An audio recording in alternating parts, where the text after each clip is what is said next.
Spaceship.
Snake fight going in at the same time for Hayes, but Hayes, that goes a little bit off time. X at weight up exactly for the moment. So in comes Cryo. Cryo going to be able to get one, but they still haven't cleared out Hayes in the back line. But this is just perfect. Oh, Urkus, what more can you get? So much more. And they need the spike actually down. Lots of pings going in. Aaron's still able to get another kill, but that's it.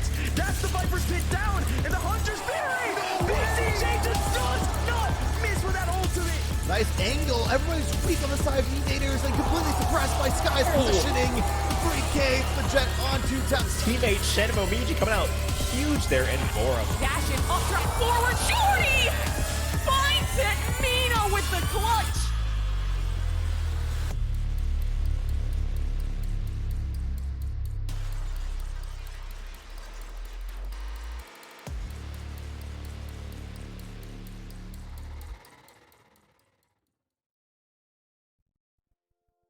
Hi everybody and welcome to the Nerd Street Valorant LAN in Chicago for the Summer Champs. And this is myself, Mark, casting alongside Jim Basco. We've got Fudgy Waffles and Casey on our observing. Just Staying Alive is doing our replay ops today, and Ferme is on production. But Jim, how are you doing? I'm doing fantastic. It's a beautiful day out, and of course today we've got the Chicago LAN. Of course, these are all qualifiers leading up to our bigger event, and if I'm not mistaken, we have a fully stacked event, and there's $10,000 being distributed and up for grabs today, if I'm not mistaken there, Mark. So there's a lot on the line. Yeah, no, there is $10,000, and of course, if you are actually at the LAN, then you're probably seeing all of the wonderful things going on here. But just to give you guys a quick idea, look, we're in Chicago right now, but there are 3 more LANs that are going to be happening all throughout this summer. Summer Champs, one might even say. And you're going to want to make sure to tune in for all those. But yes, right now, we're in Chicago, and this is going to be all of the different matches that are going to be happening at this Chicago LAN. Yeah, of course, you can already see that we've got a couple tournament winners on there. Aspire, Zero Marksman Black, and Xset putting their names up amongst the legends themselves. So there's a lot on the line. There's a lot of great competition today, and the quality of teams is really high. I'm excited for a LAN because it's been a minute since we've had the opportunity. And if I'm not mistaken, too, we do have LAN cameras, so we might get some glimpses of the action as it's happening, Marks. Yeah, fingers crossed. Like you said, Jim, this is the first time that, we've actually, or I've ever casted a LAN, and, you know, just, even though we're not technically there, I think it'll be really cool just to kind of see the atmosphere going on with all those cameras. But, of course, you might be wondering to yourself, how does this whole Summer Champs thing work? Well, guess what? We've got a little video for you, and roll the video. Welcome to the Valorant Format Explainer for the Nsg Champs. Valorant is back for this year's summer edition of Nsg Champs, a biannual open tournament series featuring the best players and teams North America has to offer, culminating in the Nsg Champs Finals. Our Valorant series consists of both online and in-person LAN events between the months of April and July. Our online tournaments will feature 32 and 64 team brackets, while our LAN tournaments will feature 16 and 32 team brackets. Throughout the Valorant Champs circuit, you and your team will have an opportunity to compete for leaderboard points and cash prizing. These opportunities will be held across 14 weekly online events and 11 LAN events, all with varying prize pools. Leaderboard points will also vary based on the size of LANs. LANs will be held across North America, taking place in Fullerton, California, Bakersfield, California, Denver, Colorado, Georgetown, Texas, Brentwood, Missouri, North Brunswick, New Jersey, and Philadelphia, Pennsylvania. 4 of the LANs will host a $10,000 plus prize pool. The winners of these 4 tournaments will receive direct qualification into the $50,000 Valorant Nsg Championship Finals, being held on LAN in Philadelphia, Pennsylvania. Our Summer Champs leaderboard will determine seeding going into the final event. In the finals, 12 additional teams will be joining those previously qualified for. These 12 teams will come from the top 12 seeds on our Valorant Champs leaderboard. The Valorant Nsg Champs Finals is the culmination event for the entire circuit, featuring 3 stages. Stage 1 is an open format last chance qualifier. Stage 2 and 3 will be the grand finals. Stage 1 will kick off with the last chance qualifier, where 8 teams will be awarded qualification into the next stage. Stage 2 will pit those qualified from the LCQ against seeds 9 through 16. The 8 teams to make it out of Stage 2 will then compete against seeds 1 through 8 in Stage 3. The winning team of Stage 3 will receive the lion's share of the $50,000 prize pool and the title of our Valorant Nsg Champs. Sign up and begin your Nsg Championship journey today at nerdstreet.com.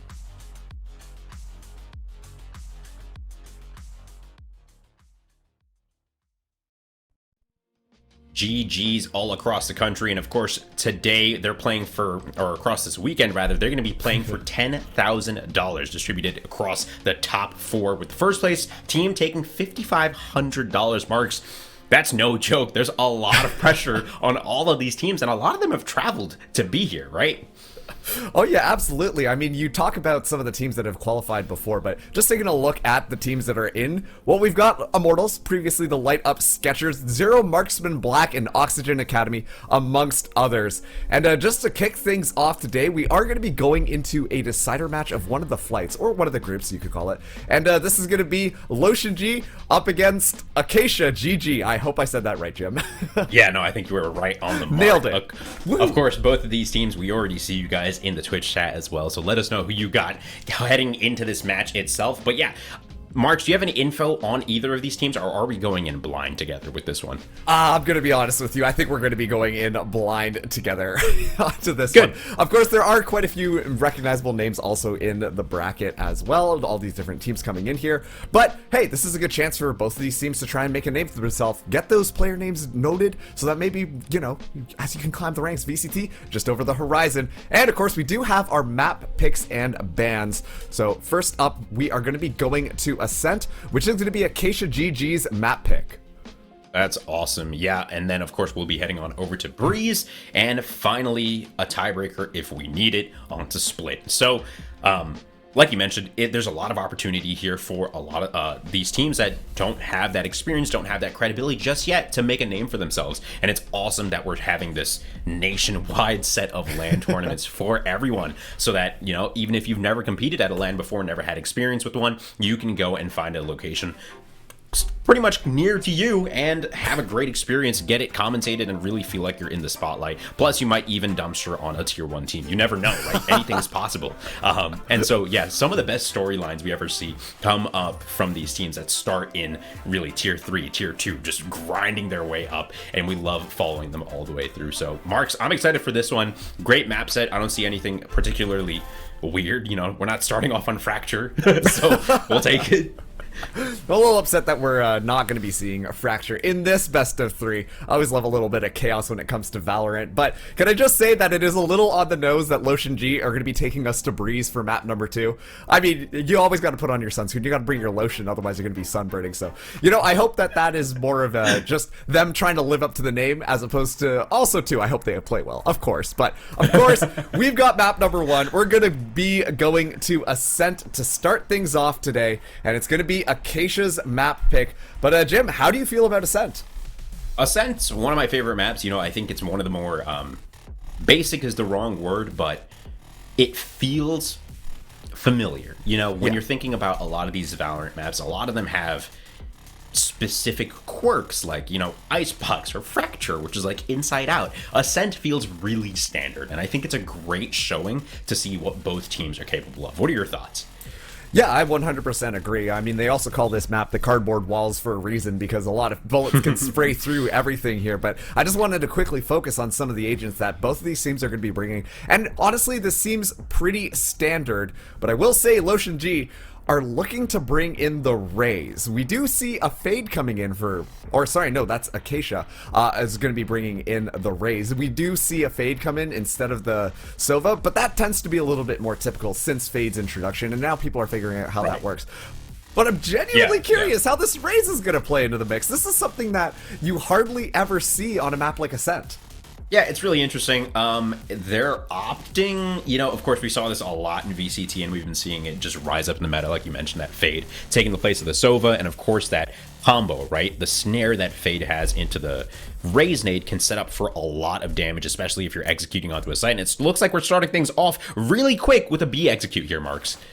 Yeah, HCap just looking for it, is able to take the spike down, immediately just taking the rest down, but it is going to be Acacia being able to stabilize themselves. It's 3v2 right now, absolute madness happening on this B site. Tylo finds HCap and it's a 1v2. I would imagine this is not going to be looking good for Acacia here. Tylo gets blinded up, but they have spike control, so Tylo has to somehow make their way up there, and 2 people just around the corner. The pop flash goes in. Ooh, nobody swings the could corner. Be safe in this corner. Might be able to peek out, just finds one in a 1v1 now. Acacia versus Nsg. Tylo using the half wall right here, really well done at 20 HP. Things are getting tense. Trying to hit flick, misses just barely, and Ash takes the first round for Nsg. Just imagine for a second there that, what do you call it? Acacia were able to win out that round, because despite the fact that it seemed like there was a clear man advantage, you know, on top of that too, it's pistols. Usually the numbers are going to win you out on that one, but I don't know, just for a second there, it looked like it was going to be a potential upset from Acacia being able to win out that round, but good round to start things out here. And curious, Rest is going to be bringing a shorty, same with Taze, so we're probably going to be seeing a couple of very fast executes onto this B site. Acacia seemed to just be going, you know, head first, nice and gung-ho onto this B, but they're going to get scouted out pretty early on by a lot of utility. Yeah, blinded real quick, but gonna push through it. Taze not afraid whatsoever, and that's what you love to see. HCap starting things off with a pick, though, with the scout there from distance. A coup. Finds another one.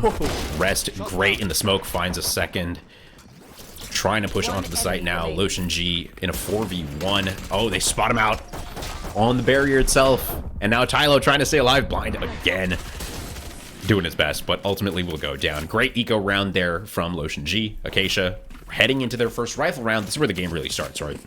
Oh, absolutely. I mean, I would imagine that Acacia are probably going to buy up their rifles as much as they can, and we're probably going to be seeing that here, but more importantly, Nsg are going to be 100% going for this bonus. Lately, I've started to notice some teams, they like to actually just buy up a little bit more, but given the fact that they only lost one of their members, I would be very surprised to see Nsg actually buy up heavily, and we're seeing Boston come in with an operator, a lovely round 3 operator. You don't see it often, but well, hey, there's a reason why somebody plays Chamber, and that's because they can land their shots with sniper rifles. Let's see how this one plays out. A little scary for sure. That operator of round 3 could be deadly, but could also be devastating for your team's economy, though. G opening things up great. You know, they're on their bonus round, so finding 2 picks early is huge. Dash through the smoke, timings Drios here, and is able to find the pick as well off the back of that. Tucks back into Wine, and Rest will find him now in a 3v2. Yeah, but this is still such a good position for G, given the fact that they did have a gun disadvantage. Oh no, Boston finds Fraggleton. And now it's a 1v2 scenario. This is not looking good for Acacia. They need to stabilize it because they just lost all of their guns this round. But yeah, it looks like Rest is just going to be taking a little bit of a rest. Save that rifle into the next round. But pretty devastating for Acacia, honestly. Yeah. Really, those first 2 picks with the Spectre, the SMGs, that's a lot of value. You're on your bonus round. G is chilling, and all they need to do now is wait, but finding a great opportunity there. Rest gets a headshot, makes it into a 1v1, and of course that chamber, as we already know, is using the op, so things could get dicey, and Acacia could find themselves with a round here. Yeah, I really like that push out there. Unfortunately, just caught the gun barrel of the Jet, able to just take that, and now this 1v1 is just going to be so difficult. Chamber's utility isn't really built to necessarily move in on a site, especially if we're just going to be seeing an operator. Rest using from the shadows in order to get a better position, but Boston is going to have to move in here shortly. Yeah, and of course realizes that the spike is planted for a main, so will pre-aim there and is able to hit that shot. It looked like for a moment Boston was going to get timing so hard, but instead it works out 3-0 for G. Yeah, well, now we know why they let Boston get that operator in hand. Such good read at the end of the round there. Just made sure to be checking that angle. Knew exactly where the From the Shadows could have went, despite the fact that, honestly, I think the From the Shadows was more of a trick move. You know, confuse your opponent, see how things go. But now, yeah, like I was saying earlier, before there was an opportunity for Acacia to start to pull this one back. Acacia are not in a good spot. We're seeing them buy up some sheriffs and light shields, but they got to make sure to try and stabilize their economy a little bit more. Unfortunately, their executes onto the site have not been that effective thus far. And I think that this is G just kind of playing smart with their angles, using their utility very effectively to delay them. And also, too, Boston with this operator is a good deterrent. Clearing out all of mid and catwalk. H-Cap dashes on out of there just to the brink of safety as H-Cap finds 1, returns for 2, finds a 3rd. Just as quickly as that push started from Acacia, it was immediately shut down onto catwalk. Now Fraggleton left all by his lonesome. With the sheriff in hand, he's playing the smallest violin and hoping to find 1 pick onto a 2, and he's good for 1. Okay. Yeah, I don't know if Fraggleton can do too much here. They're slowly moving in on the back as well. Boston's got that operator. I think this one's all but over, Jim. Yeah, that was really nice from the Jet from G. Just great positioning, dashes on out of danger, re-peeks it and finds 3. Great presence of mind, just good awareness. Of course, Acacia are on that eco, like you mentioned, Marks. So, you know, they're just trying to get some picks here. Ooh, and if Fraggleton gets 2, that's great. That's great value. Absolutely great value. Now Vandal in hand as well. Ooh. What? 1v1 again! Jim, how and he are has his here? ultimate. He's got the lockdown. This This could just happen, Marks. I'm a little scared now. Planting by generator. Boston has a couple of opportunities here, right? He does still have that headhunter, so if he's aware enough, he might just shoot through the wall on the switch and get some damage down, and it almost connects, but Fraggleton jumps out of the way, and Boston through the wall is good for the final frag. Oh, I'm getting a big sense of deja vu right now. It seems like there might be a little bit of a glitch in the Matrix happening here, because Boston once again wins the 1v1 duel.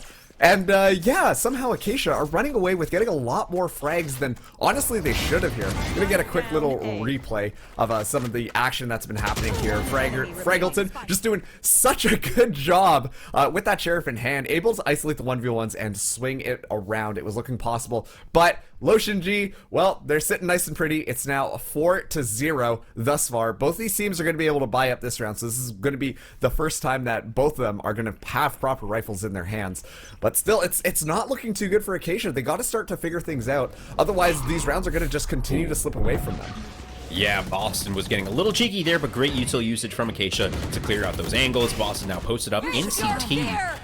as Fade's ultimate goes out. If you're not familiar with what that ability does, it deafens the enemy and it gives them a trail that your dogs, the Prowlers, can really homing missile onto and get to them across the map even. So Drios connects with one through a wall down into a Q. In a 4v5, Lotion G are waiting to play retake here, Marks. Yeah, it's going to be 4v5, looking like a good opportunity for Acacia to secure that first round. A lot of their utilities suspended, but I don't think that they're expecting. Never mind, they definitely are. Lotion G coming in quick with the retake. Immediate 2 kills. Taze can't see a thing here. Gets taken out. Lotion G just working so well together. Their utility usage for their teammates is on par, unmatched. Drios, though, good for 2 in the back. Roadhouse maintains his composure, finds a 3rd or a 4th on the round, 3 in a row. Chamber on the right side. He's good for an ace. There's no way. Oh boy! All right, with the flex, come on. Okay, this time history did not repeat itself, and I'm glad that we finally broken the time loop because I was getting a little bit worried there, Jim. Once again, consistently, whenever we see Lotion G moving in on their retakes, they're just kind of going in one by one. They need to be swinging their corners together, make sure that they aren't giving up these opportunities for players like Drios to just absolutely pop off. Like, look at this. They're all just walking one by one into the sight lines, looking at different angles to try and catch them off guard. But at that point, it doesn't matter to watch different angles. You need to just make sure that you're swinging together to effectively trade. Exactly, and that's, you know, just as I was praising Lotion G's utility usage and their teamwork, they pull one of those, and so Acacia puts themselves on the board off the back of a huge ace from Drios. Now, it would have been nice if they had a KO ulti to try and entry through this doorway, wouldn't it? But a little stuck here as Acacia, ooh, Rest with a great entry frag, finds the judge, knocks him out, finds 2 back-to-back, and now eyes on heaven as HCAP is forced off that spot and gets ripped by Rest, who has picked up that judge and is running it down into their spawn. Hey, you know what? That's a great way to get some space. Boston has a tour de force online. Boston really good with operator-like weapons. No point not getting anything. Let's see how this 2v4 retake goes. Drawing off the top rope here. Eyes on heaven. Aku pushing out. He knows there's a bunch of people alive, right? It's 2v4. Spot one out at Dice. Hello? Drops, but will get taken out inevitably. Oh boy. Okay. Yes. So that round, little bit of a cluster brawl happening on the actual site there. But one player I do need to talk about is Rest. Like you said, Jim, just completely ran it down with the judge, but you could just tell that Lotion G were just not expecting someone to go that aggressive into heaven. Thankfully had the judge in order to take those close combat battles and actually win them out. But I think that just goes to show how important getting that space is, because as soon as Rest just kind of, for lack of better terms, just manhandled the rest of Lotion G, it just allowed Acacia to just have such an easy time getting that spike down. And already the pressure is coming in onto B. Acacia playing this fast. Exactly. Pressure on B has always been Acacia's thing. Can they execute all the way, though? And it looks like this time around, they've been able to grab control of the site as Rest in middle is doing a great job of watching the flanks. Finds 2 on a great eco round here. Acacia looking good in this 5v3. Oh, okay. Fraggleton does get taken down, but Rest is on the back line, is just going to line him up and knock him down. Never mind. Spoke too soon. Good old Caster's Curse as we enter a 3v2. Drios now posted up on the staircase. Tylo watching Market, realizes he's going to get double swung and decides, like, let me just not do this at all and not give up my guns or anything, as Aku now tries to find a couple of picks. It looks like both the team members of Lotion G are going to opt to save and try to find some exits instead, as Aku, good timing this really well, finds one on a Tylo. Boston finds 2 with the Headhunter. Jesus. They were looking for exits, but they're able to convert that one around, but still there's not enough time for them to get that defuse onto there. So yeah, hopefully we're going to be able to... No, okay. Unfortunately, Aku does lose their life, especially too, now that they have lost these 3 rounds in a row. I think that actually would have been pretty important to try and grab the Vandal and run away, and probably save it, just because the economy is going to be looking not the best for Lotion G thus far. We do see that they are able to buy up fully here, but look at Boston Teats and Hesh's money. If they lose this round, it's not going to be good for Lotion G. They're going to be back to saving things and just trying to make things work. But of course, if Boston does get a couple of kills, and same with HCAP, there's potential for those ultimates to come online to kind of pad out the gun difference here. But let's see Boston versus Taze to start things out. Yeah, Lotion G, as you mentioned on the defense, do have that KO ulti, so they could shut down a fast push. And off the back of that, Rest, initial kill there, finds one, finds two. In a 4v3, Hatch returns with one. Pop Flash out of A main, decides to back off. And instead rotates down to Catwalk, as you've got all three members of Lotion G kind of encapsulating all the members of Acacia towards this A site. Yeah, they're going to be grabbing the alt orb here. Potentially get that Nightfall closer to being back online because it's such a good entry tool. Just going to use the Prowler to get an idea on what's going on. But yeah, they're full sending this to B. They might get the timing on Boston playing that chamber. But if they don't cut their noise soon, Boston's going to be able to hear those footsteps. And that's exactly what happens is that's going to be the spike. Down B. Picked up quickly, though, by the KJ. Boston finds another, just rotating on a swivel inside of mid. As KJ goes for the plant here, Fraggleton in a 1v3, of course, you've got the KO ulti ready to rock. Sova drone spotted out, you know he's close by, decides to drop down and not get shot through the wall, as you were mentioning. Cardboard walls are the name of the game for this map. Fraggleton in a good spot, but not good enough. Hesh, too good, and that is going to be round 5 for the Lotion Gs. And a very good round for Lotion G there. Of course, we gotta highlight Boston for that one. Just once again, just playing mid. Unfortunately, Acacia, you know, they look best when they play aggressively, right? And as a result, when you're playing aggressively, you tend to not walk as often around the map. You just assume that you could just book it over to one space, book it over to another, and life will be good. But unfortunately, that just gives away so much information. And you can tell that Boston was ready for all of that juicy info, had that operator in hand, ready to spin around like a swivel, just like you said, able to find a pick one way, find a pick another way, and suddenly it was a 1v3 scenario. Great job controlling space for Lotion G, and thus far, this has been extremely hard for Acacia to rotate just because of that space control. Yeah, I like this split that they're pushing from Acacia, but as soon as I say that, of course, Boston opens things up with a great pick. Aku pushes off the back of that, and they never expect the second. Finds one, finds a third on the round. Hesh going for the pop flash into A main and decides to fall back off of that because things are getting a little too spicy. But Lotion G, 5-2 at this point. Make that 5-1. They are big chilling. Okay, there you go. Bucky gets one. Bucky gets one. That's all we asked for the Bucky, really. And now Rest might have to try to do this 1v4. Oh, but gets paranoid. Oh man, that was almost going to be a huge brain play. Rest with the humongous boost of confidence in that moment. Gets the right play, but gets paranoid back just in time by Teets. So Rest trying to make something happen there. 6-3, anything is possible, right? Could still end up a 6-6 half. Could be a 9-3 half. It really is up to Acacia and how they want to play this. Coming into this next round, they've got a lot of great ultimates for some fast, explosive action. You know, you got the Raze, you got the KO, and you got the Omen one. So you could do something crazy here. So I'm expecting a lot from Acacia here.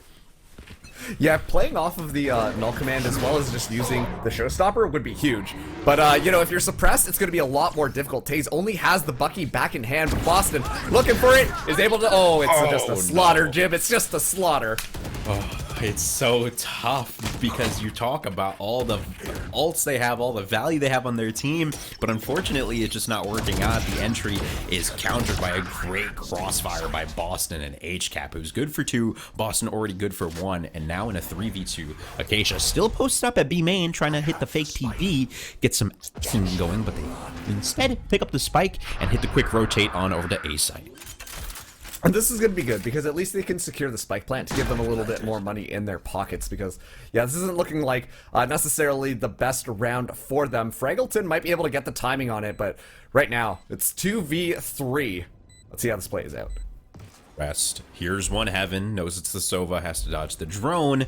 Of course, has to keep his eyes peeled for A main as well as he's going to go down. Fraggleton finds one, though, gets the return onto Hesh through tree. With lockdown in hand in a 1v2, it's a very hard call here, but shots through the smoke, not going to connect. Hits onto Aku, stops the defuse. He doesn't even get half on it, so Fraggleton in a great spot to potentially take this as Teets sticks the defuse, hits half, gets off of it, and is ready for the push from Fraggleton here. Trying to bait him out. Tap after tap, and there it is. Fraggleton plays the time exceptionally well and puts up a 4th round for Acacia there. Man, I love that stall technique. Just rely on the turret, especially too because at that point it was going to be a 1v1, and so you know you can just let the turret kind of tickle him down, and then you know that you're going to have to swing because unfortunately, if Teets did decide to just completely stick the spike, then it wasn't going to be good. But yeah, let's take a quick look at that replay. Just such good reads, able to find the pick through the smoke, and then yeah, once again just gets the swing out. Nice cheeky little headshot to seal the deal on that round, and Acacia are going to start to stabilize themselves. But yeah. Honestly, the 0 point has been so effective at shutting down all of TaZe's abilities. You want your Raze to be explosive, but Raze can't be explosive simply because they can't use any of their abilities. Now, we're going to be seeing the lockdown coming in from Acacia and the Nightfall to clear out B, but it's not going to get any value at all. That's so tough. Both of these ultimates being used, the KJ and the Fade ultimate, not finding anything as HCap from the top mid finds one. Detects more presence though from Acacia and decides to get on out of there, but I don't know if he realizes he's being double flanked at this point as Acacia go for the plant on the B site. In a 2v2 Fragleton, good for one. He had to win that duel there as Boston. Ooh, so good with the Tour de Force. And great return from Drios. This is a close 3v3 right now. Bladestorm is going to be popped here. Two players in the back. Hot Flash going to be going in, denying HCap, but the defenders are here. Here we go, Tylo, backside. Great Guardian shots through the box. Fragleton, good return. HCap not going to return with that right click there. Hashes on the site, though, in a 1v2 from the back. Drios is just undetected. Finds a headshot there. And Acacia, 5-6. It's a one-round game. Oh, man. And, you know, this is one of the things that I think... This is the two differences between the teams.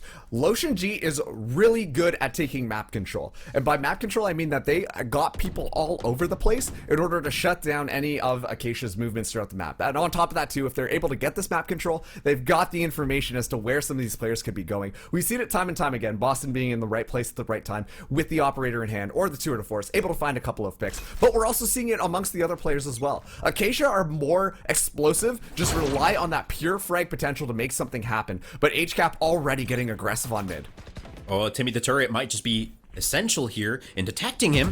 But Timmy, the traitor, has been gone down. Of course, Aku pushing through main takes it out, and so HCap is able to sneak by. Does go down, but Aku trades him out quickly. TaZe, though, with a quick showstopper onto the A site. Not going to find anything, as it takes down on the time to use it. Shoots it up towards heaven. No connection there either. Acacia in a 4v4. Go for the plant onto the A site. Spike's going to be down here, but now it's going to be 3v4. So using this recon bolt gets him information. Yeah, judged by the garage door here.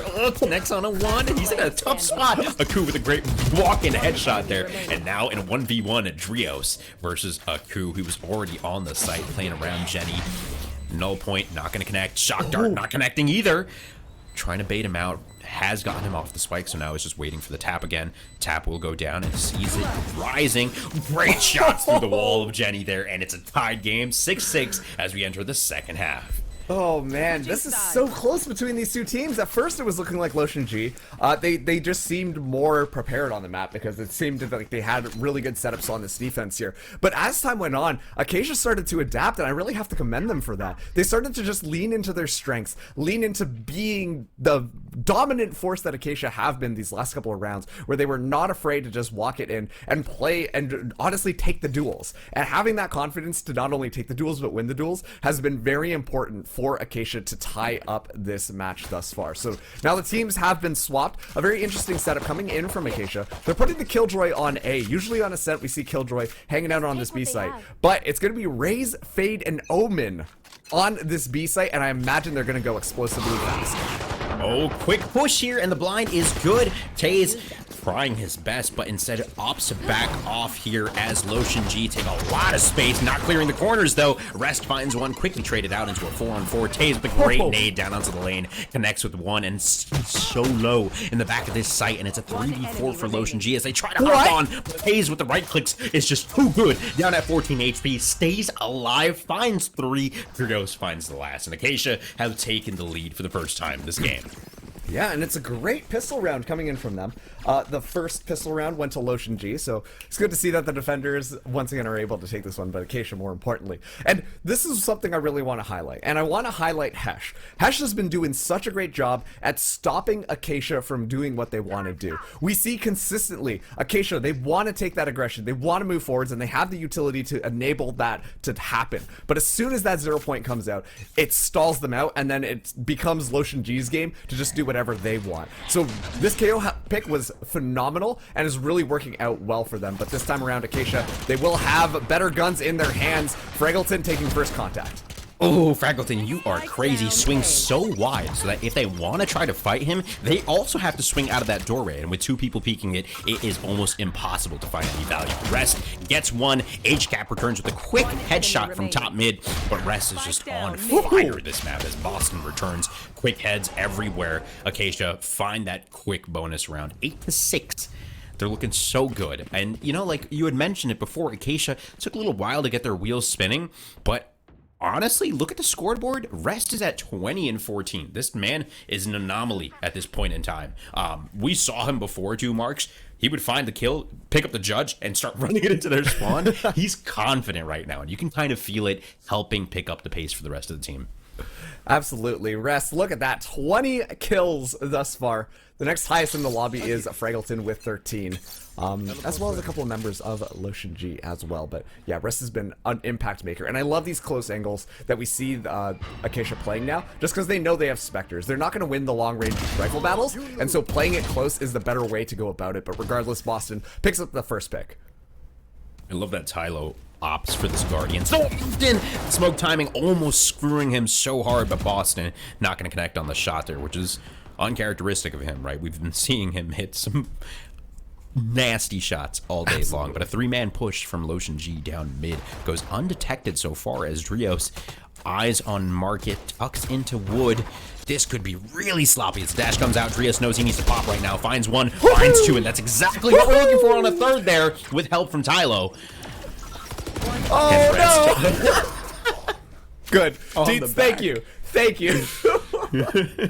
I was worried for a second there, but yeah, now it's going to be a 1v3 scenario. This is looking really good for Acacia thus far. An excellent save round, bonus round, sorry, coming in from this team. Only really had Spectres and Guardians in hands, and were able to actually just beat out rifles. So far, so good. So far, so good. Teets in a 1v3, he's got a Guardian in hand. Good. I mean, the Vandal rather connects with one.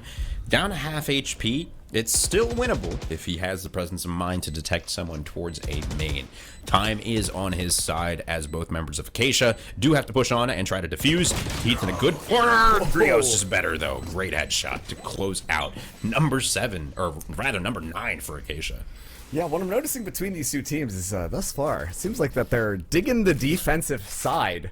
This is going to be 3 rounds in a row for Acacia now, starting us out since the second half. So Lotion G are yet to pick up a single round here, and we're going to be seeing a timeout come in from Lotion G. Appropriate, I think. I would have liked to see it maybe on the next round when they do have those rifles in hands, but right now Lotion G are having a really tough time being able to just make it into any of these sites. Acacia just doing such a great job of shutting down these pushes and playing a retake. We saw how Lotion G's retakes were a little bit sloppier, but Acacia thus far have been pretty impressive. Lotion G look like they're relying on some of those individual frags just to kind of get an idea on what might be better to push in on, but their post-plant positioning thus far has left something to be wanted. They could improve a little bit on it, and I think that this timeout might just help tighten things up a little bit more so that we can see that fantastic offense that we were expecting from this team, Jim. Yeah, exactly. I think tighten things up is the best way to put it, because even that push from Lotion G was so good. You had 3 people come down mid, pretty much undetected. It got all the way to Pizza without anybody knowing anything. Drios had a suspicion, so he was in wood looking at market, but if you had Boston clear that angle in wood, that entire push would have gone so differently. So Lotion G, like you mentioned, I don't think they're that far from baking the cookies or whatever you want to call it. I don't think they're that far from, you know, like the desired outcome here, but they do need to just tighten things up just a little bit. And so coming into this round, of course, Lotion G keep their expectations in check, right? It's an eco round. We don't really have a lot to work with. Let's try to get a couple picks, and then as we head on into the next round, we need to pick things up. Yeah, absolutely. The cookies have not risen just quite yet, and they keep on opening yet. the oven. But Boston? No, Boston! No. He finds it eventually, you know, takes a couple of shots, looking like me instead. And Fade, great util usage, spots him out. Oh Okay. my god, the confidence. You'll love to see that. Already a great start to the round for Lotion G. Now we see this A site execute happening for them. They're moving in, but Fraggleton in the back is able to pick up 2. Are you kidding me, Drios, with yet another? And now it's just 1 against 3. What happened? In that moment, it was just so quick, but Acacia shut it down entirely. Of course, it was an eco round, so at the end of the day, not that big of a loss, but Lotion G tried something, and I like that at least, right? They're trying to take control of the pace in the match once again, like they looked like they had for the first 6-7 rounds. Yeah, and honestly, I disagree with the call there. I think that as soon as the Chamber was able to find a couple of picks onto that B site, you try and get your team to rotate over, because there's, at most, you'll have to deal with at least 1 more person on B, and the rest should be pretty easy. But they decided to commit to that A site execute, and I think ultimately that was their downfall. We are going to be seeing Boston bring out the tour de force this round here to compensate for not buying up a rifle, but Lotion G, they got to start stabilizing things, because this match is slowly slipping away from them. It really is, Acacia. Great pacing, and honestly, great information gathering, right? You have Omen pushed up A main in Wine. They know that there's nobody there, so they can play a little more aggressive on Catwalk. They've got their Rays checking out Tree, and Drios, once again, keen to the fact that Lotion G likes pushing mid as a 3-man group, so he's just going to stay in arm's reach and try to be a nuisance if things pop off that way. But Lotion G now slowly making their way towards this tree area as the Rays backs on out, rotates through mid, smoke comes out, dash is activated, gonna try and get out of the way of that bot, but rest is good for 1, Taze is good for another, and the setup is so good. HCAP returns finally in a 3v4. They are split and in awkward spots, plus rest in the middle of a smoke might just be the demise of this entire push, as the plant is going down onto Jenny. It gets faked out, gets canceled, sprayed through the smoke as they're aware of it. Rest backs on up. Yeah, okay, this is going to be a 4v3 here to move in, make it 3v3. Okay, HCAP just kind of popping off now. And yeah, Boston finds Fraggleton as well. So 3v1 rest. Has to do it all himself, but it's not looking good, Jim. Not looking good. That was really, it like looked like it was going to be a TikTok clip for a moment, and then Lotion G's were like, wait, we should probably spam the smoke and start clearing angles, and they did exactly that. Like you mentioned, HCAP popped for 2, popped for 3. Boston found a 4th, and our rest into 1v3. That's just kind of tough. Yeah, I was able to secure 1, but gets traded out. Was worried there for a second, Jim. That was crazy. He found 2 so quickly, but yeah, luckily the 3rd one was there from the top rope from heaven. Finds that, and Lotion G are back in it, 7 rounds to 10. That was a first round in a long time, man. Yeah, first round in this half, but look at this. It was 7 rounds in a row for Acacia. Honestly, Acacia look like they've pulled it themselves together, and they're looking stellar on this defense. I love the angles that they're holding, and just honestly playing off their utility extremely well. Of course, Rest almost made that one happen yet again. Really went down swinging, but yeah, that's going to be Lotion G getting that first round. But a lot of ultimates now online for Acacia.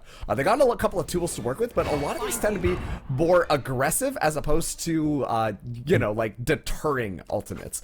We do have that null command, which is excellent for taking sites. Showstopper, great. If you find yourself in the right location, people aren't expecting you to fly in. And the From the Shadows is just a good way to get around. But I'm more interested in this lockdown. That lockdown can get so much value on a map like Ascent. And especially now that Lotion G are playing things a little bit more slowly, the lockdown could really force their hand, because it'll just delay time that much more. I like this a lot from Lotion G. They're taking their time because they know that Acacia likes to push up here and there, take some space, but I like it even better from Acacia because they played even slower than Lotion G. Waited for information as Boston connects on 1 to make it a quick 4v5, and the execute looks like it's going to start out on A, but Acacia's pushing through B main and might just prove to be Boston's demise in a moment here as the push starts to execute out onto the A site. Trios with a great pop flash into Tree, next one tries to spray transfer for a second as Fraggleton on the back of Jenny makes it a quick 2v3. They could go for the res here onto the KO as Taze with the showstopper down on a Jenny won't connect. Doesn't spot out one at Dicey. They're in Boston from behind. Good for a shot. Boston good for 3, and now Tylo could have been the dark horse in this situation. Stuck now in a 1v3 as Hesh finds the 8th round for Lotion G. Yeah, and Lotion G, their post-plant positioning there. This is what I wanted to see. It's so tight. It's so clean. It's so crisp. You can just tell that Acacia, as soon as they try to move in on it, Lotion G have a couple of their members just ready to spin around at a moment's notice. Take a look at what's going on over here. Maybe take a look at what's going on over there. And oh, Boston's gotten a couple of kills and everything is going to be fine. So I love the post-plant positioning that Lotion G have started to bring onto the board. And they were able to force out a couple of ultimates from Acacia, which is going to be extremely important. That null command should have gotten a little bit more value than it did, but I think that was just a really good read by Lotion G to just slow things down, and now Taze, Bucky in hand, getting aggressive. This guy's just crazy, bro. I don't know what else to say. Like, great shots from HCap, connects, you know, he's a body shot bandit, but hey, gets the job done. Boston in such an odd spot as Tylo is chasing him down with dog in hand, but Boston's so clean. He is cold. Oh, HCap finds another somewhere on the map. It's a 5v2 at this point. Boston chilling as Drios in a double push here up mid finds one. 2v4, 4 ultimates for Lotion G, and 1 spotted out in Wine. Drios not keen to that fact. Swings A main, finds 1. Swung from Hesh through Wine, connects there, and Taze backs on off, saves the operator, calls it a day. Yeah, and I'm starting to wonder on whether I'm coming back to the Raze pick. We talked about this at the beginning of the map, but I don't think that Raze has gotten as much value as Acacia would have wanted to. I think that the Jet just gets a little bit more value in being able to kind of like dash around. Also that Blade Storm, and honestly the smokes as well. It just seems to be this is why Jet gets played all the time onto Ascent, whereas Raze relies heavily on just being able to just run in there, clear a couple of corners with the nades, and get a little bit of information. But thus far, it doesn't seem like it's been doing as much of a job as it could be. Yeah, like you mentioned before, you know, he kept getting hit by that null point, and what we were seeing a lot from Acacia's side is that when they were trying to execute with that Raze, it was kind of one-dimensional in the sense that he would double satchel in, get null pointed, and then it's like, okay, now what? You know, like, what do we do now? And so it's like, what I'd like to see out of Acacia to maybe get some value out of that Raze is kind of play a little ring around the rosy, right? Try to draw out that null point early so that you can have your Raze. Once you get some information from Fade, you know, coordinate on a lockdown nade push, something like that, right? That's the combo that they have built into their composition. Can they use it? Can they find value out of it? Not yet, but they're currently in the lead, you know, due in no small part to Rest's phenomenal performance here as Tylo gets blinded from top heaven, and the push comes out from Lotion G onto the A side. Oh yeah, and it's just so clean. Such a fast momentum. Spike is going to be dropped down here, but now it should be able to go down. It's going to be a 4v4 onto this retake. As soon as Teets does get this down, no more smoke, so you're just going to have to do this blind. The Raisinade does get thrown in, but not able to secure any kills. It's going to be 4v4 on this retake. 4v4 from the top. There's 3 people up in heaven, but Boston is so good on the defense here. That post plant is impeccable as Tylo Rest return for 3 in a 2v1 now. How does Aku play this? He's got the Hunter's Fury from the distance, shooting it out, connecting as Rest gets it to half. This is already dangerous, and as Tylo goes for the push, Rest is just going to connect for the rest of the spike here, and he's going to get it. Yeah, and now that was a little fast-footed maneuver that we saw come in from Rest there. Immediately just got it to half and then backed off. They allowed it to go around, but then also too just sent their Fade forwards in order to put a little bit of pressure onto the Silva. If you're locked into Hunter's Fury, then you can't pull out your rifle, and so you saw for a second Akua was waiting to see whether or not a bullet was going to come, and as soon as that bullet from Tylo's gun was close enough, the ultimate got canceled, which just allowed the defuse to come in from Rest, regardless on whether or not Tylo got traded out. Doesn't matter. Right now, Acacia just need 2 more rounds, and then they're going to win out map number 1. So they want to just take that victory, and Fraggleton does have this judge and is playing things nice and close by. Boba Buddy in hand for Fraggleton, and Boston's got the tour de force. I wonder who's going to win with this fight as the Raze Boombot goes through to clear B main. Boston is spotted out. The Tour de Force shoots that Boombot, and he has to reposition. Rest, though, keen to the mid push. This has been happening time and time again from Lotion G. They love this mid push. Activating the dash stance now, ready to go through. Rest, Judge in hand, and they dash away, actually, after being spotted by that alarm bot, and try to reset here. Oh, Akuo has the wrong read. I think that Yep. Rest went into Cubby, but actually Rest just ran it back. Boston, though, Tour de Force in hand. Oh, is not going to peek the angle as well, so could get away with murder. A nice cross being set up by Tylo and Drios. This is tense. Real tense. Aku spotted out 5 seconds so he can use any of his util, of which he still has that recon dart. And instead just decides to go in raw into tree. That's great. Tylo shuts him down quick as Teats returns, and a quick push out through A main is successful so far in a 4v3. Rest good for the Judge, good for 1. Quickly ties it up. Teats, great swing, finds 3 on the round, and turns the tides into Lotion G's favor once again, and the post plant has begun. Let's see how this goes, Marks. It's going to be a 2v3. Regleton does have the Judge, but right now Taze has an operator in hand. I'm not sure that's going to be the best tools to retake. Hesh finding one. Regleton might be good. Nope, never mind. Boston just going to shut that down. An excellent cross being set up there. That's Lotion G. Now 10-11 here, Jim. Yeah, wow. It's really just so back and forth. This is the first game of the day, dude. Like, what? How is it this close already? Yeah, this is the decider match for the Group E, I believe. So, you know, this is when it gets spicy to see whether or not they even place into the round of 32.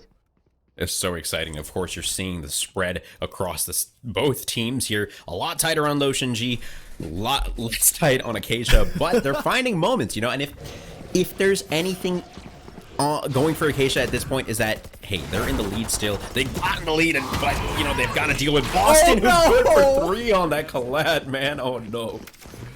Oh, that's painful, but it's all falling apart for Acacia. And, you know, I like the idea there. I think that would have potentially gotten some kills there. And honestly, on a save round like this, that's all you kind of want. You just need to run it out, rush it down, catch your opponents off guard, and potentially secure a couple of kills and right. But HCap here, they're never expecting him, not in a million years, and he's just hanging out, listening to them frolic in the fields behind him, and he finds 2 to tie things up 11-11. Oh boy, blow for blow. If Lotion G do get this map, though, that's going to be pretty good for them because this is Acacia's map pick. And so the next map is Lotion G's map pick, which probably means that they are a little bit more comfortable on it. And since this is the best of 3, that could secure them 2 maps in a row. So Lotion G started things out pretty rough in this half, but have really just pulled the pants back up and are ready to trudge through the mud. They're ready to just get in there and get this done. And so far, it's been very clean coming in from them. I want to highlight Boston again. Just popping off with that operator. Like, somebody stop him. Somebody stop him! And that Prowler was like, I got it! Chased him down literally 3 football field lengths all the way down into A spawn. Acacia with a 3-2 split. They've got nobody in mid, giving it up to Lotion G. Lotion G slowing things way down. And of course, they've got a full map spread here. Yeah, and honestly, I like it when Lotion G do slow things down. We've seen them been extremely explosive at the start of this half, and I think that there's a reason why Acacia won 5 rounds in a row on this half. I love this new idea to just kind of slow things down, poke and prod a little bit, but get map control. Lotion G have been excellent on that on the defense, and they're incorporating it into their attack a little bit more, and I think that that is why lately they've been having a lot more success coming in. Here we go. Tylo. Ready on catwalk, uses the ulti and is good for 1 at least. That's great. Tries to find a second, but off the back of Taze Nate will find 2 there. Acacia in a 4v2. They've got the lockdown. They've got the KO ulti as well. This could be fantastic now on the retake. Lotion G goes for the plant, shut down in a 4v2 now. Boston trying his best with Teats up on the high ground. Teats good for 1, dropping down in a 2v3. This is suddenly winnable. Yeah, but there's a lockdown online for Acacia. If they choose to invest it or not is going to be the question. Looks like it is going to be online. It should push them out and potentially push them into, what do you call it, buy wine. But Boston's not going to let that one go, is able to get one, and the From the Shadows is going to allow Teats to escape, but Taze will be able to get it to at least half. And just like that, they could have diffused it all the way, but they don't even know that. Good for the shot through the smoke, but Taze just like that in the middle of it all gets the defuse down and puts 12 on the board for Acacia, and a round that should have almost gone to Lotion G. Yeah, Lotion G were looking so good on that. That should have been theirs. And yet here we are on map point.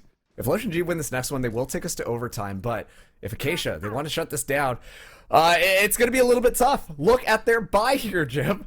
We got a judge coming in for Rest. Rest's allowed to do that. Rest has been doing an excellent job. But then we have a couple of Spectres coming in. And Taze isn't necessarily... Okay, Taze is also going to have a Vandal in hand. So they're going to have 2 Vandals. They do have that Showstopper, which could get a lot of value. But we're going to be seeing the Blade Storm come online for Lotion G. Let's see how Acacia want to play it. Lately, they're starting to look a little bit more aggressive on this defense.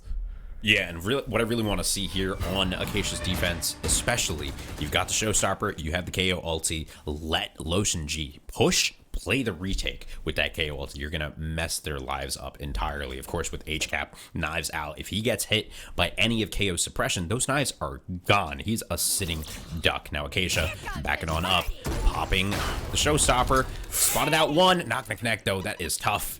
Pushing them back towards the B site. Of course, you've got Fraggleton and Drios pushed up around the corner here. Fraggleton waiting with the Spectre at mid-range. Boston trying to take the long fight here with the operator taking the angle. Fraggleton, is he ready?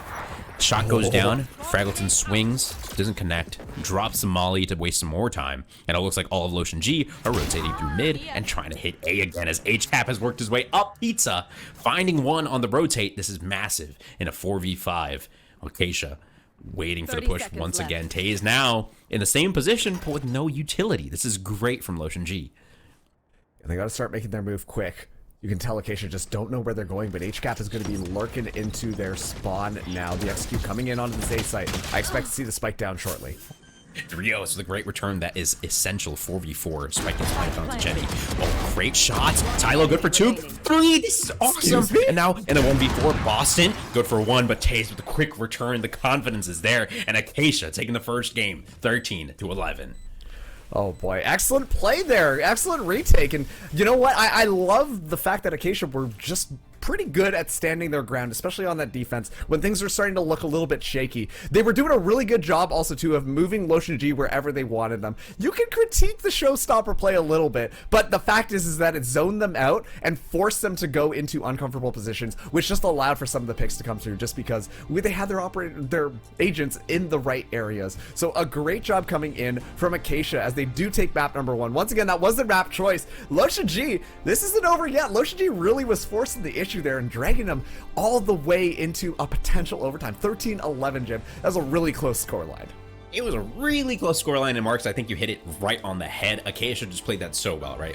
They played it even slower than Lotion G did, even though they were confused pretty much the whole time, right? They had no idea where Lotion G was, what they were doing. They were just moving around the map so well. But the molly to deny space and time, that Showstopper, like you mentioned, didn't connect, no damage either, but waste time once again. And then with 20 seconds left on the clock, they had to hit and they had to execute as quick as possible. But you know what you can do in the audience watching right now? If you want to take your game to the next level, you should with a pack of Mike and Ike Original Fruits or Mike and Ike Mega Mix. The delicious, fruity, chewy flavors will help fuel your game and power you up to keep playing at your best.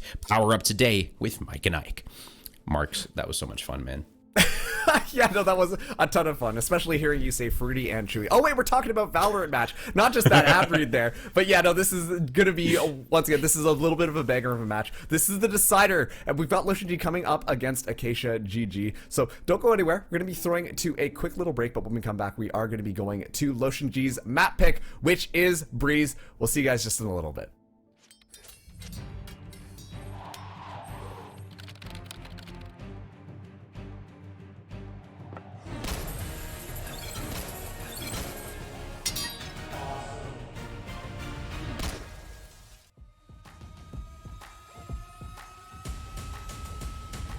Welcome to our recap of the Nsg Champs Valorant 8 Open.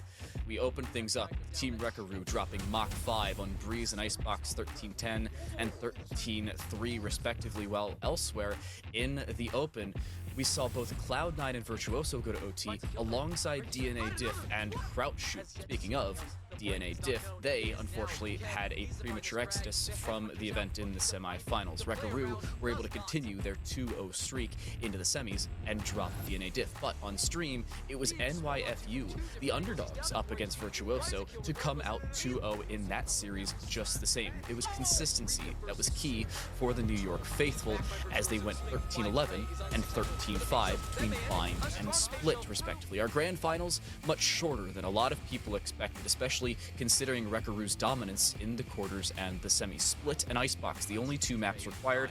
Unfortunately for Team Wreckaroo, they had a combined 6 rounds between them. It was 13-1 and 13-5 for NYFU as they became dominant and open champions in our 8th iteration of online events.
Welcome back, everybody, to the Nerd Street Valorant LAN in Chicago for the Summer Champs. Jim, we've got a fantastic game in front of us right now. It's Lotion G coming up against Acacia GG, and Acacia GG just won out the last map. But give us a quick little summary about what we just saw. Beautiful, beautiful match to grace our eyeballs for the first match of the day, right? We couldn't really have asked for anything better. Lotion G dominated for pretty much the first 6 rounds straight, and after what looked like a really dominant performance, we felt really bad for Acacia. And then out of nowhere, Drios pulls out that ace, really just resetting the momentum. And then here, 6-3, we went all the way to 6-6. We got a tied half, and then once we hit that halfway point, man, things flipped on their heads. Acacia took a huge lead, and then just like that, as Acacia were getting towards that finish line and just finding round after round, LotionG come back, take them all the way to 13-11. Rather 11-13. They lose that one as Acacia come out on top, but just by a difference of 2 rounds. It was this close to going into overtime. And in our first map, really, we couldn't have asked for more. As we head on into the second, after, you know, a great showing from players like Boston and Rest, there's a lot riding on the line, and of course, it's going to set the tone for the rest of the series, right? Will we be going to a map 3? Will it be a 2-0 victory for Acacia? I think LotionG have a lot that they want to show, and I don't think they're happy with losing that first map the way they did. No, absolutely not. And honestly, that last map for both of these teams, it seemed like the tale of just the multi-kills. Consistently 2 or 3 Ks popping off left and right. It was absolutely insane. But yeah, like you said, we're now going to be going to map number 2. LotionG's map pick, which is Breeze. Very appropriate if you ask me. But the fact of the matter is that LotionG have to win Breeze. If Acacia do take Breeze, then LotionG are not going to be able to advance things forward. We're in the decider rounds already. So a lot on the line, but LotionG, this is their map pick. I'm excited to see whether or not they will be able to force out that map number 3 split, or if Acacia GG, they say enough is enough with your Lotion. We don't use Lotion anymore because I don't believe in big cosmetics, and we're just going to step you out and move on in the bracket. So we'll see how things go here. But yeah, once again, we're going to be going to Breeze, a very nice, open, summery map. And Jim, what are your thoughts on Breeze? Yeah, Breeze is cool. I really like Breeze. I really like that they added the roti boti, like that shot down Yep. towards attacking spawn. Great addition. Love the culture. But 2, I also like Breeze because if you're a player like Boston, it is your playground, right? Like you mentioned, open, long lines of sight. And if you're Boston, you're playing the hit scan, you got that Toward Force, you got the Operator, you got that Headhunter every single round. I would be scared if I was Acacia.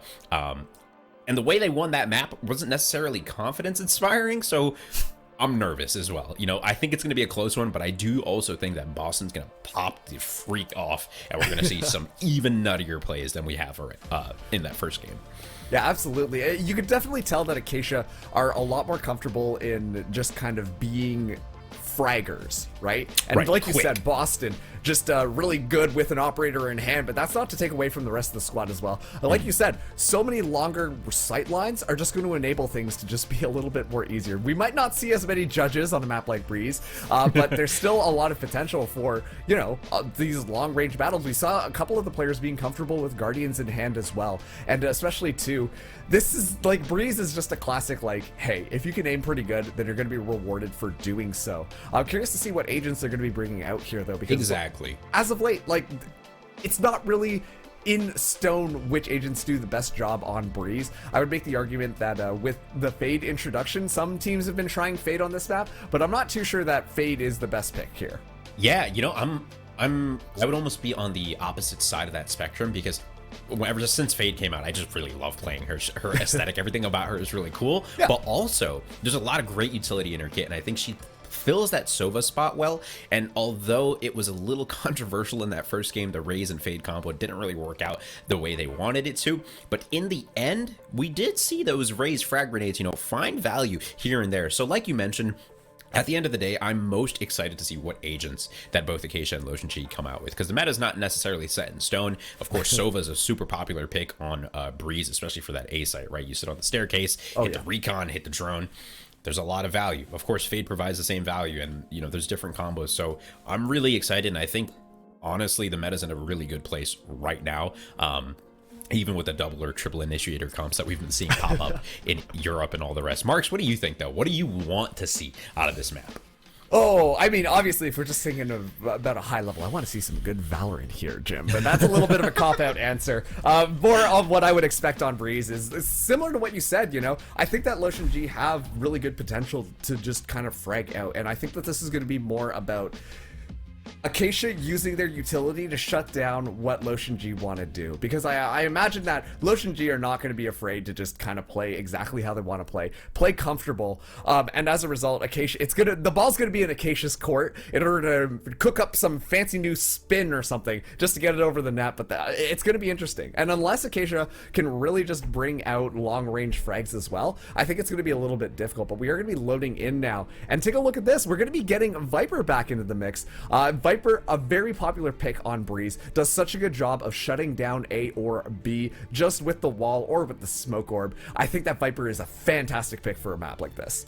Yeah, I think Viper is just a must-have on a map like this, and really, like you said, denies so much space and is also so good with those mollies as well. So pretty standard from both sides, and it looks like we're getting a mirror comp. So this is pretty much the go-to, right? Of course, we were talking about that Sova, so much freaking value. Of course, even through those Viper walls, that's going to be the main usage of this character. So really, it comes down to a battle of the wits and a battle of mechanical strength, right? We know these teams are evenly matched. 13-11 is no laughing matter. So it's going to come down to who just plays a little bit crazier. And like you mentioned, Marks, earlier, Acacia, especially with Taze on that raise, seem to be a little bit more gung-ho, right? A little quicker overall and happy to take close range engagements. Now that things may flip onto the side of Nsg, it could be a different story altogether, and Boston might just dominate this entire match. I'm scared of this guy. I'm scared of the rest of the team, but I'm excited to say the least. Mirror maps are always exciting in my books.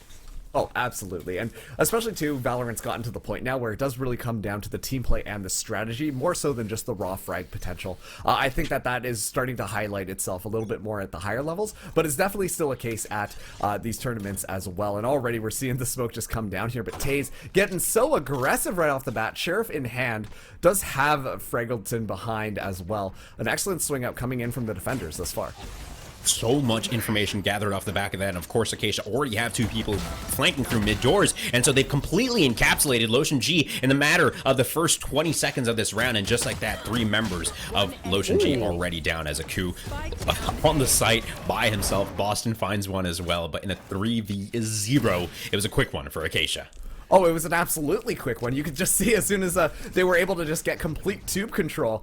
You saw that was just Taze as well as Fraggleton just ran out and got that flank set up. And even before the spike could get down, that was just a very clean take from Acacia. We saw Nsg, they were pretty confident in storming in onto the site, but unfortunately they were just caught off guard a little bit. And so, you know, it's pistol round. Things can happen here. But we're going to be seeing Acacia now buy up a little bit. 2 Marshals in hand, but the rest of the members are going for Spectres. And this time they're changing up their defensive strategy, only having 1 person watch this A site, while Nsg are very interested in taking it. Boston spotted out in mid, has to TP on out of there. Fraggleton, Marshall in hand, scouting out the Viper wall. They're going to use it for their cover, obviously, get out onto the site. They do take a dip into the poison, and Tylo off the back of that. Great combo. Finds a shock dart frag as Fraggleton off the side. Does a lot of damage as well. And Taze from the long range, just tearing him apart. Just like that, Nsg's once again dwindling down to 2 members as Fraggleton eats a bullet for lunch, but survives and returns with a quick one to HCAP. Yeah, hey, that was excellent utility. I would like to pat myself on the back here, because I said that Acacia got to be really good with the utility. You know what Acacia did? Was really good with the utility. The excellent combination, just had the lineups ready to go, dropped the snake bite onto the ground, and then followed up with a shock dart. That's instant death thanks to the vulnerability as well. And it was just so clean. The utility usage from Acacia is something to applaud, especially to just shut that down. Not even really using their guns necessarily to just put the pressure onto Nsg and immediately deny that spike plant completely. And so Nsg, they're going to have rifles in their hand. But look at this. They've already changed up how they want to play this because they knew that what they were doing was not working. Acacia, though, they are ready for the change, and with a 3-man aggress through elbow out of B, they are able to find 1, find 2, and quickly it's a 3v3 on the buy round of Nsg. They needed this one bad, and Taze is just ruining their day. And on a bonus round, Acacia are looking crispy right now. Drios, Vandal in hand. If there's anyone that can make a 1v2 happen, it's him, but Boston is even crispier on that shot, finally putting up a point for Nsg. Yeah, Boston turned the heaters on to 9, maybe even 10, and just completely shut that one down for a second. But still, a really good round coming in from Acacia. They forced so many deaths on Lotion G that their economy is not going to be looking good at all, and you can already see this starting to be reflected. The Teats, HCAP, and Hesh, while they do have rifles in their hands, I don't think that they can buy up full utility. And on top of that too, Boston won't have a gun. I imagine they're going to be trying to force that alt orb out to get that tour de force online, to get that operator in his hands, but still, this is a great response coming in from Acacia, shutting down Lotion G from having such a dominant round and really making them fight through the mud in order to get it. Yeah, the thing that I'm seeing right now from Acacia that I really love is the disrespect. There's that Viper wall down from Lotion G, obscuring mid doors, and you would think that they would push up mid doors on the attack, and so if you're on defense you would pay it some mind. Acacia don't care.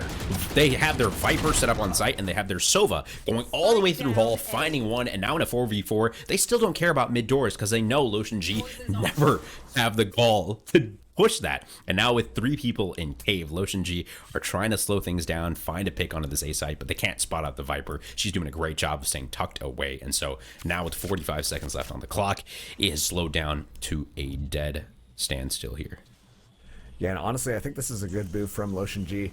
They faked the rotate over there. Seems like some of the members of Acacia did take the bait, but they still got 2 defenders here. It's not out. They're not out of the weeds just quite yet. Boston still has his tour de force, but the Vipers, while just doing such a good job of denying sight, rests on first contact. Yeah, it was almost in a great spot as that drone didn't spot him out. Rest does find one. Fraggleton returns for a quick one, and now Acacia in a 3v2 with their jet heading on towards mid doors. Let's see how they play this retake. Aku spots out one. Teats ties things up 2-2. But Aku around really the orange, taking the aggression here. Yeah, scary. Aku. Fraggleton needs to look behind him and in front of him at the same time. Aku, good for 1 from the mid doors. Drops down a 30 HP shock dart off the backboard. Fraggleton can't connect, and then he finds it 1v1 now. Operator in hand with no scope. No. Who needs a scope when they're standing on top of you? This is a little bit of an easy one, but I'm gonna have flashbacks to you going Aku, because yeah, some absolutely amazing, crazy plays coming out from both these teams right now. It's unconventional, maybe creative is a better word to use to describe how this has been going thus far, but still Acacia, they hold on and they're able to find some picks here. We're gonna get a little bit of a flashback. That was the Aku moment right there, and then Fraggleton just had to, in fact, look upwards, and no scope required. Pretty easy kill. So, great job coming out from Acacia. We're going to be seeing the tour de force come online for Fraggleton. But yeah, Lotion G, they're not looking too good right now economy-wise. They are going to have to just try and force up a little bit. Nope, they're going to be going for a save. Make sure they get rifles next time. But so far, their attacks have mostly been contested with Acacia doing a really good job of making it so difficult to take the site. Here. Austin spots him out and is like, I am not repeating that, bro. Immediately calls back the TP there, the rendezvous. Rest, though, with a great push through a main, finds one and is out of there like a snake in the night. And has 2 more picks enter the board here. Lotion G are by themselves out in mid, and they don't even have the spike. We're going to be seeing them get a couple of weapons in hands, but this has really just been the story of the sniper rifles coming out from Acacia. And at this point, I'd like to actually issue a formal apology to Acacia, because we talked about how Lotion G, they've got the aim, they've got the sight lines, they've got the snipers, they're going to be doing fantastic. And Acacia said, hold on a second, we actually also play aim labs a lot and are always in our death matches, and we've just been seeing constant frags coming out from Acacia. Whether or not it is the chamber or if it is the jet, they're just having such an easy time with things. And on top of that too, I really want to commend Rest for doing a really good job on this Viper, using the utility to slow down the pushes from Lotion G and really just kind of force their hand, really burn down the clock and then make them kind of panic into moving in onto the site, which just allows the snipers to just kind of pop off. So great stuff from Acacia thus far. Wow, great. Okay, connects with the null point.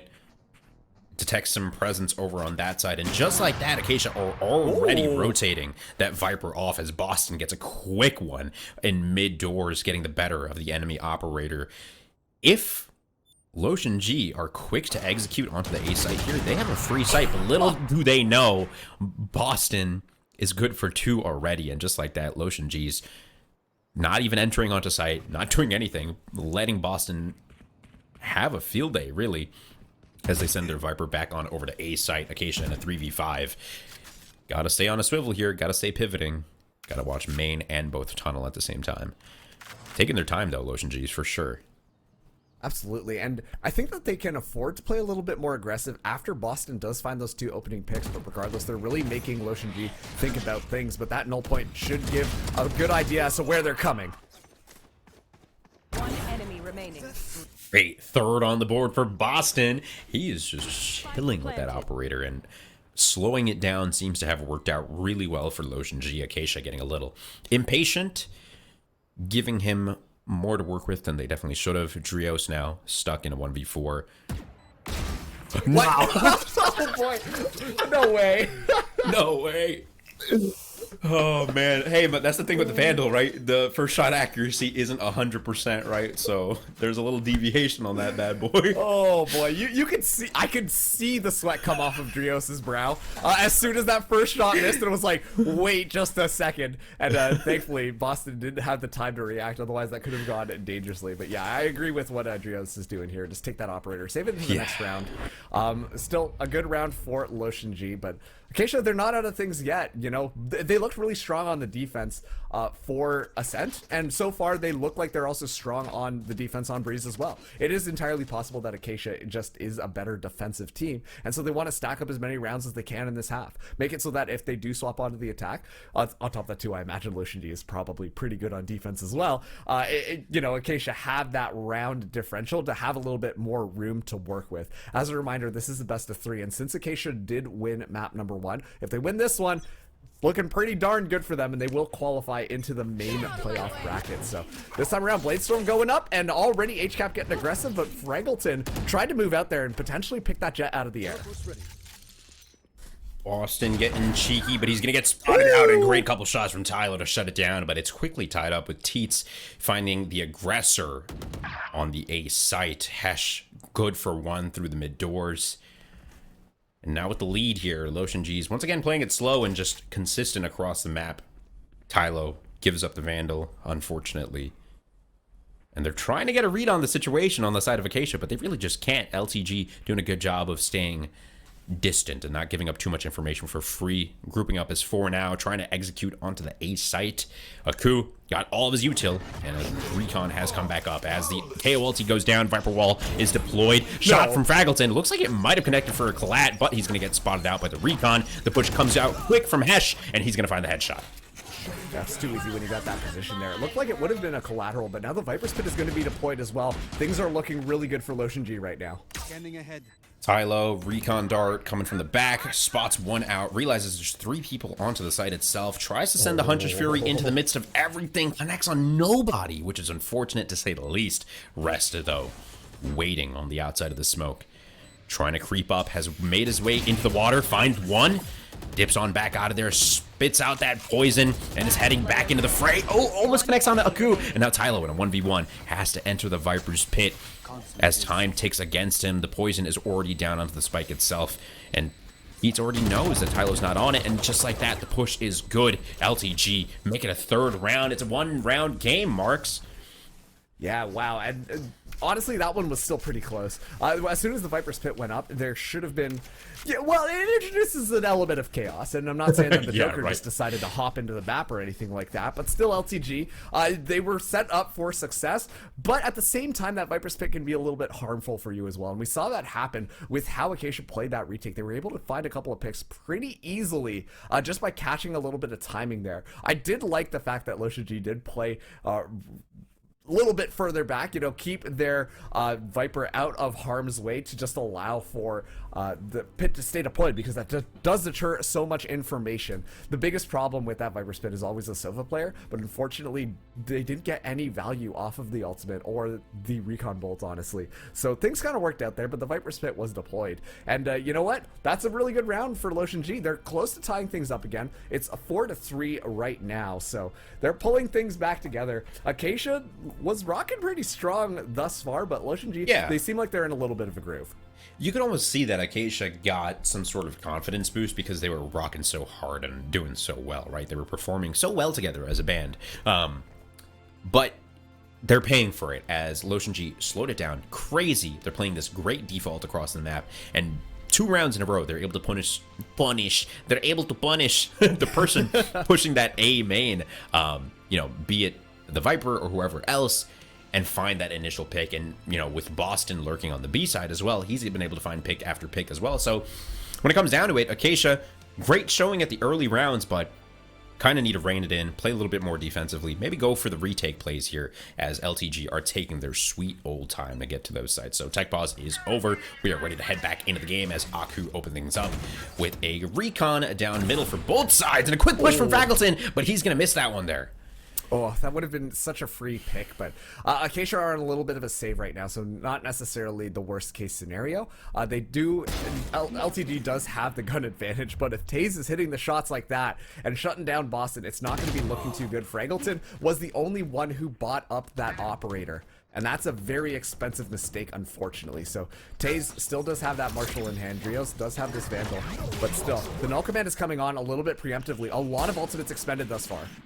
Taze needs to get out of there and successfully makes it back to half wall before peeking again and almost losing his head. HCap, great patience though, just posted up and waiting, repositions as the spike from LTG is making its way on over to the B side. Taze popped the knives.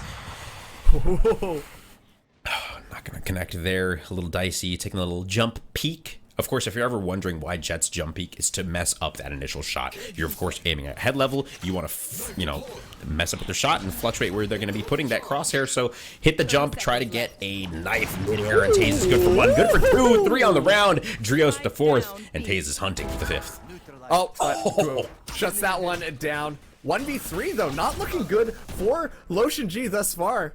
Acacia back into the swing of things, not necessarily with the best arsenal, but hey, they're going to make that one work, and as a result of this, they're going to be able to pick up rifles, and that's going to be 5-3 now. An excellent play coming out there. I think that it was a little bit too much aggression coming out on mid from Fraggleton, but at the end of the day, the team was able to pick it up, specifically Taze, finding the first pick onto Boston with that Marshall headshot. Absolutely massive for the round. You could just tell the momentum just completely shifted around at that point. And then Taze just busts out the knives, says, "This is my kitchen now," and throws a couple of these knives into people's heads. And the rest was pretty much history. A great showing from Lotion G. We're going to be seeing the tour de force come on a line for, or sorry, Acacia, as Lotion G now are forced onto a little bit of a save. HCap, Marshall in hand, following the drone. Double wall set up on A now. This is going to get dicey and can lead to a lot of weird plays like what Rest is trying to set up right now, trying to eke his way in between the walls, but instead he gets a lot of damage down onto him. Instead, down at 49 HP, he's hanging out, and it is a 5v5. The spike has not yet been planted, and they're faking it out as Tylo is good for 1. HCap returns, and a 4v4. Oh, Rest connects on the poison, almost connects on all that damage, but Drios is there to find one with the frag, and a 3v3 now, LTG. It may have been. Got a collat, yeah, with that Marshall, which you never see. Oh my goodness. What? Looked like it may have been a visual bug there. The gun stuck mid-box there, leading Boston to believe that there was someone there. Now heading on over to B, though. LTG should have a free sight here as Taze is just a little behind. If they're able and conscious of that CT push, they should be able to get the plant down here. Boston connects with 1 and taking the lead now. A 2v2. Taze returns. That was a nut shot. I barely even saw that. Taze returns. Yeah, that's the story of this map thus far. Taze has been popping off with this Marshall. Didn't even opt to get a better gun, and it's been finding heads left and right. Boston, though, is coming back around. Taze saw the tour de force bullet just whiz by their head. Now is going to be able to pick up this Vandal, as we do see Fraggleton come in as well, and Fraggleton goes for the final 2. That's going to be Acacia swinging back on their... Oh no, this wasn't their save round. They were looking pretty darn good. It was just Taze decided to stick with the Marshall because the Marshall was doing wonders. Yeah, I really don't like sloppy round to say the least. LTG, they had 5 people on that A site and inevitably had to rotate off of it because they were just getting picked off. Great shot there from Taze. Just conscious of where they're going to go after that spike plant. So really, really well done. Like you mentioned, if you could save money and still find the elims, why not? Their econ's going to be in a great spot. 6-3 for Acacia currently. It's a familiar score line though, right, Marks? Absolutely. Yeah, and this could be the moment where Lotion G decide that, hey, it's our turn to win, and start to swing things around. There's still 3 rounds into this half, and Lotion G might have been on a little bit of a save that round, but this is going to be their opportunity to kind of clap back, and they're the ones taking the tactical timeout right now. Potentially reset that mental, figure out what strategies were working, what strategies weren't, and that's going to be very important for setting the rest of this map. Once again, this is Acacia's side pick, but Lotion G's map pick. So Acacia definitely wanted to start things out on defense because they knew that they were going to be confident on it. And when you have a player like Taze, I completely understand. We see the aggression coming in from both their Jet and Chamber players consistently on this map, and every now and then they do get caught out in a little bit of an awkward position, but they've been getting so much value in just being so aggressive. Fraggleton right now leading the entire lobby leaderboard with 11 kills, and Taze just behind him with 10. So really big impact makers coming in here. And now let's see what Lotion G are going to be bringing back to the board as we go in here. It looks like it might be an A-side hit here, Jim. Yeah, Acacia just adapting their strategy. You know, you were talking about the aggression of Taze and that Chamber. Time and time again, we saw them getting picked off earlier in the round. HCap, though, in the middle of the smokes here, in the Viper smoke, right next to Rest. He's staying tucked in, though. Great shots from Rest. Finds one, finds two. And this corner is my favorite for that reason exactly. Popping out, finding so much value. But in a 4v3, the push has come down hallway as they quickly retreat and leave Hesh kind of in a no man's land, but he's gone undetected. This is really surprising. I thought that somebody would... Okay, there we go. Trios is able to pick that one up. I thought the information was there. Now Rest going to be taking Boston, but Boston has the information. It's going to be an easy one. Fraggleton finding one. LTG down to 30 HP. Acacia, though, really answering so well. Once they realized, hey, we need to stop giving up these early frags and just play for the plant, play real defense, they've been locking it down. 7-3, Acacia looking good, man. Oh, absolutely. And they used the tour de force last round, but it's going to be no big deal because look at their economy. It is nice and solid. They've got plenty of money to spare. Even if they lose this round, that's totally fine. They should still be able to comfortably buy up an operator, while Lotion G are going to be forced onto a save. Unfortunately, Lotion G have just been having a really hard time executing. We saw where Hesh got in just such an uncomfortable position, and I think that this is Acacia just using their utility smart and really just shutting down and putting a gap in between the team. And I think it's that level of space that is being made that just makes it so much more difficult for Lotion G to stay coordinated as they attack either of these sites. But the Bladestorm is going to be active as Rest finds Boston right off the bat. That's the scary thing about a wall that's horizontal like that. You can never tell where they're going to come out across the meridian of it. Okay. But HCap killing and spawn, great for 2, and quickly made this in a 4v2 in the favor of Lotion G. Yeah, and Taze is coming over here. I think this is a good read. That's rough, but HCap somehow is still on top with the classic there, man. Over Taze now. Tylo in a 1v4. That's tough. That's really tough. Oh my goodness, Lotion G, they're clapping back. Oh man, HCap absolutely just cracked with the knives. Kind of goated with the sauce if you ask me, but that was unbelievable plays coming out there with just the Bladestorm online. Taze was able to just kind of duck, dodge, dive out of the way of those blades, but at the end it was just the classic headshot that really just sealed the nail in the coffin for him. And yeah, we're seeing Acacia, they're going to force the issue here. This is the last round in the half. Will it be 8-4 or 7-5? Acacia say they want 8-4, so they're going to be having 2 operators on the field. We've seen both Fraggleton and Taze pop off with it, but Boston has an operator of their own. Could be deadly as already Rest is getting aggressive and done. Ouch. That's the thing, though. You know, Rest going aggressive round after round after round. They kind of get the read on that, and so Boston was like, bet, I'm going to peek early, and his info gets paid off as Aku finds another one across the map. 5v3 for Lotion G, and it looks like they're grouping up outside of the A site to try and get a quick execute out here. Boston, great patience, though, as the drone comes out from the side of Aku. Gonna try to clear a back site as Chamber TPs on out of there and heads towards the bridge. They've got a free A site. Now they're just gonna have to play this retake there. Fraggleton missed that first shot, but Boston is trying to challenge with this operator, and Boston's gonna win that one out, so the null command comes online. Great pop flash through the doors. He's gonna take a little damage from that frag grenade. Boston, uncharacteristic miss. Aku, though, great for the trade there down onto Drios as Taze finds one, and now in a 1v3. Of course, they've got the Hunter's Fury too on this post plant, which could just be devastating. Going for the res instead, and of course kind of needs to, in a sticky situation, somehow still alive. Sticks one in a 1v2 now. Suddenly, this is possible with one bullet in the operator. I'm ticking, the shot's gonna miss, and the spike is just ticking down towards that impossible zone. And just like that, Nsg are able to put up a 5th round on the board. Oh, Taze really tried their best to keep that one alive.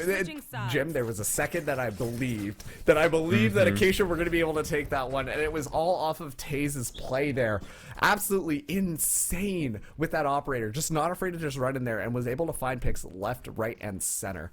So excellent play from Taze, but unfortunately the time just kind of ticked down. The mountain was a little bit too tall to climb. That's okay, because now we're in the second half here. Acacia are going to be on our offense. They're currently leading 7-5. They did win the first pistol round, but this could be the moment where Nsg are able to stabilize and turn things around. This is looking possible, and based on their defensive setup thus far, I'm really interested, because the Viper dropped the wall onto the A site, but immediately legged it over to B.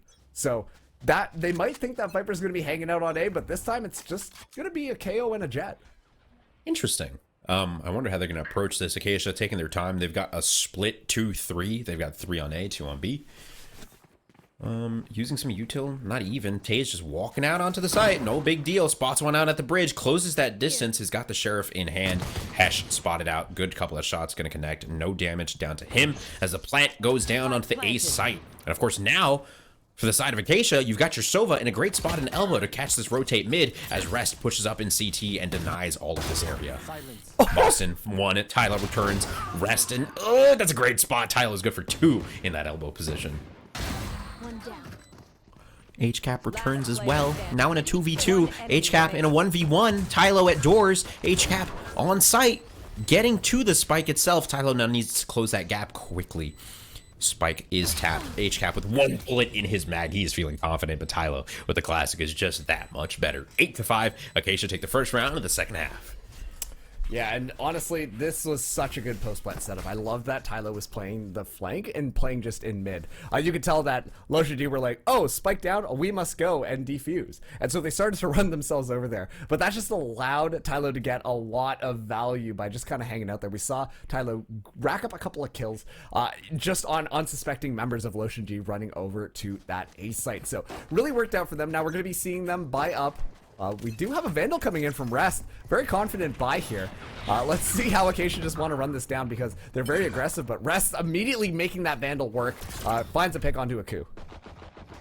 Great on the flank here, or rather, great through the hall there. Now regroups with his teammates, forcing Hesh out of that location. So smart. That's 3 pieces of util. That's that frag, the shock dart, and a molly to finish it off as Rest is good for 3 and a flawless round. 2 quick ones for Acacia.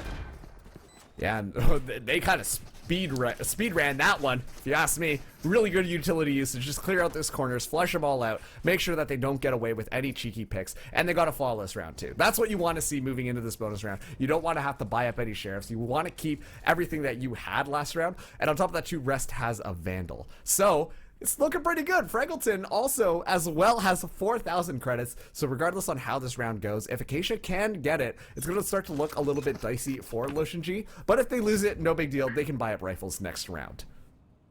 Fraggleton in the window gets spotted out. HCap is just frenetic. He's frantic. He's checking both angles at the same time. And with a great flick, he's able to open things up for Nsg. They are still playing a split though from Acacia, and it's not going to work out as one goes down. Hesh is good for 2 off the back of that pop flash. Tay is now in the middle, trying to find some action, some picks, anything here, but really it's their bonus round, so if they can find 1 or 2 frags, they're going to be happy. Yeah, and thus far, this is a really good job from Nsg, being able to shut things down completely. If they don't lose a single member, it's going to be fantastic for them, and it's looking like that might be the case as Hesh spot. Oh, never mind. Rest Hesh is going to use the Viper's Pit. They really want to force the issue here and potentially open up the round a little bit more. Is going to be trying to fake out the plant, but this is a very interesting strategy. Rest just going in on the back line, so confident, but Aku's going to finally shut that one down. Jim, I don't think I agree with using the Viper Spit right there. That is such a good tool to recover when you're on a little bit of an eco round, and they just kind of use it as a little bit of a distraction. Yeah, it's... you know, really uncharacteristic, I feel like, of Rest to use it there. Not sure what happened, maybe a bit of miscommunication, but at the end of the day, it's a bonus round. We're going into a buy round now, and Acacia are coming into this close to that KO ulti being available, so maybe they try to harvest some orbs, regroup, and take a quick execute. They are leaving that spike deep in CT, which leads me to believe that they're going to try and play a default and try and take a slow. Yeah, and Rest gets pinged up by the snake bite there, so not looking good. A single bullet would have been devastating, honestly. But yeah, we do see Acacia playing a little bit more of a split. They've left that spike back in their spawn. I imagine wherever they can get a pick, that's where they're going to be trying to push off, but Teets immediately shuts Rest down. Yeah, just great play there to walk up as that drone is going far on the right, take that left angle, so you're in a different spot than what Rest is familiar with now in a 4v5. LotionG, Hesh is always in a great spot here, and he's anchoring, which is exactly what you want out of your initiator as Fraggleton opens things up, ties it up 4-4. Hesh in a good spot. The spike hasn't been planted yet, and he's just kind of waiting as he gets spotted out by Tylo, who's better on that initial shot, making it a quick 4v3. Taze now. Mid pyramids. Oh, that's a very confident spot to be in, man. Very confident. The spike is now down. It's going to be 3v2 on this retake. Fraggleton does have this operator. It's going to be looking for some of the members of LotionG as they decide to move in. Still looking decent, especially with this Viper wall. Going to allow for a lot of more maneuverability, as we do see that a couple of weapon swaps are coming in, and the K-Pap, ooh, HCAP able to escape. Two shock bolts coming in here, but it's looking pretty good for this defuse. He's on it, and they're gonna get it. Aku finds 3 in a row. Great shots overall. LotionG's great on the retake. 7-9. It's 2-round game. Really, Acacia almost looked like they had it there. For a while, they seemed confident on the site, but almost once again, you know, too confident in weird spots that ultimately didn't pay out for them. Having to enter this round on eco marks. Yeah, and this is not going to be looking too good for them. I mean, potentially there is the option that Taze could pop off again. Does have that Marshall back in here. But of course, Fraggleton does have the Headhunter in hand. So this is going to be a pretty good round, because if they do win it out, LotionG, their economy is going to be broken. And LotionG are bringing 2 operators to this, so they're very confident in this attack. They have that Blade Storm online as well as an option, but Fraggleton is going to be getting the Tour de Force online after rescuing that alt orb. And honestly, it's so easy for the attackers to pick up that A side alt orb. I'm surprised that we haven't seen them continue to do so moving forwards, and that's 2 picks.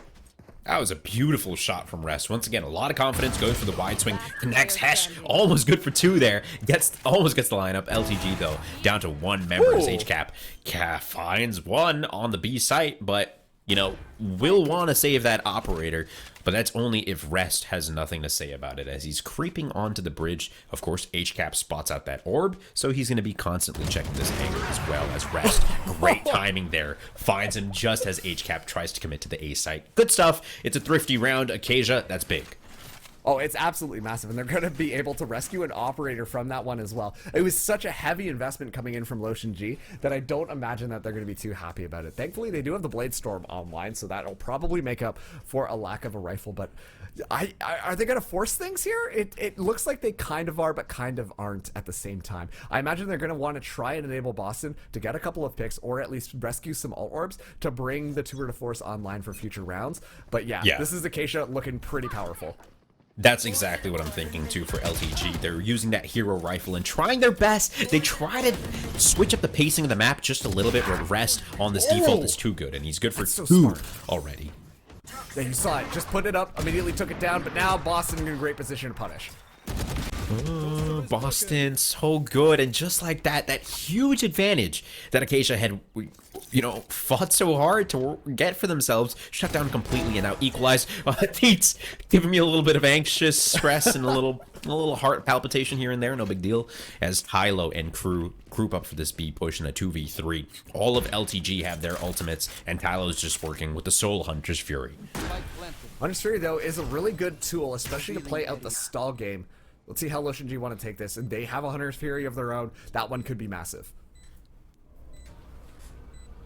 Playing this well, Fraggleton's got the op. He's in that cubby, which can be a nuisance to get rid of. pinging it down onto Tylo as Fraggleton gets his life saved by Tylo from main. And now Tylo trying to get an offensive Hunter's Fury. Boston connects onto one as Fraggleton finds one as well. It's a 1v1 trade.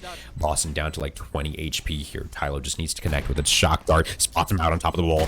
Now he needs to just play the spike tap, and there it is, Tylo. Great confidence there to find the final pick on a Boston. We're going to 11. Man, and the timing from Boston to be able to watch that double doors and immediately shut it down. It was a nifty little strategy that Acacia were bringing out there. They were like, hey, this is our opportunity. We got a couple of frags, and now let's creep our way over onto the 8 site because they're not going to be expecting us. And Boston was just there, rifle in hand, just was able to spray it down. And like you said, Jim, completely evened the playing field. Now things are looking a little bit more dicey for Nsg. There, you could just tell the momentum isn't there as much as it is for Acacia. They're rocking the server right now, and Boston will have the Steward of Force online. Teats is going to be using the Viper Spit immediately and shuts down Taze doing so. Oh, that was so good for Teats. Oh, Boston returns though. This is so back and forth. What? LTG, just like that. Teats, great molly, gets the initial frag onto the jet passing through, but can't connect onto the vulnerable enemy. Boston in a great spot, the savior himself of many a round. Now in a 4v1, Tylo, what are you gonna do, buddy? 8 rounds on the board for Nsg. Jim, I would like to apologize for you, but also too for everybody watching there. I almost fell out of my chair. The Viper Spit goes up, immediately gets shut down by the other Viper, and then the attacking Viper Rest is just like, it's my turn to play in the pit, and immediately sets it up, and then it's just Boston going for a blind shot through the smoke, immediately takes down that Viper. Unbelievable things, but it just allowed Nsg to be able to stay alive in that round. Like you said, Boston, the savior has come for Nsg, especially during that round. Unbelievable things coming out from that play. And sure, you could say it's a little bit of luck, but also too, it takes quite a bit of understanding of the game to know where to place some of those random shots, quote unquote random shots. And already getting aggressive, Tay is going to be taking the duel. Aku ready for it though, but he's not ready enough as Taze and Tylo open things up with a quick 2. LTG though, they've got the KO ulti to work with, and Hesh doing his best to stay alive and try to get some cheeky info around the pyramid, but Fraggleton gonna shut it down quick as Drios tries to get the push onto the site, and he is confident, taking this long-range fight with a spike in hand through mid doors. He will go down to Teats. Boston wrapping around CT. I'm assuming he's going to try to stay alive, but he is pushing slowly but surely to try and help Teats out here in a 2v4. I've heard an absurd number of operator shots in my eardrums these last couple of rounds, and Fraggleton is looking to make this one happen yet again, but Rest, just on the other side, shuts down Teats. Good stuff, good swing out. That's the confidence you need. Your teammate is distracting, just pop out, get the trade, and beautifully done. Acacia, 1 round away from wrapping up this first decider match of the day, Marks.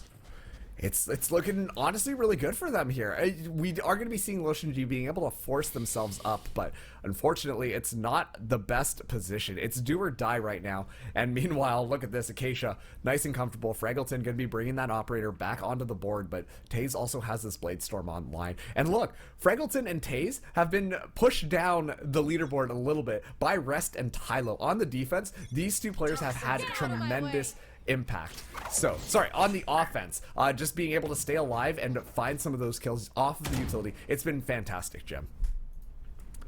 Let's see how they play this, though. LTG, that dash is about to expire, too. If nothing happens quick, HCap not going to get any util value, but Hesh, great on that dash, connects with the shot, drops the molly, but Rest doesn't care, walks through it, finds the pick, and now LTG in a 4v2. Acacia find themselves on the back foot. I don't think they were ready to be aggressed on so hard. Last player standing. Yeah, and that just came down to just really confusing your opponent there. I love that look from Nsg. We see that aggression on mid once again, and it works out for them. We've seen their players been a little bit of aggressive and been shut down every now and then, but I like that they're switching it up. They're keeping Acacia on their toes, and thus Acacia don't really know what to expect. So it's Fraggleton left, operator in hand, 4 members remaining, peek in this corner, but I don't imagine this is going to be a round win for Acacia. Fraggleton from the cave in a 1v4. He's got to get the spike. There's a Viper wall. Everything is just working against him at this point. He could try to get one here, which is what I'm assuming he's going to try to do. But on the other side of this wall, there are 2 members, and that will be the end of that. 9-12, LTG clawing their way back into this game. Yeah, that's a really good round too. They only lost one of their members, and it was the KO, but that's okay, because then economy-wise, sorry, they're going to be feeling fine. We are seeing Acacia. They're starting to run a little bit low either. They got to make sure that they shut this down quick, because this could easily snowball into LTG pulling themselves back up and potentially forcing that overtime as well. This is LG's map pick. They want to force out that map number 3, but Acacia just want to close it out here. We see that they are going to still have rifles there, but they got to play a little bit more carefully. They got to be expecting that LGG are doing things differently, and that's going to be the null command to start. Hyperwalls all over the place. Boston uses the confusion to his advantage, finds one, gets confused himself as Drios goes for the wide swing there. 4v4. KO ulti shutting down a lot of util, but that's going to be over in just a sec here. Now Hesh with an ulti of his own. Will he decide to pop it? As they're on tournament round here, Hesh needs to do something. Pops out onto Drios, finds one in a 4v2 now. LTG holding on to dear life, waiting for these frags, and they've got teammates galore, so can they make use of it? Yes, they can. Hesh good for one more before going down. Acacia now in a 1v3 from the top of staircase, pings out one. Heat's gonna stay alive and swings out across the left side, finds the trade. LTG at 10-12.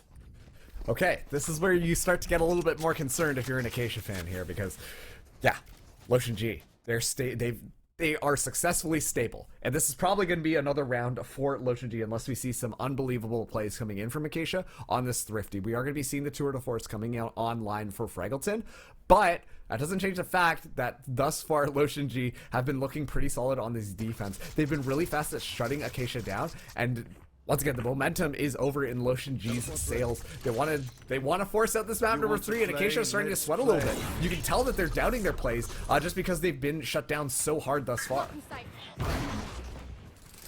Quick dash into tunnel. This guy is just like unprecedented levels of aggression. Now straight down onto Boston. He doesn't even care. He's shooting his guts, but he finds what he needs at the end of the day. Acacia busting the door down. 12-10. They are on their tournament round, and they find 2 quick ones to open up this round as the spike gets planted down onto the B side. Tylo finds a 3rd. Fraggleton finds a 4th. And Hesh now in a 1v5. Marks, we might just have our first victors here. Yep, off of a thrifty round nonetheless. Speaking of unconventional plays, that was absolutely beautiful. You see that they didn't try and go for normal site control. They said, actually, let's just fray out a little bit. Let's play some Call of Duty, and then that way we can worry about the spike secondary. And it just worked out for them. Like you said, just got up into Boston's face. Boston was like, wait, what the heck is going on? As a Hunter Fury is coming in as well. And it was just an overwhelming play by Acacia that just allowed them to win the rest of that round. We're going to be seeing some of the match highlights there. But congratulations to Acacia. That was really well played. Really well played, and of course, going the distance once again, going all the way to 13-10, like you mentioned. If I'm gonna, oh god, oh no. Couple of those moments in this game. It's like that Reddit copy pasta. Clearly, shots 1 through 5 whiffed. Come on, man. Like, no, just tucking under his chin there. But yeah, Fraggleton having many a moment in the second game. Rest. Still putting on a showing, not as dominant in the first game in Boston. You know, we expected a little bit more out of him, but at the end of the day, it was a close game for both sets. You know, looking at this from the outside, you might be like, quick 2-0, no big deal, but the map scores tell a different story altogether. And man, what a roller coaster it was for both of these teams, to say the least. Absolutely, a roller coaster of emotions. But yeah, once again, we're going to be seeing the final maps here, and yeah, it is going to be Acacia winning things out 2-0. Big congratulations to LGG as well, though. I really liked the way that they were playing. They had so many moments of brilliance in order to kind of bring things back in, but Acacia just a little bit more rehearsed, and could really rely on players like Taze to just kind of pop off when necessary, and it just kind of worked out in their favor. Yeah, beautifully done. Of course, that means they'll be moving on in our deciders, and that's crazy. We started off the day with a BO3. We go the distance with both of the games. Marks, we've had such a great time so far. Plus, I think there's a way that our audience might have a better time if they're sitting down right now, right? Well, hey, listen, if you saw some of those unbelievable plays and you were about to fall out of your chair, well, maybe you should experience the Mavix gaming chairs, the exclusive chair partner of Nerd Street Gamers and a local host. All Mavix gaming chairs feature feature the Future 9 functions of a critical ergonomics to support gamers everywhere. Get yours today for as little as $22.22 a month, and make sure to use code NSG55 to save $55. Shop at mavix.com/nerdstreetgamers to get your wonderful chair today, and hopefully you won't fall out of it just like I almost did in mid-map. Yeah, lots of exciting moments to say the least. Up and down roller coaster of matches, and like we were saying, the meta is really in a great place. Even though that second map was a mirror match, we just saw it played so differently, right? Taze with this aggression that it doesn't seem to care about anything, taking sheriffs to close range fights, versus things like Boston just lurking across the map, and Equalizer, right? The great Equalizer himself, making 5v3s into 3v3s time after time again. It was great to watch, and although we don't really know anybody on either of these teams, great storylines already, and I can't wait to see these guys continue to play in the rest of the champs.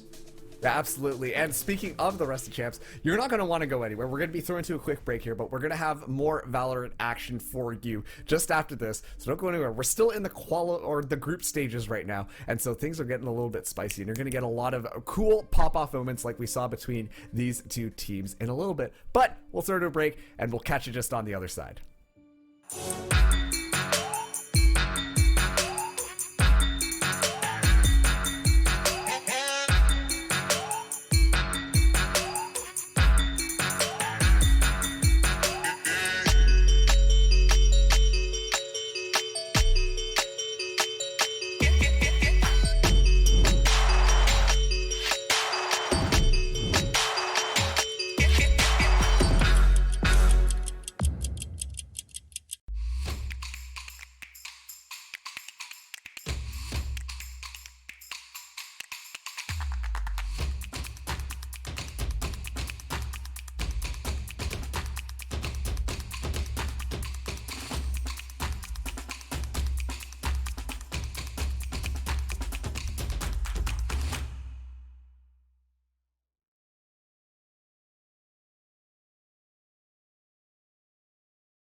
My name is Zekin, and I play for XSET. And this fight continues to take the player in hell. It's Zekin for 1, it's Zekin for 2, 3 on the round. He needs to find Giza, and Zekin will do it for the clutch. There being a break for VCT, while some teams are in Iceland, most of the other teams, there's not a lot to do tournament-wise, and having a tournament, especially getting some LAN experience in with a new roster, it was a good opportunity for us, I think. If you're on the fence about competing, the best thing you can do is just try it out and see if you like it. The best way to get better in tournaments and outside of ranked is just to play them. The more experience you can get, the better. So whenever you have a chance to come out to an event like this, you should do it. I played a tournament called VCS. It was an online tournament every Sunday for $1,000, and I used to play that every week after the school week was over. I would get with my team and we'd go play VCS every week. So that was my first kind of experience playing tournaments. I think the best way to if you're a tier 2 or tier 3, to beat the best is to play them and just get to know what it's like to play against them. Even if you might not win, still the experience is really valuable, and it'll help them a lot to get better and kind of level up, I guess.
Spacey shitty.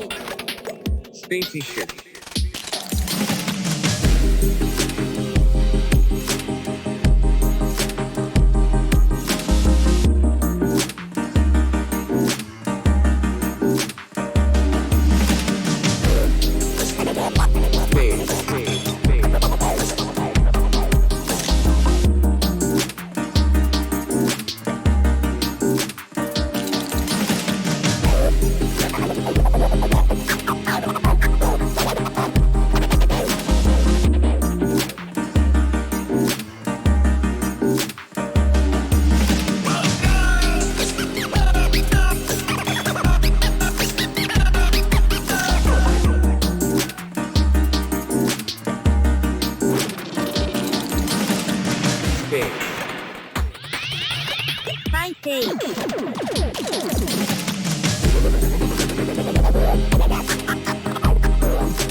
Welcome back, everybody, to the Nerd Street Valorant Chicago LAN for the Summer Champs.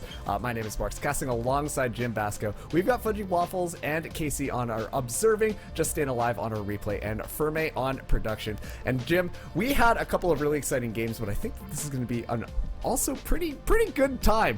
We got the E-Girl fan club going up against the Last Resistance. Yeah, some legendary names to say the least. And for both of these squads, once again, I'm not really familiar with anyone here. Decay, I'm not even sure if that could be Decay from Overwatch, the former OW Pro. Not. Yeah, probably not. It's a popular name, but at the end of the day, you know, that doesn't really mean anything. We didn't know anything about the last match that we had. None of the players had any sort of significance to us, and we had a slobber knocker of a series. 2-0 for Acacia at the end of the day, but close games, 13-11 and 13-10, so maybe we'll get the same here from E-Girl Fan Club and the Last Resistance. If I'm not mistaken as well, I think we do have the map picks ready to rock, and from both sides, we got some pretty interesting picks, but I was happy with what we saw from the first series, right? I really always like starting out something like Ascent or Haven. It's a really easy foundationary map, so we'll have to see what we got going on this side of the border, I guess. But Mark, anything that's really stands out so far from either of these squads, or are you just kind of ready to get things rolling here? Honestly, I'm ready to get things going here. We do have an idea on what the map is going to be, and that is going to be Haven. Nice. Just to clarify, because we are on a decider in Group C, this is the first round in Group C, that means that this is still a best of one match. You can see map picks and bans are going to be coming in here, and yeah, once again, we're going to be starting things out on Haven. Haven, and Last Resistance are going to be the ones attacking, while it was the E-Girl fan club that wanted to bring us to Haven in the first place. Nice. Haven, at the end of the day, great map. I think it's, like I said earlier, standard, to say the least. Of course, Ops, super present on this one. Long lines of sight on both C and A. But if you want to turn things up a notch and up the ante, up the pace of the game overall, you can always just shotgun it down through Garage or onto the B site. Those are always viable options and things that we've seen happen in the past. Great couple matches that we saw being played on VCT recently on Haven. You know, I'm thinking of EG recently, but I can't get that match out of my head. Haven, though, favorite map for sure. It's going to be great. Like I said, not really much info on either of these teams, but there is something exciting too. I think we do have venue cams on the way for this match. So while I can't promise that, we did hear rumors of it being worked on for this match. Hey, there we go. There it is. We're in Chicago, baby. Yeah, look at that. Hey, listen, me and Jim, we aren't actually in Chicago. I know that might blow your mind, but take a look at this. There's so many people walking around, and honestly speaking, just being in that LAN environment is always such a fun time. You're with people who are playing, who are bonded by the mutual love of Valorant, and what could be better than that? Especially too, just being able to also to play on some of their better rigs there. I'm sure is definitely a wonderful experience. Probably a lot more frames than my computer could probably Dude, they get run. like 500 with those AMD processors. It's kind of ridiculous. I can't even imagine that, Jim. That would blow my eyeballs up. I don't even know what I would do. Dude, I recently got a 390 hertz monitor, and I only get max like 250 frames, like maybe 300 on a good day. But like, boy. I cannot wait for the future. And yeah, exactly. Going to a LAN center like this, too, the experience itself is so different, right? Because you're not playing at home. You know, your cat's not sitting by your feet. Your mom's not making you chicken nuggets in the dinner or in the kitchen or whatever. You know, like you are here to compete. Your competition is sitting directly across from you. They can BM you in real life, you know, like Yep, the pressure that's true. is so high. Yeah, there have been a couple of incidents, let's call it that, of people getting a little bit rowdy at LANs, and like, you know what, that also just shows a little bit more of the passion for the game. When you see people actually just like playing out and even being beside your teammates when you get some of those kills, secure some of those rounds, and win the map, it's a completely different experience just to be able to just bounce off each other just like that, right? Right, yeah, all your homies sitting next to each other, you get a great clutch, you know, you gotta hit them with the fist bump, you know. It's the esports move, you know. If there's an esports move, that's the esports move. But right, it's just such a different experience, and so it's an awesome experience. If you haven't been able to compete at a LAN, go find an Nsg center near you, it doesn't have to be one of those, but there's tons of LAN centers across the nation, tons of competition. So if you're looking to get involved as well, these LANs are happening all across the summer, man. And if you really think you can hang with the big boys, then prove it. And you can maybe even earn some money too.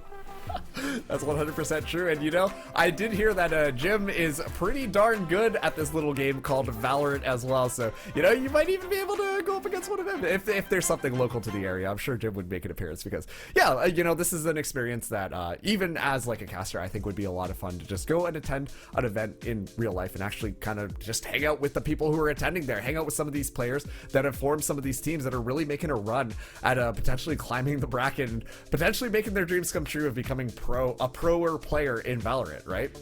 Yeah, exactly. And it's, you know, there's so many avenues to get involved, be it as a broadcast producer, as a commentator like one of us, as a coach, a tournament organizer, someone helping people out set up their setups on PCs. Like there's so many avenues to get involved, even if you're arbitrarily interested in Valorant or LANs or anything of the such. So great opportunities, and of course, find out if there's one near you. You're not going to regret it. And of course, like you mentioned earlier, Marks, it's just awesome getting to hang out with people that share the same interests, right?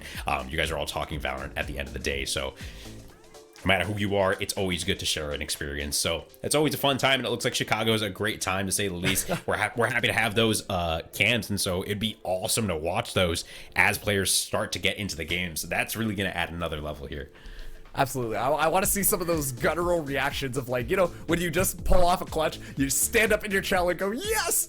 Some of those could actually be captured on camera, which I think is going to be extremely exciting. But we're just trying to get the players into our lobby now. Once again, we've got the E-Girl fan club going up against the Last Resistance. It is going to be the Group C opening match, but we're just going to go throw to a very quick break while we continue to get those players in. I'm being told that we are almost there, so actually, we don't need to throw to a break. Let's talk a little bit more about Haven here, Jim, because once again, this is going to be the map that we... oh, wait, we might be good for a short break. Did I hear that correctly, Jim? Not sure if I heard that one, but, you know, we can be corrected. But yeah, no, Haven is all over the place. The real thing with Haven is going to see if any of these teams have really doubled down on that fade. Lineups galore, especially if you're a Phoenix player, you know those mollies have tons of lineups, and the fade projectiles follow the same arcs, right? And they have that drop after a while of being active. So maybe we'll see some nasty combos, maybe we'll see some raise fade combos or something else, something of the sorts, but I'd really like to see her played. She's really strong at the moment, and especially on a map like Haven, but, you know, generally we see a lot of ops of things of the sort, right, Marks? Yeah, absolutely. And another player that or agent, I should say, being brought out, not as much anymore, but, you know, I kind of hope to see a little bit more as Breach, because I really do think that Breach's utility is just so strong, and Haven's map kind of lends itself to allow players like Breach to really just kind of thrive. The fault line is really good at kind of being sent down some of those longer entrances or exits, but really for me, the aftershock is what makes the difference.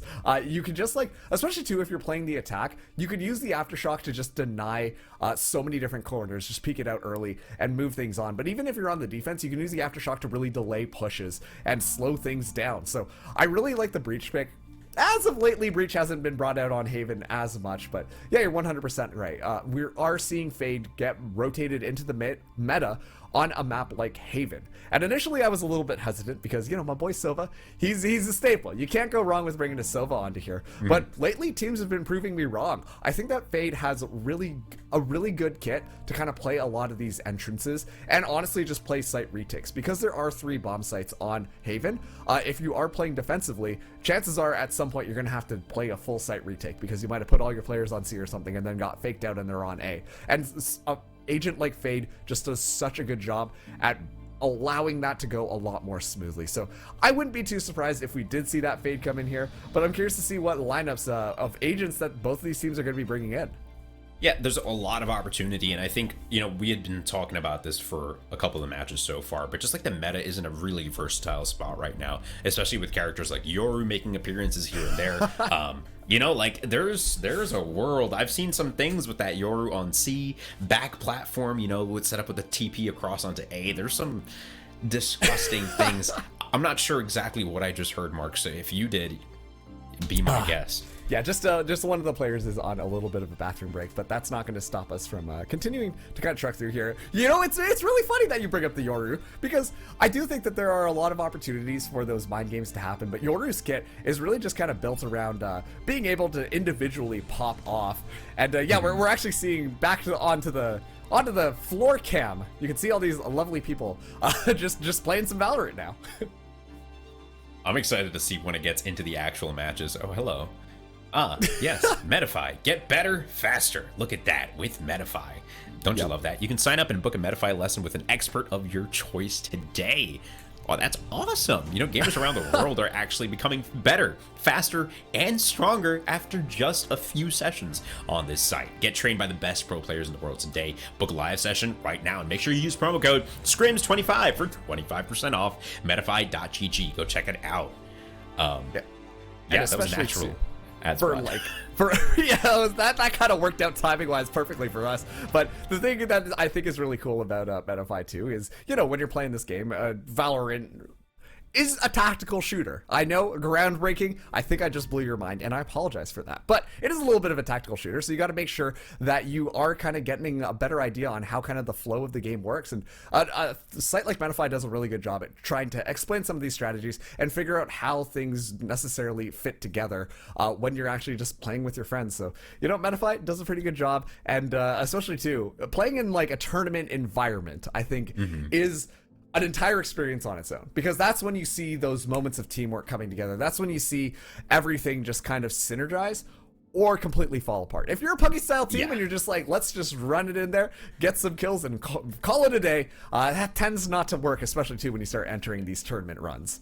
Yeah, and my favorite thing is even like, because you do have that team chemistry thing, and then at the same time, you become a million times more insecure, right? The personal level of play and the pressure that's put on you, because all your friends are watching, the teammates the enemy team that you're playing against, their friends are watching, and you're all in the same room, you know? Like, if you've ever felt nervous going into a 1v3, a 1v2, your teammates are already coming. Now imagine how much more nervous you feel with them watching over your shoulder. That feeling in its own is making my palms sweat right now. And I'm sure both of these teams are feeling the same exact way, because there's a lot on the line. If I'm not mistaken, you mentioned it was a best of one for this game. Yeah, this is going to be the best of one. This is the opening part of group number C. And so we're already getting teased with some of these agents here. I really like the Last Resistance's lineup here. No Fade. They're actually planning on sticking with the Sky, but more interesting, I think, is the fact that Cypher might be coming out here. Cypher, not an agent you see too often on Haven. Something that you don't see too often on Haven for sure. Still a lot of value, and really it comes down to, like we had been mentioning this before, right? Individual play. These players are so mechanically matched. And we're playing at such a high level that, like, if you do have this intuition on the Cypher, maybe you'll just pull it out and be the menace that no one else can be. You know, we've seen Nats do it with the Viper previously, just be a completely unstoppable force on this random character. Cypher maybe the same case on this attacking side here. Interesting though, from the defenders, they were hovering that Neon for just a moment, but opting for the Raze instead, a much more standard pick here. And I like the Sova pick. Overall, we're seeing two pretty interesting team compositions, you know, opting for the KO, opting for the Chamber, and opting for the Sova versus the Sky, the Breach, and the Cypher, which to me feels a lot more aggressive on the attacking side. Yeah, and this kind of feels like the something old, something new. Different styles of compositions coming out here. Specifically, breaking that Sky and Cypher out is a very old school type of comp that was run on Haven. But meanwhile, very new ages to bring out that Chamber, as well as, well, actually that's not necessarily true, because they're bringing in Sova as well. Still though, this is going to be a really interesting match. It's really hard for me to kind of predict which team is going to be coming out on top. I love the variety though coming out, as E-Girls are bringing out the KO as well, but Clamoran just in such a good position. Great spot, Decay with a great fadeaway shot too, putting them in the advantage on the defense here. As Last Resistance, a good nade down into there. Could follow up, quickly shutting down this attacking side. Decay gonna get popped, but dropping Riken down to 20 HP. Now that's two-man offense trying to make their way onto the A site, and they do, but not before Lucas wraps around that cage. Agility finds one, is returned on, and Lucas finds the second on the round as the defense picks up one in this first game. Yeah, and it was a little bit of a scattered attack. You could already see that the Chamber was setting up for a flank there, but yeah, good job for the fan club. I guess we can call them the fan club, because calling them the E-Girls isn't right, because they're the E-Girl fan club. But a good hold from the fan club thus far. We are going to be seeing them buy up now. Interesting, Lucas is going to be opting to go for the Bulldog, which actually I think that's a pretty good pick, especially too as you try to bonus. If you do have that Bulldog, I think it works out pretty well. You can ADS, get those headshots, really good counter to people who are bringing in rifles. So let's see what Last Resistance want to bring to the table this time around. Enzo already trying to deny that ultimate orb, but it's going to be an in-out attack, and already aggression coming in yet again. Clamoran shutting it down early, taking a lot of space outside of long on A, denying the Sky any entrance. The Cypher is isolated though, and if the Sova can pick that up in short, that's gonna be huge, and he does as Clamoran tries to force a fight. He will go down to Rilla with the shorty. Rilla picks up the Spectre, finds another one, and Agility doubles on back, finds the second round. Overall, a good eco round for, what are we calling them again? Eco round, the fan Last club, Resistance? The fan club. Yeah, The oh fan yeah, club. the fan Yeah, club. yeah. Fan Sorry. club. Yeah. I was like, G, what is G? I was like, My brain broke momentarily. man. But good Jim- eco round overall. Jim, also a victim of the e-girl fan club. No, I am, unfortunately.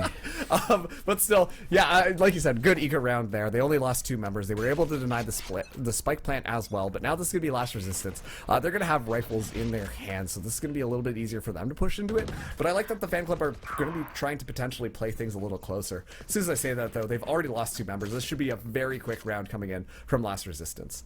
Yeah, great couple of peaks there from last resistance to pick up 2. This is their buy round. The fan club is on their bonus, as we mentioned. Enzo, quick couple of shots, going to get out of there with just a bullet to his body. Ooh. Stuck in between a rock and a hard place now. Flash is making it impossible to see. Senti, quick couple of pre-fires. Enzo tries to wrap around and find one, but he is not able to do so, as last resistance 5-on-2 now, looking confident. Great dodge of that shock dart, lassoing up the last 2 members of the fan club towards CT as Lucas pops 1.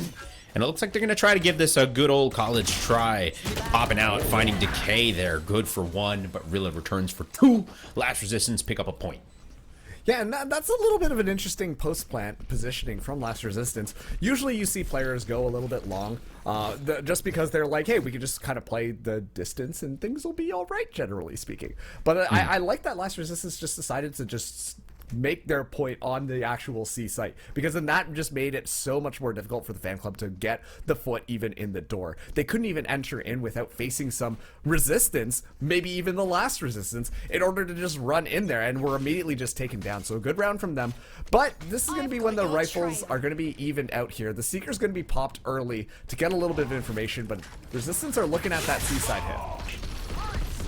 Rolling Thunder connects onto Enzo on the site. Senti top default is good for 1 as Decay lines up 2 on the site as well. So now quickly made into a 3v3. Everyone's at full HP. Guns galore.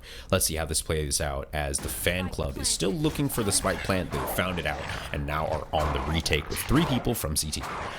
Yeah, that dual kill with the Hunter's Fury should not have been a thing, but that's going to make this possible for the E-Girl fan club. Potentially win this one out. They're entering in through short. Utility being traded back and forth, but Senti in such a great position.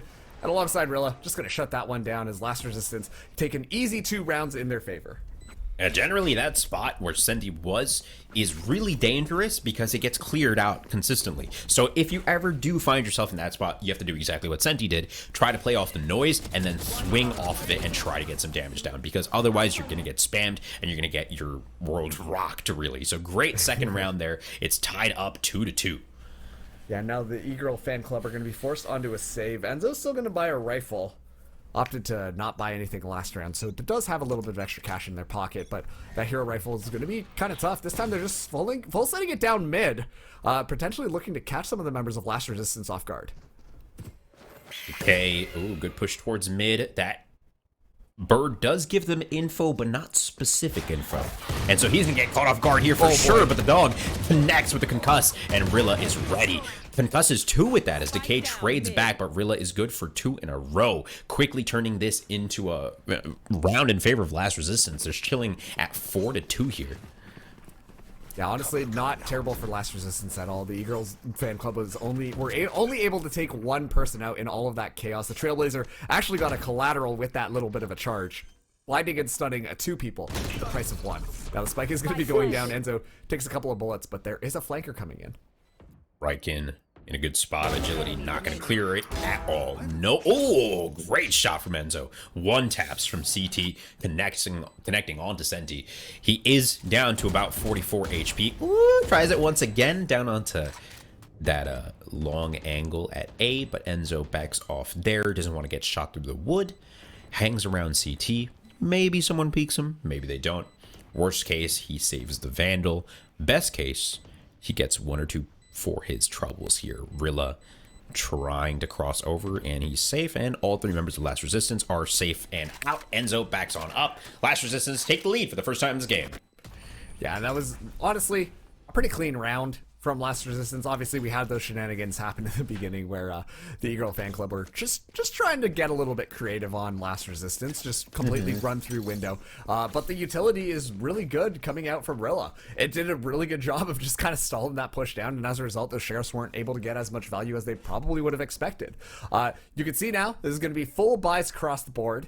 Lots of rifles and full shields, but the economy of Last Resistance is looking a lot better than the E-Girl fan club. If the E-Girl fan club lose this round, they're going to be sent to, I was going to say the afterlife, but that's not the right word. They're not going to have money, is basically what I was trying to get across, just in a creative way. Couldn't do so, but that's okay, because now this is going to be Last Resistance taking a lot of space on mid, which should allow for a very easy B-site plant if they do so choose to take it.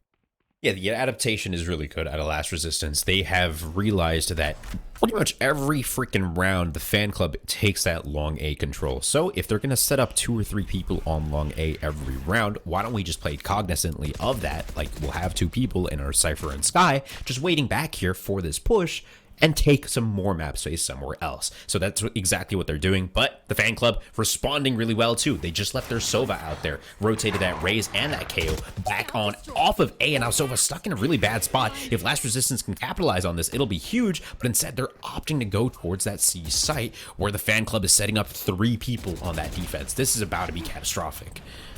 They're going to be pushing in now already. Tailwind's in place, but look at this. Enzo in such a great position to just punish them. Trades going back and forth.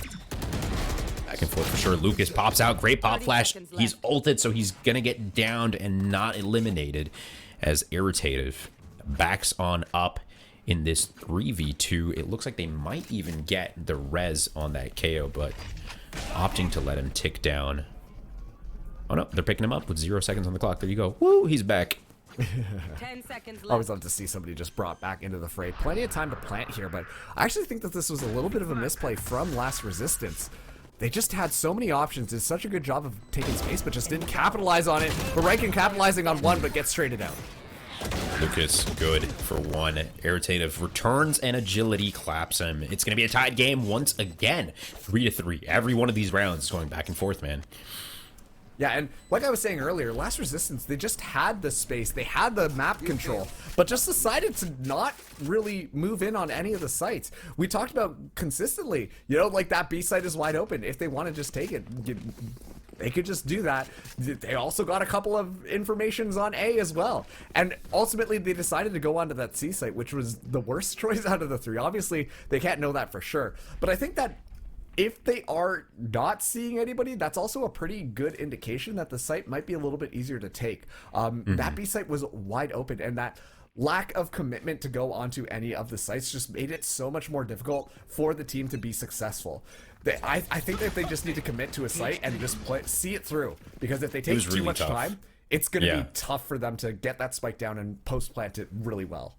Yeah, we saw that. You know, they were kind of drawn towards that A long area, and now they're addressing this aggression once again. They've sent 3 this time around and are trying to take it quickly. Chamber going to TP back on out of there to safety. They've got the KO on the defense, setting up in the window, trying to play this long angle, and he's able to find one. Pop flashes out, doesn't jump out after it, opts to stay alive, opts to play safe here. Lucas getting ready for another pop flash as Enzo squares up on short, and Riken playing the mid-rotate. Could be good for 1. Finds agility and is able to pop through. This is devastating for the fan club. But Enzo, almost in a great spot, will go down Iron. Yeah, now they know that Clamran is coming in behind as well. This could be devastating if Clamran can't find anything. Clamran turning around. Oh, gets paranoia. Riken, great push here. Finds that. And off the back of this mid-aggression, catching one off that rotate, finding another one in an odd spot. Last Resistance are looking to put another round on the board here. 30 seconds left. They're going to be getting that spike down onto that C side. It's going to be 2v4 on the retake. Let's see them get set up here. Lucas, as well as their Sova from the E-Girl fan club, are going to have a lot to do.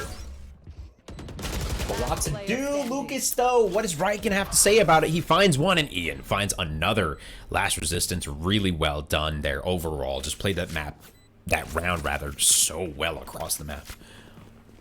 Yeah, and once again, this has been pretty difficult for Last Resistance to kind of just make their way onto site, but they make that happen, and I think that's all off of the Cypher ultimate.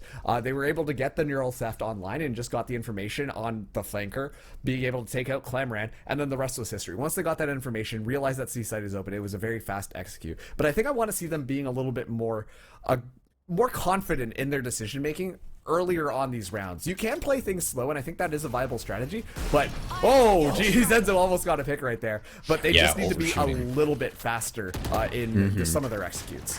Yeah, I feel like that decisiveness is really what's missing. And here, Rolling Thunder coming out, not connecting on anybody.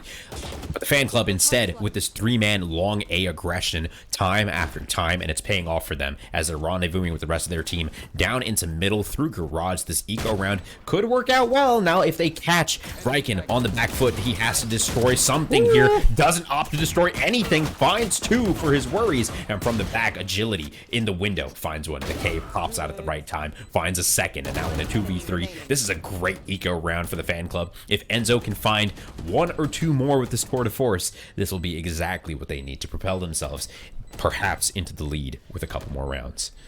This is absolute chaos coming in onto the point. There's your first one. Senti going down here, looking for yet another. So on the shoulder, is able to pick him out. And suddenly this, honestly, not a bad save round at all for the E-Girl fan club.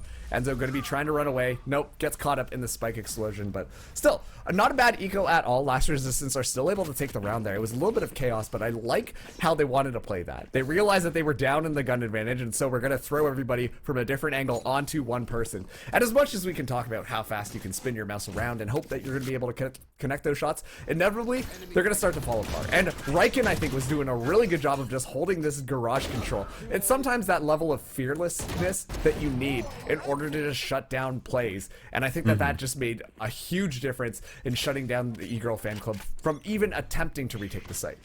Absolutely, Riken, really good job there in opting for the right decision.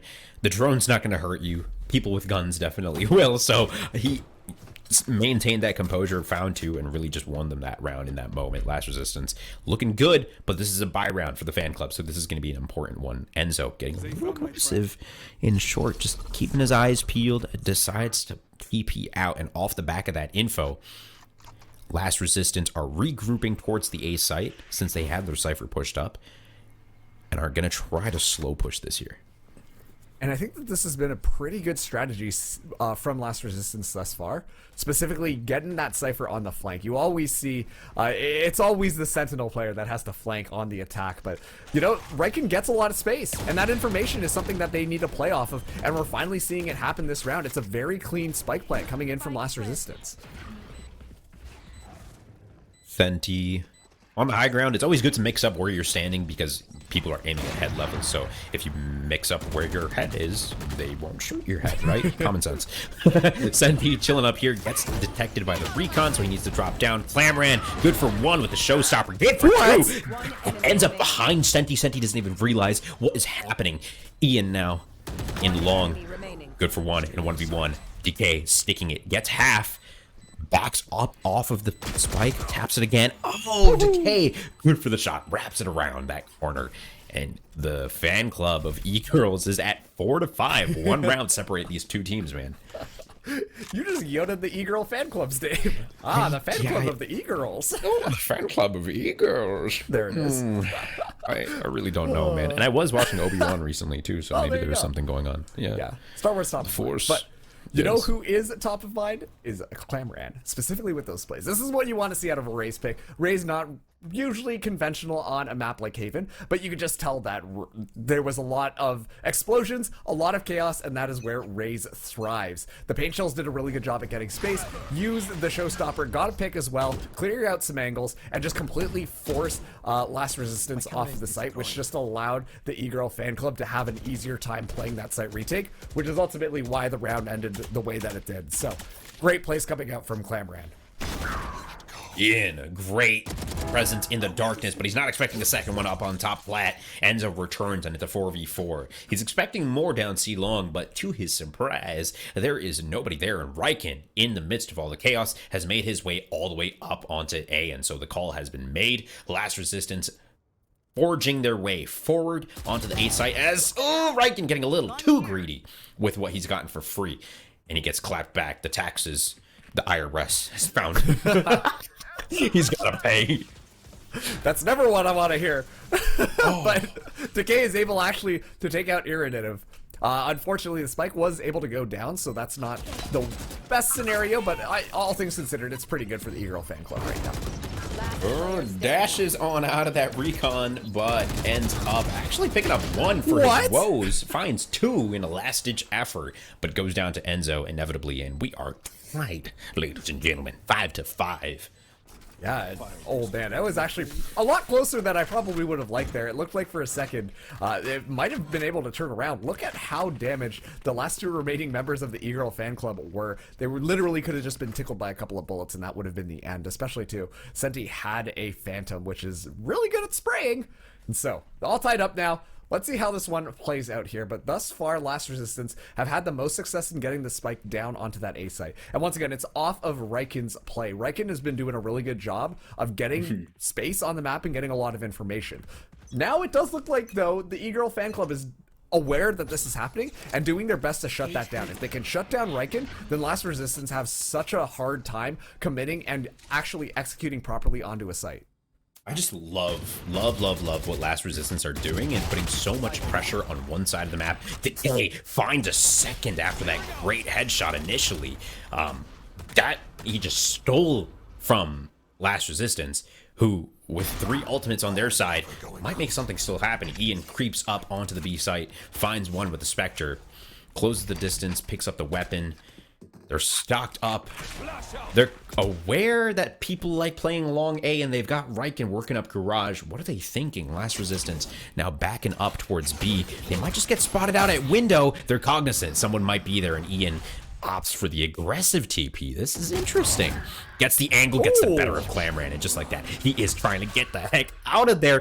Cancels it immediately and goes for the aggression once again. This guy is crazy. 3-on-3. Agility has already gotten back onto the C site. Oh, like passing stars, they just miss each other. Put that on Valorant misconnections. Never mind. Riken doesn't want that to be posted at all. He's able to find the pick there. And now the Neural online. This is hard. Almost has the timing on that ultimate. But Enzo now stuck in a 1v3. Ian good on the third lurk of the round. That was awesome. If it's not Riken, it's Ian somewhere present on the map and just being an absolute nuisance. Yeah, and honestly, Jim, this is kind of crazy. It's so close, and this match has been incredibly chaotic.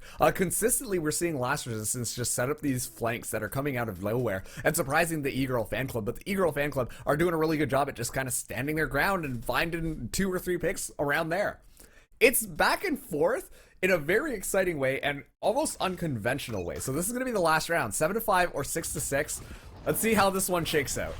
Definitely unconventional. You had mentioned it earlier, that Cypher just taking so much space with the camera and being present. By just staying alive, he is putting so much pressure onto the E-Girl fan club. And the Rolling Thunder connects onto one. Clamran is good in short. He's going to connect with one as Decay finds another on the site, even through that concuss. And now in a 3v3 as KO goes down. Last Resistance are looking pretty good on the attack.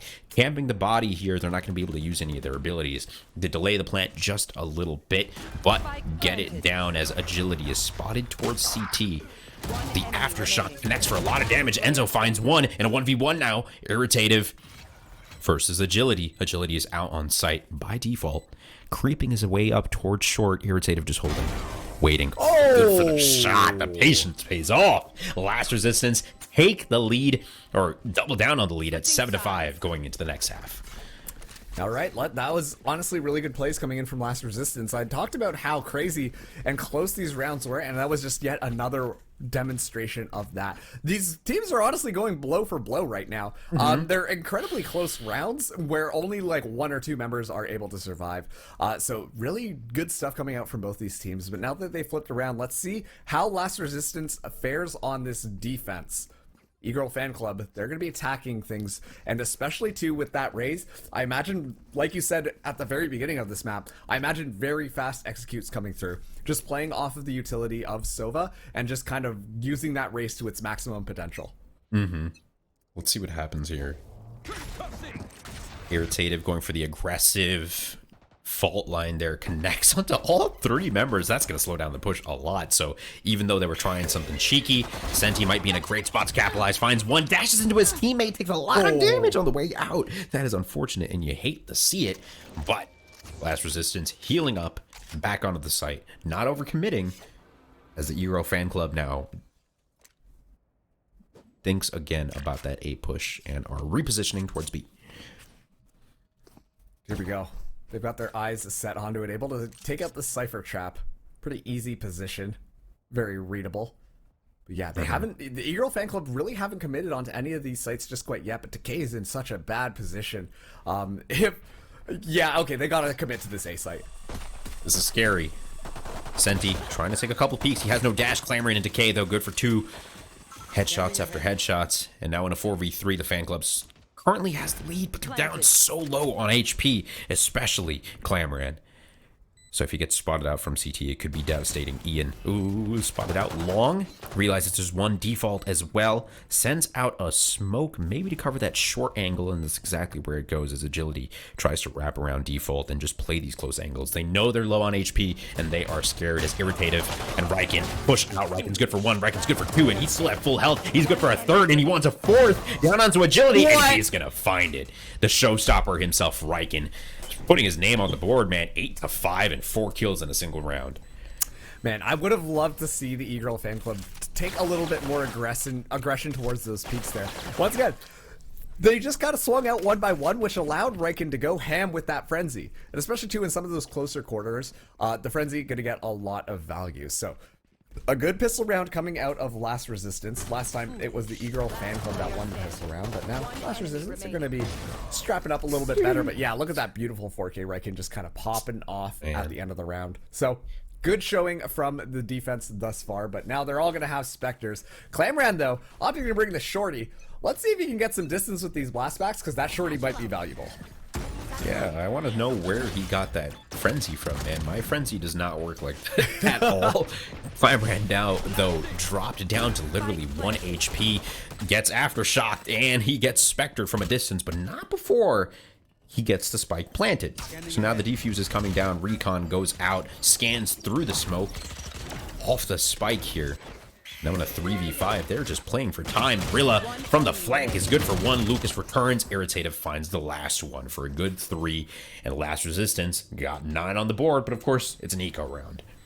Yeah, but the thing is Last Resistance, they played that extremely well. You saw them push in from their flanker as well as from B main, just at the same time. You can tell that the level of coordination was there, and especially too in some of these sticky strategies where teams will very quickly just get the spike down and then try and play off their utility to stall it out as long as possible. This is a very good way to just try to usurp that entire strategy itself. And the commitment to come in at the exact same time just shows that they're pretty rehearsed in it and kind of know what they're doing. And that's why they were able to capitalize on the picks, because as much as the E-Girl fan club have set up that post-plan positioning to prevent that, you know, if you just swing it at the same time, you're going to at least catch 1 or 2 people looking in the wrong direction. And those are easy picks, which immediately just dismantles the entire house of cards.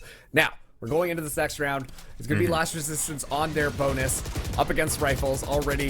It's going to be a little bit of aggression. A little bit of aggression, getting cool.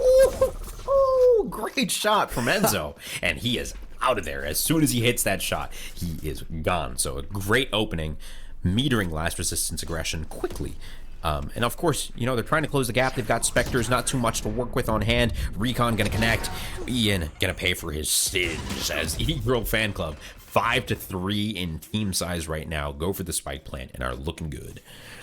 Yeah, this is going to be a pretty easy one for the E-Girl fan club. Yeah, now there's only 2v5 here. Lucas just on the prowl, but a very clean site execute onto C, and they're able to just run over Last Resistance. Really going to be trying their best to make that one happen, but the rifle diff is just too big. Again, in a 1v5, 2 people trained with their eyes on the garage door. Kind of stuck in a tough spot, but really you don't have much to lose, you know, and so I guess he's ultimately opting to just not deal with it. Maybe he was trying to get an exit frag from C-Long, but chose the wrong exit here, as nobody from the side of the E-Girl fan club comes his way, and all opt to go CT. And it looks like he's just going to die to the bomb here. Got to reset that econ. Hey, after a couple of rounds lost, you know, you got a little bit of extra money for not winning, and so that's probably what the plan was there. But yeah, this time around, Last Resistance, they're gonna have rifles in their hands. Senti is gonna be going with the operator. Oh boy, This is a little bit of a glass cannon. Is not going to be able to afford shields at all. And honestly, Last Resistance, while they are able to have rifles, their economy is looking a little bit stretched thin. So the E-Girl fan club definitely want to take the advantage here if they do secure this round. Looks like that they are setting up for yet another push onto the C garage point, especially with this raise. It's been pretty successful thus far here. Lamran. Good satchel pack. If you're not familiar with what just happened, the satchel destroys the tripwires, so you can use it preemptively to just get rid of anything in your way. So, if you didn't know, now you know. Eco Fan Club, though, 6-9 on the board. Lacking by 3 rounds, they are slowing things down immensely. Of course, they are familiar with the aggression from Last Resistance on A long, so this is why you're seeing 3 people posted out here. It's a very early drone to try and clear this out. Ooh, just barely spots Senti, and has to do a double take, but not before Clamran drops for that little bit of a hiccup. And off the back of that, the E-Girl fan club look like they're trying to go towards a C. But, of course, with the destruction of that Cypher Cam, that's information in itself. Yeah, absolutely. And you can tell the smoke is going to be coming out here. A good read from Last Resistance to try and stall this one out. It looks like the E-Girl fan club are going to try and force the issue and continue to push in on the C site, but this is going to be a tough one in my opinion. I think that Omen and Cypher can really do a good job of just stalling things out, and that's what we're seeing. 30 seconds left. Ian, I love this spot back plat. People don't check it often enough, and they check top plat, but off the back of that rolling thunder, Ian's about to go huge. Whoa. Actually TP's into safety. Agility, that was disgusting. Now in a 1v4 though, Rilla has a couple words for his brain, and he's gonna go down. Last Resistance at 10. Yeah, you said it was a little nifty, but at the end of the day, I don't think there was too much that could have been done.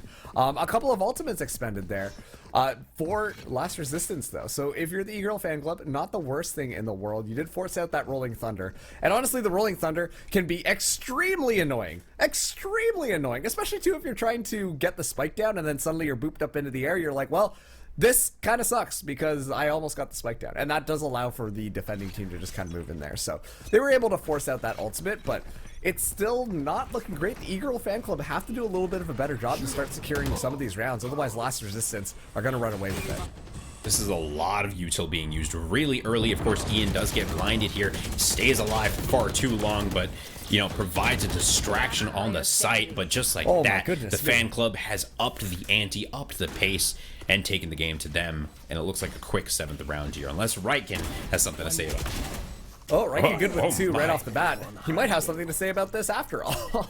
He really might, and off the back of that finds a 3rd too. But great from the side of the fan club to double swing him there, because you physically cannot kill 2 people at once. So yeah. I'll say light up for you, so you never know. But yeah, no, I really like that momentum shift that the E-Girl fan club brought to the board there. They just kind of ran things down, and they were tactical about it. Like you said, Ian lived a little bit longer, but they just dumped all of their utility to make it a very fast, very clean site execute. And that's why that they were very successful in getting that spike down onto that C site. While they have been usually doing these splits, I liked that look a little bit better because they can just overwhelm the site defense with the utility in their hands. And we see Senti goes for the Blade Storm, is able to get the ult orb, so the Blades are online now. Oof, dashes out of there. Good choice. Showstopper double satchel combo, always good for 1. Clamran finds 1, but does he find anything else? No, in a 4v4, or rather a 5v4 now. Ego fan club chilling. Their flank is covered. They have the chamber trap down. Last Resistance, how do they play this? With 3 rounds separating these 2 teams, Last Resistance need to get some action going. They may be leading by 3, but that's not by much at the end of the day. As, coming out swinging, find 2 off the back of that, but Agility once again finds 2 as well in CT. E-Girl fan club ticking up 8-10. Oh boy, E-Girl fan club, they're starting to come back here. And once again, this is what I like to see from them, this momentum shift. The aggression pushing in onto these sites. This is what all their utility is built for. Especially too with having that raise, having that KO. The idea is you could just storm the site. And that's kind of where they're finding their most success right now. You can see how much value the raise is getting just when they actually play aggressively and together as a team. So I really like this look. Last Resistance, they're going to be forced onto a save. Couple of sheriffs in their hands. Of course, will have the Headhunter as well, but the E-Girl fan club are looking nice and comfortable now. They're going to be poking and prodding for a little bit of info as Last Resistance get aggressive. Once again, you know, we've been seeing this a lot. A long oppression, aggression, whatever you want to call it. Smoke comes out, gonna deny them all this area. Buy some time, but the E-Girl fan club doing a good job of sneaking through garage and might just pop out and find an advantage here as they work their way into the window. Decay good for one on the push there, but do they know that there's two more? Maybe not. They're a little wary of it. Lucas coming up through garage, finds one, and now Riken in a tough spot. Good for one. Swings out, tries to find a second, and is unlucky there, but the fan club playing it so well that round. This is just so interesting coming in from Last Resistance because they really just kind of scattered their players everywhere, and we're really hoping that they could just kind of catch the E-Girl fan club off guard. They did a really good job thus far. 3 of the members of the E-Girl fan club did get taken out, but now Senti is going to try and force this out 2v1.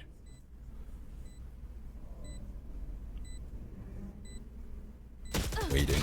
Top of wood. Yeah, just unlucky. So many angles to check. Coming out of garage is never a good time. And with a double stack, there is nigh impossible. E-Girl fan club doing the nigh impossible. Winning 3 rounds in a row. Down from a deficit. Now in a one-round game. And coming into this one, they've got 3 ultimates on their side. They've got the Tour de Force, the Hunter's Fury, and of course the Omen ultimate ability, which will get him TPing across the map. And if I'm looking at Last Resistance's ults, I have a feeling that the E-Girl fan club almost have the more useful ones this round.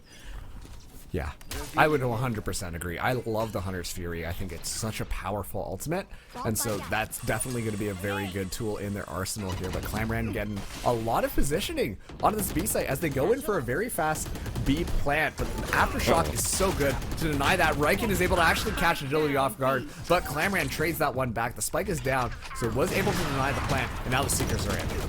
I mean, huge from Riken there. He gets the plant, he finds one, and he gets his ultimate down all in the split second just before he dies. And so for his team, Last Resistance, they got all the information in the world.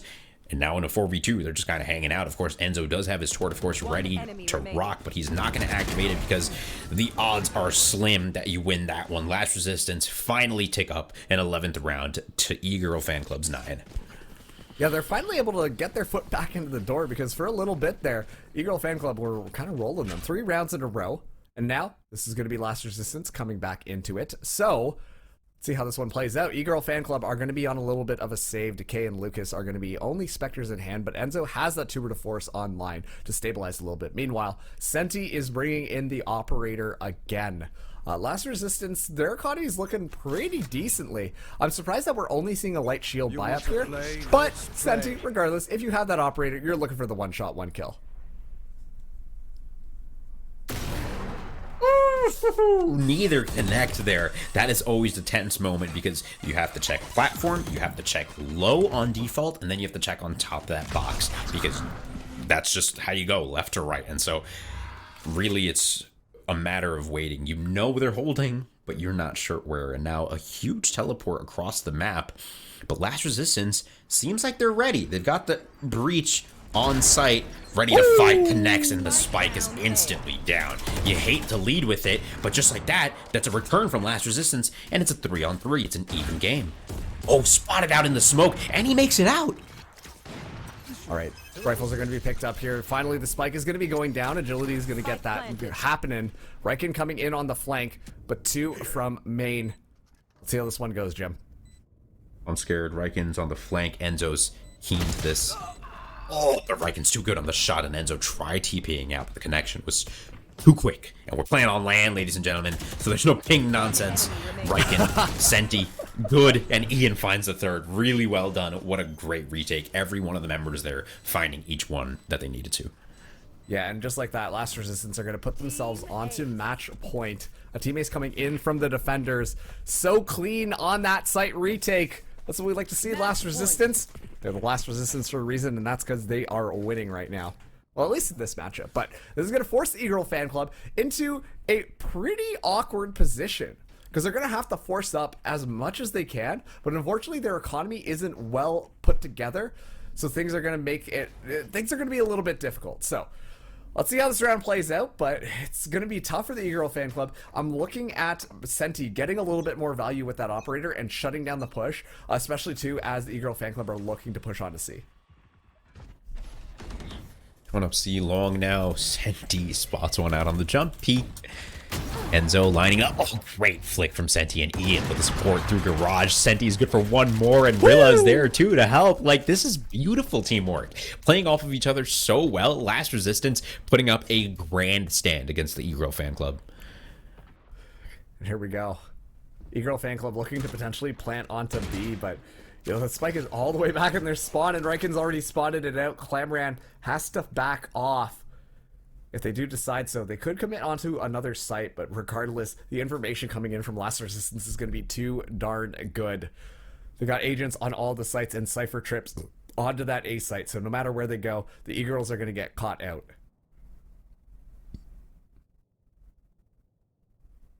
Just doing their best. Clamran, agility, through Garage, into window. But of course, Ian holding this push. Great swing. His game sense is unmatched at this point. Agility. Spots one out, dropping off the platform. Gets stunned. This is just tough. He's getting utiled from places he can't even see. And now agility. He's got one TP and he's got the paranoia in hand in a 1v4 against a breach with the rolling thunder. You could say things are stacked against him. Yeah, he's able to swing out and take the pick onto Irritative. 10 But seconds left. Spike is going to go down now. Doesn't matter. Riken's there. Who else but Riken to seal the nail in the coffin as Last Resistance are going to be winning things out. Beautifully done. Last Resistance going back and forth. That felt like a 3-map series because of how tense it was throughout the entire match. Really adapting time and time again. But Last Resistance showing that, hey, they're the more tenacious in this match specifically, and they come out on top. Great match overall, Marks. What'd you think, man?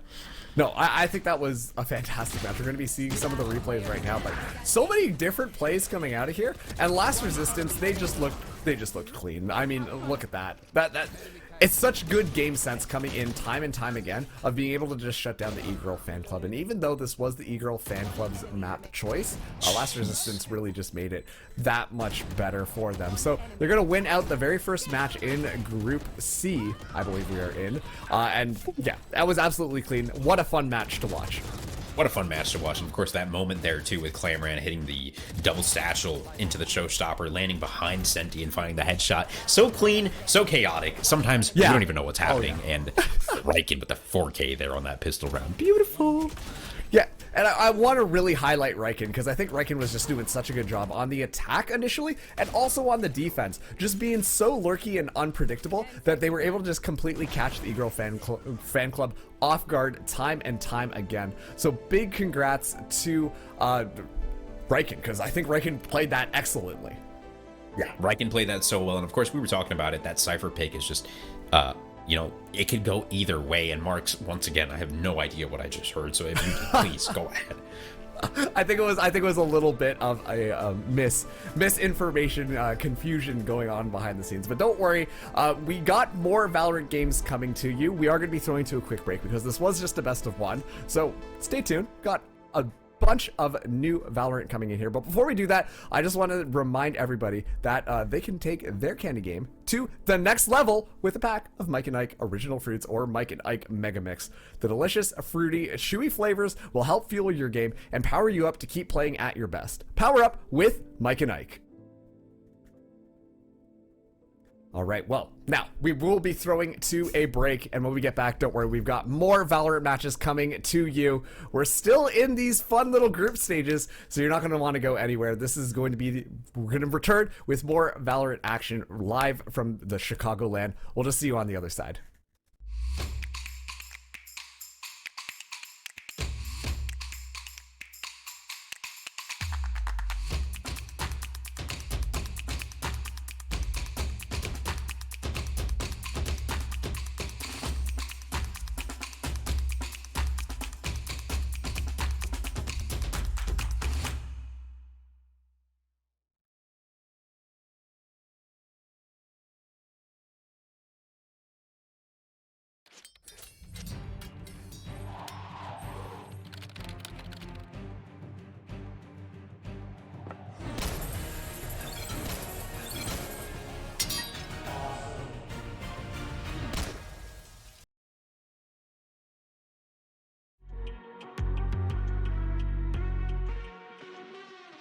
My name is Zekin, and I play for XSET. And the spike continues to take the player in hell. It's Zekin for 1, it's Zekin for 2, 3 on the round. He needs to find Giza, and Zekin will do it for the clutch.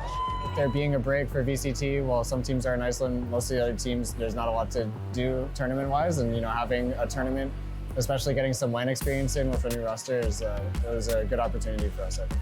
If you're on the fence about competing, the best thing you can do is just try it out and see if you like it. The best way to get better in tournaments and outside of ranked is just to play them. The more experience you can get, the better. So whenever you have a chance to come out to an event like this, you should do it. I played a tournament called VCS. It was an online tournament every Sunday for $1,000, and I used to play that every week after the school week was over. I would get with my team and we'd go play VCS every week. So that was my first kind of experience playing tournaments. I think the best way to if you're a tier 2 or tier 3, to beat the best is to play them and just get to know what it's like to play against them. Even if you might not win, still the experience is really valuable and it'll help them a lot to get better and kind of level up, I guess.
Spaceship.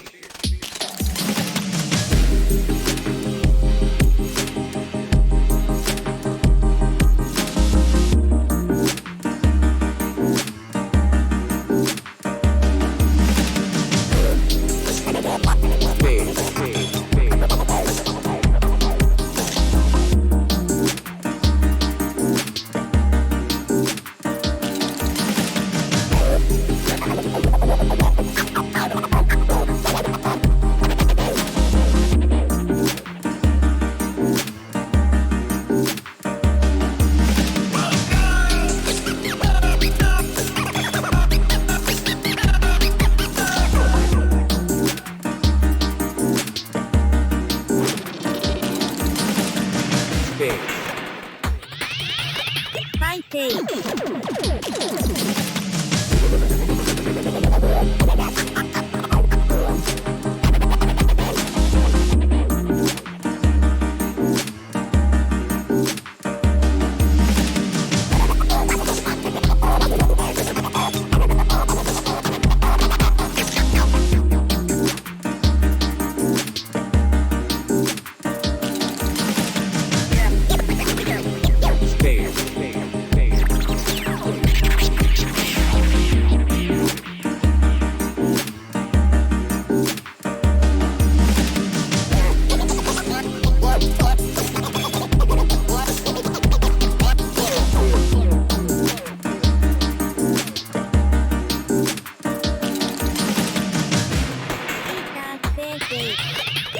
Spacey ship.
Welcome back, everybody, to the Nerd Street Valorant LAN in Chicago for Summer Champs. It's myself, Marks, casting alongside Jim Basco. We've got Fudgy Waffles and Casey on our observing, Justin alive on as our replay ops, and Ferme on production. But Jim, we've got a pretty exciting match in front of us now, don't we? Yeah, that is one way to describe it. Last Resistance, you know, we're the team that just won that last match. We're going to be following them forward as they encounter what may be a wall of a matchup here. Yeah, so they're going up against Team Jet Diff, and you might recognize some of these names. We've got Harmful from TSM Academy, Frosty and Ban from Knights, Governor from Complexity, and Screwface from Dark Zero. A little bit of a puggy team, but all of these players honestly have made a pretty big name for themselves, and now they're all united here to take on Last Resistance. So this is gonna be a pretty interesting map in my opinion. I'm scared. Last Resistance were good.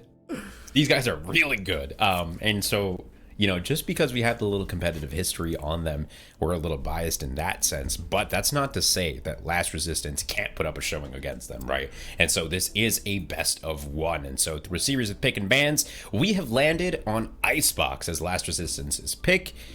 And it looks like Jet Diff is opting for a defense pick first. So can't blame them there. Defense is the way you want to go on Icebox. But it's going to be a frag heavy map. You know, we talked about this earlier and we were just bantering about this before we actually got into the live show here. But Icebox is a brawly map to say the least, Mark. Yeah, 100%. Honestly, the name of the game for Icebox is usually Control, but I imagine what we're probably going to be seeing coming out from these teams is just a little bit more heavy on the just running in there and trying to find those frags. I think this is going to be a very fast-paced match, and on a map like Icebox 2, this is going to be really interesting. I do imagine we're going to see a very standard breakout of agents for these two teams. I imagine we're going to be seeing a Viper come in. Chamber is going to be a must. We know that people can play that operator, but I'm curious to see what the rest of the compositions are going to look like. I imagine Jet Diff are going to play a little bit more play agents that have a little bit more utility to support that kind of frag heavy momentum here. And look, we've got another stream of the live floor of these players just kind of going in on some Valorant. This is what I mean, though. You see this line of dudes right here standing? They're spectating, you know, those are the people playing, sitting down. And then this is what happens at every LAN. No matter if you're playing a game, there will be people watching over your shoulder. This is a rule of LAN. And so they have, of course, formed the wall. And then there's another wall on the other side of the room. You love to see it. But this is what I talk about when I talk about pressure. There's just, look at that. Love. So cute. But yeah. Pressure. At the end of the day, there's a lot of pressure on the line here. And the cool thing that I think this match is going to give us a reference to is we know that, you know, Dark Zero, Pittsburgh Knights, you know, Complexity, these are all tier 1-ish teams. Now we're seeing them go up against a lot of these rookies, which we haven't heard about before. This will give us a good understanding of what that gap at the highest level might look like, you know, and we might just be completely wrong. Last Resistance might just dunk on them. We don't know about that, but it may give us good insight into that. I'm not gonna lie, I'm still laughing because of what you said earlier. Listen, LAN's give it all apparently. There's nothing that goes untouched when you're at a LAN. Just literally on all fronts, but yeah, you're 100% right. I think that this is it's that pressure in the environment that just kind of honestly makes those moments stand out a lot more, and especially too, like you said, going against a team full of players whose names have already been made for themselves and they're actually playing at a very high competitive level. That kind of ups the ante even more. You can talk about pressure, but at the same time, if you actually do end out with some pretty big heavy frags, you're gonna have a fun time, and it's gonna be a great time watching these two teams go against each other. Last Resistance, they're gonna have to bring their A game to Icebox, because otherwise I think this is gonna be a pretty easy map for Jet Diff. So we'll see what they can do. You know, I don't want to cast or curse anything, make any predictions or any of that type of stuff, but if we're talking pure mechanics, I would heavily favor Jet Diff in this matchup. Yeah, and I think just in that line of thinking, I think, you know, Last Resistance are completely cognizant of that fact, and so hopefully going into this match, they're like, we've got nothing to lose, you know? Let's give it our best, really. And if we do get a couple of awesome kills, a couple of awesome rounds, that's amazing, you know? Because these players are known, like you mentioned. And it's that sort of pressure that works almost against Jet Diff as well. They are known. So if they start losing a couple rounds and things start, you know, looking like a slippery slope, woohoo! That'll be good to watch, too. Oh, yeah. You know that people are going to be losing their minds in the LAN, and it's going to be so exciting. I would love to be at the actual place with this upset potentially going on, because that's just going to be so hype. But now we're going to be loading into Icebox, and let's take a look. Right off the bat, Last Resistance have already locked in all of their agents. We're seeing a pretty standard build here, except they're opting to bring a Killjoy instead of a duelist. This is a little interesting. Usually Killjoy not getting a lot of time on Icebox, but not bringing the Jet in is a little bit of a choice coming in from Last Resistance. It looks like they don't even want to give Jet Diff the Jet battle. Yeah, that's really interesting. And you know what I'm thinking from Last Resistance? Now, I don't know, okay? I don't know about their competitive history, and I don't know if this is a strategy that they prepared previously or prior to this tournament, prior to this matchup. However, given you're going against Jet Diff, and realizing, hey, they're probably going to go super aggressive and try to just clown on us, right? Like, knowing the players on that team, like, that's what I would expect. Last Resistance, maybe countering that with a double Senti. So, or triple Sentinel on their side. So, I don't know. I don't know if I'm just completely making that up, but we'll have to see. On the side of Jet Diff, though, like you mentioned, they're not even going to give them the fight. So, Screwface locking in that Jet, Harmful sticking to the chamber, and things looking standard for the most part. Yeah, and honestly, Harmful's a really a player that I've watched out for quite some time, because I was able to actually cast the very first game that Harmful got into TSM Academy. And let me tell you, Jim, Harmful hits his shots, especially too with an operator in hand. We saw a little bit of very aggressive operator play coming in earlier, but Harmful really makes that aggressive operator play work. And so this pick onto the chamber is not surprising at all, considering that Screwface had already picked up the Jet role. And honestly, Screwface does a really good job on the Jet. So this is going to be a pretty spicy match, but I think that there is a little bit of a better chance for Jet Diff to kind of come out on top here. I would have to agree for the most part, you know.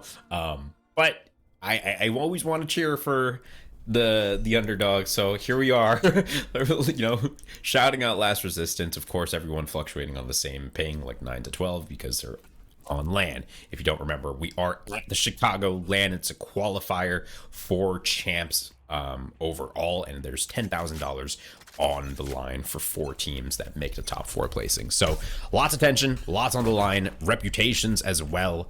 And hey, maybe we might just see some budding stars as Last Resistance begins their push on towards the A site, leaving their Viper towards B for the lurk. Ooh. Taking quite a few bullets there, but is able to rendezvous out. So this is going to be Last Resistance playing things very methodically, allowing for Jet Diff to kind of get aggressive, just like you said.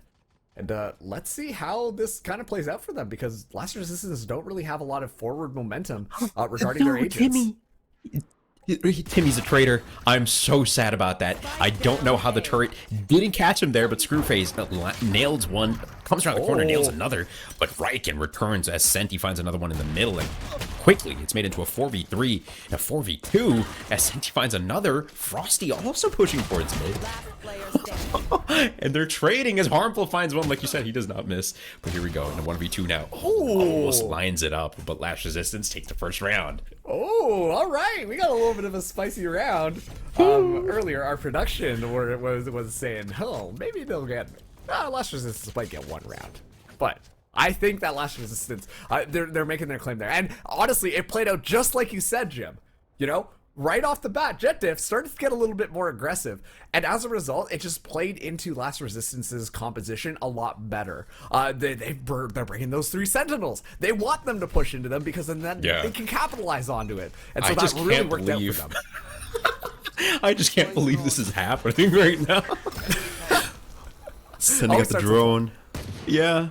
Tags on a Frosty. Might get a second one. Actually, it doesn't connect there, as Timmy the turret does amount to a casualty. Oh, right now, aware of the angle. And they have to back on out of there. They have to respect the Last Resistance, because they've got some setups going. And Harmful's watching this. Might be able to catch Senti off guard here. Looking for it. Oh, it's such a clean headshot. And It's now so clean. You can tell, oh, Ian, great return. Harmful almost connects with TP's back on the safety. Irritative pushes onto the site. Last Resistance got the advantage here, faking the plant initially, but eventually going for it. Getting a molly down onto the spike itself. KJ's going to back on up with that Viper so they can play post together. Rilla from the bottom finds one on a Frosty. Great shot, and Harmful is scanning. He hears one, gets the connection, is stuck in a 1v3, and he's going to go down. Last Resistance, good on that eco.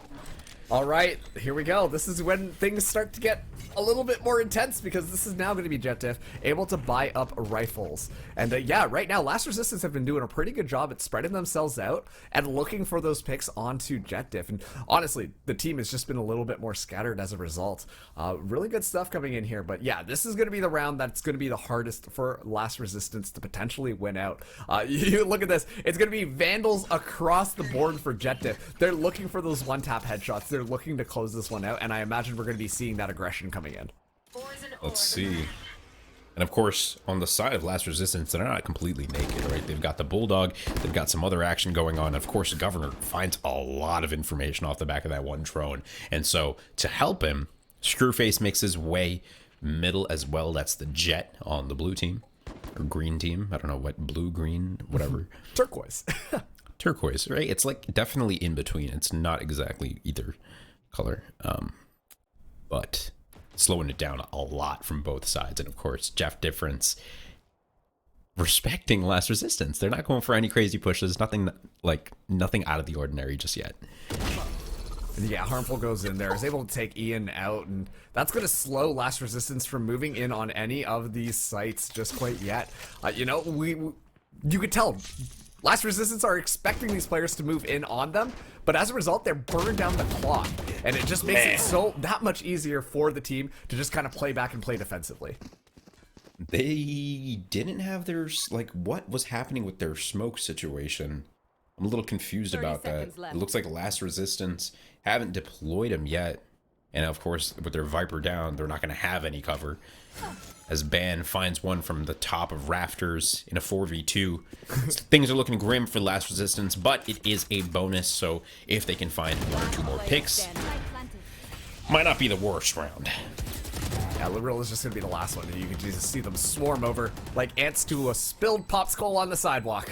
And that's going to be JetDiff now picking up their first round on this, as they only lost Harmful in that round. And honestly, not the worst thing ever, because the tour de force is online for Harmful. So next round, even if they aren't able to fully buy up all their Vandals, they'll have that in as an option to bring forwards. And once again, a great job from JetDiff now respecting Last Resistance a little bit more. They're playing it back. They're taking their time with it. And as a result, Last Resistance, their hand is being forced to kind of play into however JetDiff want to set up their defenses. So it's a good adaptation here, and Last Resistance have to be a little bit more crafty about how they want to do things. They can't afford to just continue to wait around and expect JetDiff to push into them, because JetDiff have learned that, and they're not doing that anymore. Let's see if they'll continue to play that way, though. It seems to me like the aggression is coming out from the JetDiff. As they take mid, they push A, and they have their Viper just waiting at the choke of B. Taking a lot of space here, and they're going to come out on top, finding 2 headshots back to back, and just like that, they are out of there. They're on the defense. They have the numbers now. All they have to do is wait. Yeah, and that was just so quick right off the bat. It's that good measured aggression that works things out. Screwface able to find it through the wall. And now Last Resistance, it's 2v5. Not looking too good, but Riken is standing his ground, looking for the pick on Frosty. Is able to pick it up. Beautifully done. Great shots from Riken. Consistently performing map over map. Is he aware? Oh, almost hits him with the sidestep. Rilla returns, though. Great stuff there in the res. In a 2v3. Doable. Definitely doable. And it looks like they're going to be moving that spike over to that B side. We do have one member there, but already we're seeing people rotate around. JetDiff are getting ready for this retake as Governor sets up. Sagewell is going to come up the barrier door, but the shoulder just peeks around the corner, denies the plant here, but Riken is able to pick it up on the Governor. That is huge. That's a huge find. Governor should have almost had that guaranteed onto either the Sage or the KJ. Wall working out in his favor, though. Rilla covered. Screwface on the flank. Riken's almost aware, but he's not aware enough as Riken now in a 1v1. Got the lockdown, ready to rock as... Oh, Screwface had the knife. He popped him. He updrafted. Couldn't find Riken. Riken broke his ankles midair and finds the kill. Well done from Last Resistance. Coming back from a 1v3 with that Sage alone in mid. Yeah, and once again, it was a good early round aggression coming out from JetDiff. They were able to walk in, get those picks, walk back out, completely unscathed. But then, yeah, Last Resistance, they just kind of stuck to their guns and made that one work. At the very end of that round there, we did see Riken, of course, who else but Riken, just to play in the 1v1. I think that was really smart. You toss down the lockdown just to force the issue here, especially after hearing the Bladestorm come online, and then did not opt to go down into yellow. If they went into yellow, I think that would have been a read. But Screwface has already found Senti right as this round starts. Last Resistance this time poking a little bit more onto the A site, but they've left that spike back in their spawn. Ian pushing up into the nest now. Ban. Playing in maze, spots him out. Oh, it's not good there. High-low is going to catch him out. Screwface now posted up. Close maze. It is a close angle, but he's got his dash ready to rock. Rilla metering his aggression like you mentioned earlier. It worked out so well for Jet Difference. This time in a 4v4, Harmful gets one returned on by a quick shot from Ian. Great double peek there. And here we go. Now they're going to be running things over to B, but the Viper Wall is set up to shut down any aggression. And I think that Viper Wall could be absolutely key in slowing things down, allowing Jet Diff the time to rotate around and potentially stop that spike from being planted.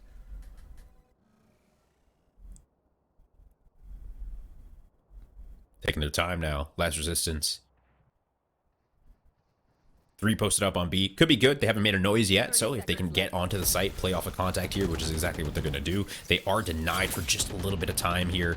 That Poison, unlucky. Frosty waiting, destroying the wall. Not going to connect. Finds an arm, and he does find the kill onto Ian.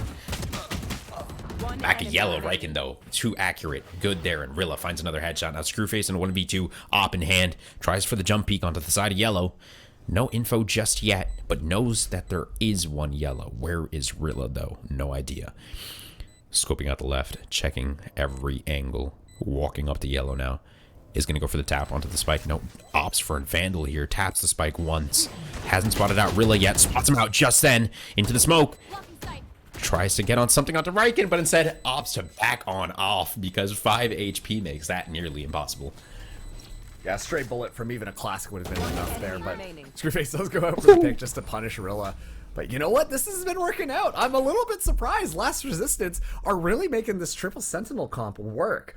They find their picks and then are very methodical about how they go into the site. And honestly, they've pretty much only got that Viper utility to really work off of to play that entry. Unfortunately, Senti has not been really able to play the game, just getting shut down immediately at the beginning of the round time and time again. And so nothing really coming out from that chamber to find those initial picks. But when they get into a groove, when they're able to get the spike down, this is when that triple Sentinel works, because as a result, you know, you have stalls for days. It's so good with the Killjoy in order to just really secure it. And honestly, JetDiff have just been having a pretty hard time playing around all this utility. Screwface almost getting spotted out, or rather almost getting eliminated for his aggression there. Knight's rather banned. Great shot there as Harmful finds another one across the map. This default is working out really well for them as Last Resistance are kind of stuck now in this B lane area as they're getting encapsulated from both sides and a wall here to put them in a weird angle. Ban falls off of it as well as Frosty, and their ingenuity does not pay out there as Screwface tries to get a shot through the smoke. Not going to find anything in a 3v3. Last Resistance find one. They do have the Hunter's Fury in a 2v2 now. If he can stay alive and maybe gather some distance. Governor, though, on the flank, has his drone and both shock darts. Ian stuck on site. So both of these players on the offense playing together. Governor shocking into it. Sending the drone. Meets a wall. Ian wraps around yellow. Finds one on a Governor. Wrapping again. Back into the smoke. Irritative. On the other side of this wall. Harmful just spots him somewhere. He doesn't know where. and he's losing his mind inside of this Viper's pit, and he's gonna run into Ian. Beautifully done from Last Resistance. Oh my goodness me. Well, we've got a game on our hands. It's now a 5-1 for Last Resistance. They're running away with things so far. And once again, when that spike goes down, I gotta commend them. They're doing a really good job of just kind of holding it down. JetDiff are definitely poking and prodding, especially at the earlier parts of the round, but they're just not able to secure the kills because I think that Less Resistance is doing a really good job at keeping the information away. They're not just walking out, they're playing things incredibly smart, clearing all their corners properly, and honestly, it's just got to work it out for them. I have to admit, I'm a little bit surprised here, but things are really working out for Last Resistance thus far. Ian pushing up mid, gets spotted out. Harmful almost in a great spot to capitalize on it and is playing a really aggressive angle, but has to get on out of there. Ian, keen to it, starts pre-firing, and of course, all that tube, this entire thing is shootable. You can penetrate through it.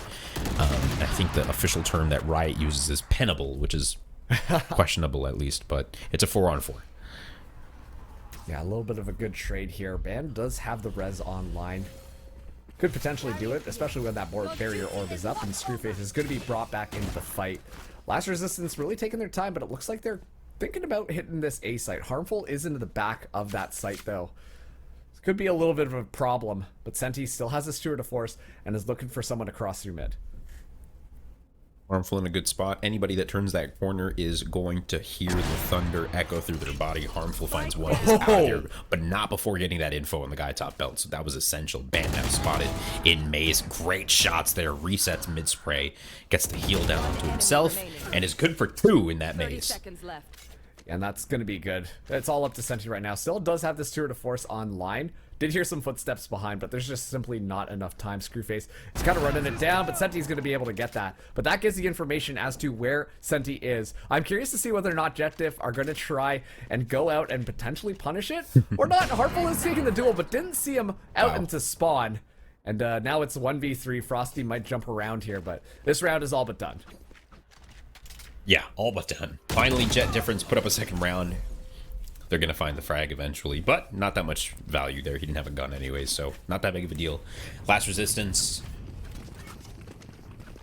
comfortably ahead, 5-2. Yeah, but this half could end up either way. These next couple of rounds are going to be essential. Of course, the shield situation has been all over the place this entire map. But the key indicator here is that Harmful has an op, and of course they're working with the Hunter's Fury and the Viper's Pit as well. And so that's going to be huge for Jet Difference. We're going to have to see if they can capitalize on it and win these rounds because they need to. Otherwise, Last Resistance definitely have an opportunity to run away with this entire thing. Absolutely, and especially too, that Viper's Pit might be really good at deterring one of the sites completely, but they don't want to pop it too early just because Last Resistance thus far have been pretty good about just attacking one site. They don't usually split up necessarily. They just kind of full send onto one. And Screwface in a great position here is able to capitalize on one and gets out of there nice and quick. Good job.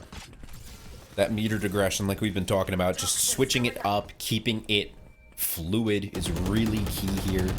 Sometimes he's up on pipes, sometimes he's pushing you on that rope, sometimes he's dying to Ian. In a 4-on-4 now, Harmful opens things up on the flank onto Senti as well. That is going to be huge, and now your entire back is open. So Last Resistance instead opt to go back for that res and are able to get it, but are stuck in a 2v4 now. And the Hunter's Fury is going to be coming in as well, just to turn a little bit more. Frosty looking for it, and yeah, between Harmful and Frosty, they just find the frag kills, deny the spike from even moving in. And see, this is the thing. They don't have to really rely on their utility because if you're expecting these players to land their shots, their presence alone is enough to deter and slow people down. Usually, or I guess in the last time that we saw Last Resistance playing against the E-Girl fan club, we saw that Last Resistance were willing to take those 1v1 duels and try to win them out. But this time around, it's a completely different story, and knowing their opponents, this makes complete sense. They've been a lot more metered with it, trying to really get those trades super effectively because that's how they're going to capitalize and win. So that's the strategy that they got to stick to. But JetDiff are making their name known. They're looking pretty darn good, and Last Resistance are only down to sheriffs this round. I was like 90% sure you were gonna sing that song, like "Making My Way Downtown." You know, like I was Walking like fast. 90% sure. But you know, here we are. Oh, great! Oh, what? That is nuts! Great couple of shots to open things up from Last Resistance. Really wasn't expecting that second one.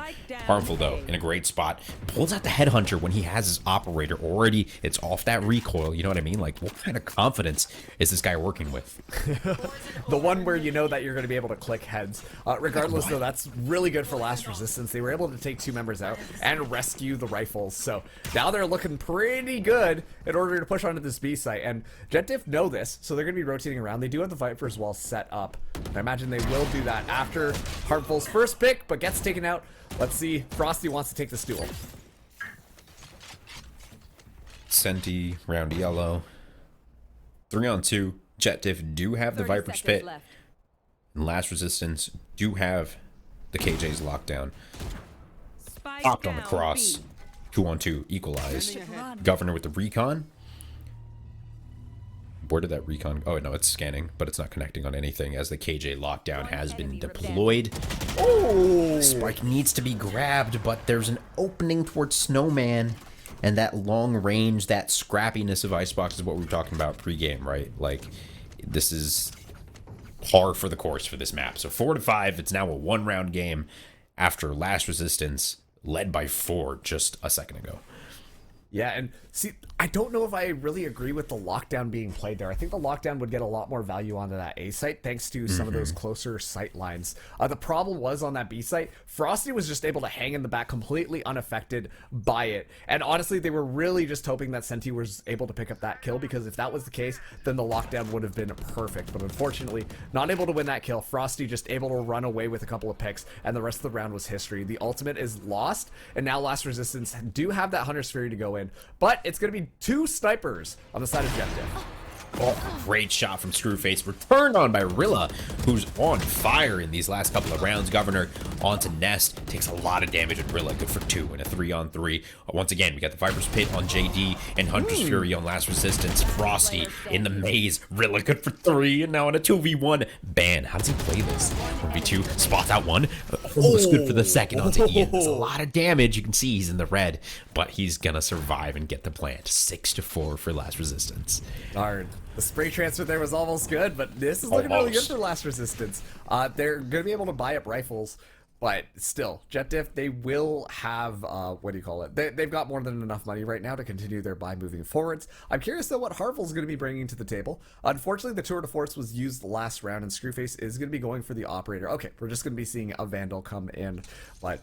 yeah, Last Resistance, once again, they're playing confidently in their strat right now, and now we're going to be seeing Frosty use the Viper's Pit, which should really deter them from pushing in onto this A site, because moving in there is just going to be absolute madness and chaos.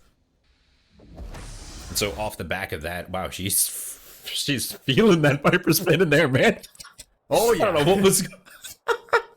There's animation delay happening there. Oh, man. I just wasn't expecting that. It really caught me off guard. But off the back of that Viper's Pit, you see this aggression coming out on the B side. They are posted up. You got both Ban and Screwface up B, and they're just waiting. Irritative. Waiting an odd amount of time. He's like the crouching tiger, hidden dragon. Like, why does he just have that out? Oh, the Ban, though, in a great spot. Catches him on the swing. Screwface updrafts away, and Ban, the oppressor. He's looking for the kill here.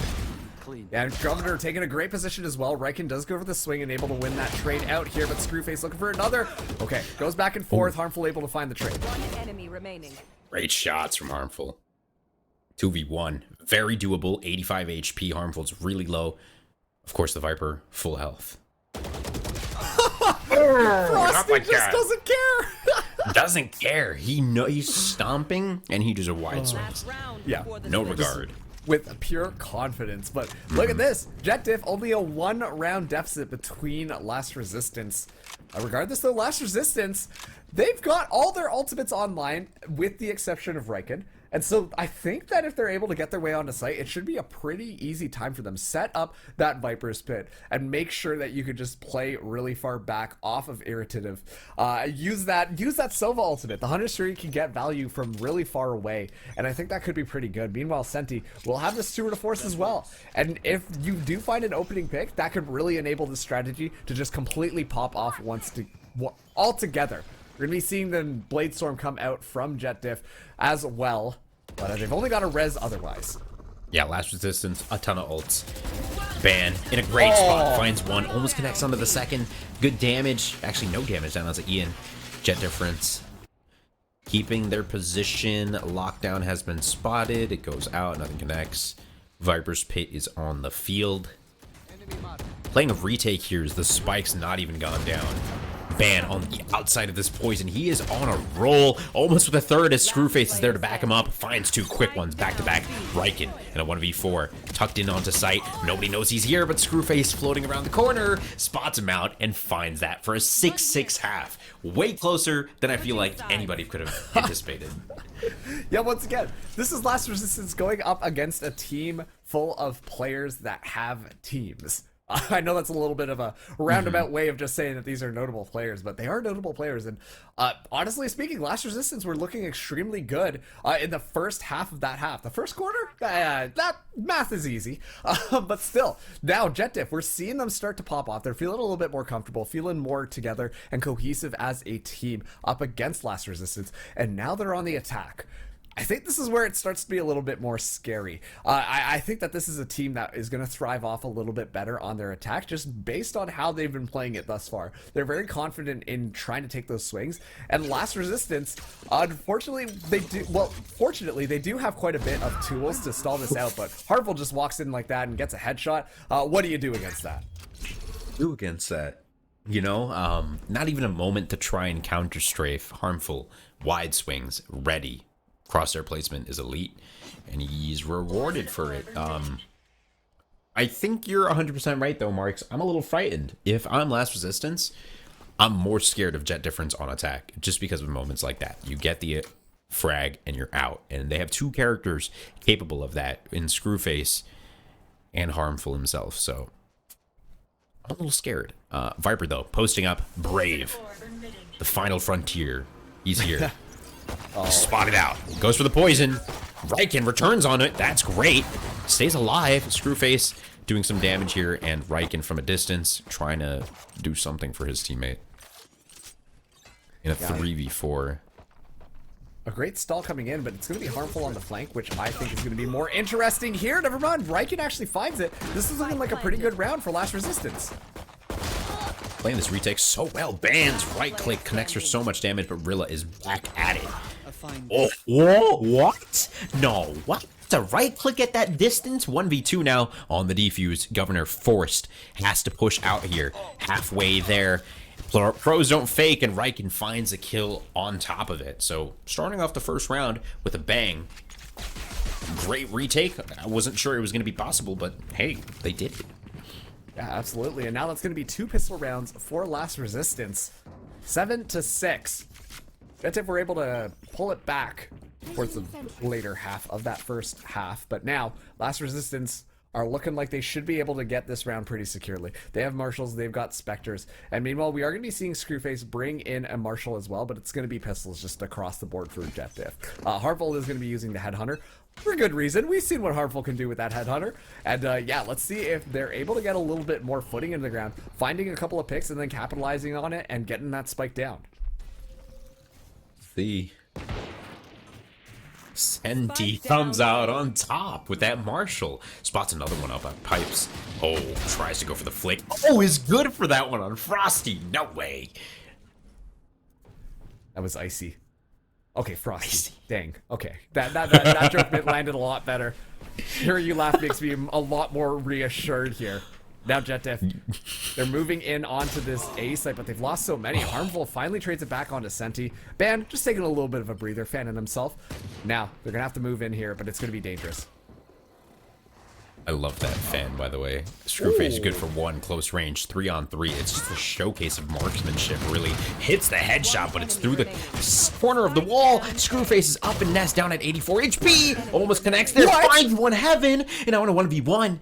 Screwface, 30 HP. 1 spray from the Spectre is all it takes. And 1 good headshot from the Marshal is all he wants. Screwface, spike spotted. Oh, Riken, though, around the left side is going to be good. Whew. I was sweating there for a second, but that's really good for JetDiff. They were able to kill a lot of the members of Last Resistance, and honestly, it was off of Screwface's heroics there. And as a result, Last Resistance are going to have an incredibly difficult time trying to keep their economy alive. They could make the call to try and force something out here, but I think it's more likely than not that they're just going to go with pistols again. And this is not going to be good because now it's JetDiff bringing in the arsenal. They're bringing in the big guns, the big scary rifles, where they could potentially get these one-taps. And they're setting up for an aggressive A-side hit. They will meet quite a bit of resistance. The Viper utility is set up here as well. But regardless, Screwface is going to be leading the charge. Phantom in hand, spotted out on pipes. The drone's going through, spots one at Jenny. Ban, that's a huge pick, obviously on the vulnerable person. Frosty follows up in a 5-on-3 on the site. Last Resistance still have 2 people, both backside. One of them gets spotted now. Rilla presence made aware and harmful. Good for 2 with the spray control there. Riken through screen. Good for 1. Good for 2. Almost good for a 3rd there. Almost lines up. With a lockdown in hand, he could go crazy, but opts to just die. Not bad. It's a bonus round, 7-8. Yeah, Riken really just doing whatever he can do in order to try and win these rounds around. And Riken is doing a phenomenal job on Last Resistance. I really like Riken's plays, and Riken has been finding extreme value, specifically with the frags, which you don't really expect on a Killjoy, nor the Cypher, to be fair, on the last game that we saw them play on. But Riken's been doing a lot of work. Now, JetDiff, they're still pretty comfortable. They do all have rifles. We're going to be seeing Harmful bust out the tour de force here. There's going to be Last Resistance trying to beat them. Senti bringing the operator out as well. This time around, though, they put a lot more of their agents onto that B site than the A site, and that might have just left Riken alone. And if Riken falls, it's going to be an easy site take for JetDiff. Screwface quick through maze. Needs to pop through this wall. That's always the most daunting part. Takes down Timmy on top of the screen there. Riken through. Great connection on the Screwface. The wall is going up in the lockdown. Will follow up shortly afterwards as Ian finds another one. Harmful in the nest. Finds one on the drop. 3v2 here. Harmful good for another one. In the middle of this lockdown, he's good onto Ian. Destroys the lockdown. And now in a 1v2, what is the last remaining member of Last Resistance going to do as he tries to make his way through screens in a 1v2? Oh, gets tagged with the arrow! No way! That's unlucky. Yeah, it really is. And that Harmful just seals the deal on that round. Listen, Jim, I don't want to say I told you so, but I kind of told you so. Harmful with the operator, not afraid to get aggressive, and is going to come out on top of it. Especially with the tour de force. It doesn't take as long for the tour de force to reset between shots compared to the operator. And a player like Harmful is just going to take full advantage of that. And that's exactly what we saw there. So confident, able to clutch it up and win it despite a lockdown coming down. But Riken really made that one a lot closer than it should have been. Riken still just popping off on this Killjoy. And once again, we're seeing them swap things around. Different agents on that A site, while JetDiff, they're still looking at that A and want to move in and just take it over. Yes, the Orban is actually out of there. Wow. Just in the nick of time. Rilla finds one with the stinger. Unlikely. I mean, okay. They're going for the res right there in the maze, and they actually get away with it. Now that's keeping an eye. Yeah, that's a lot of confidence. He's keeping an eye on the screen at this point, and they're just taking their time. They are rotating the spike back towards mid while this is all happening. Opting to not go forward with this play. Not a bad idea. Frosty still posted up mid, trying to keep any aggression tempered. Tempered, I believe. Tempered. Yeah. English hard. English hard. No speak. Oh, okay, two quick ones. Errative and Riken open things up. Man returns. Still, that is not all. Harmful finds one more through mid. Senti at the same time finds another. Oh, Harmful is disgusting, dude. Yeah, Rez is going to be coming in online. Once again, I told you so. Harmful finds those shots. Now it's all up to the Sova player. Governor, last person alive, should be able to get the spike down, but it's going to be a 3v1 retake. Should be pretty easy for Last Resistance to do. But, you know, maybe some Sova lineups can make something happen. Governor taps it once. Nobody around here. It's going to be forced to plant. And, yeah, let's see how this one goes. Last Resistance in a pretty good spot right now.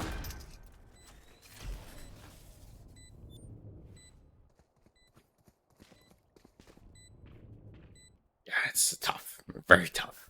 Gets the plant down. A little money's always nice, and he has a lot of util. Things are possible. Finds one headshot. Recon gonna go down. Spots out both of them at screens. That's going to be massive. Now takes the high ground here. They're not expecting it. Finds one more, and it's suddenly a 1v1 with both shock darts in hand and a Hunter's Fury. Spikes planted. This round is as good as done. Yeah, just gonna use a Hunter's Fury here. It's such a smart play. And Rilla gonna try and stick it, but now there's just not enough time. Look at that. No, Even the get stall out. No, I don't think that's just enough. Yeah, there's the governor we know and love. In a 1v3, man. Yeah, like, this is the thing, though. First of all, amazing clutch coming out from Governor. They're able to isolate the 1v1s, but this is why, as the defending team, you want to take out the Viper. You want to take out the Sova as quickly as you can, because the post plant is so difficult to try and make it happen, especially if these agents are still alive. And really good read and very creative plays in order to isolate a lot of these 1v1s. Completely dismantled Last Resistance's trying to swing together, the ideas that they were coming together. Governor just said, no thank you, I wanted just one at a time, just take you guys out. And then Hunter's Fury just to cap it all out. You saw the stall in there. Also had Shock Bolt. It was just going to be too easy for Governor once it was down to the 1v1. Armful on the back. Oh, gets too excited. Finds so many heads, but is unable to click any of them, and they get traded on instead as Last Resistance put up 2 quick ones. Irritative shock dart into Maze. Connects for a little bit. Nothing too crazy. 10 seconds before he's got another recon ready to rock. Frosty, keeping an eye on screens, knows where that shock dart came from. He's got the spike in hand as Rilla turns around the corner, is good for 2. Frosty finds 1 onto Irritative, but is now stuck in a 1v4. He's got the Viper's Pit, and he's got the spike.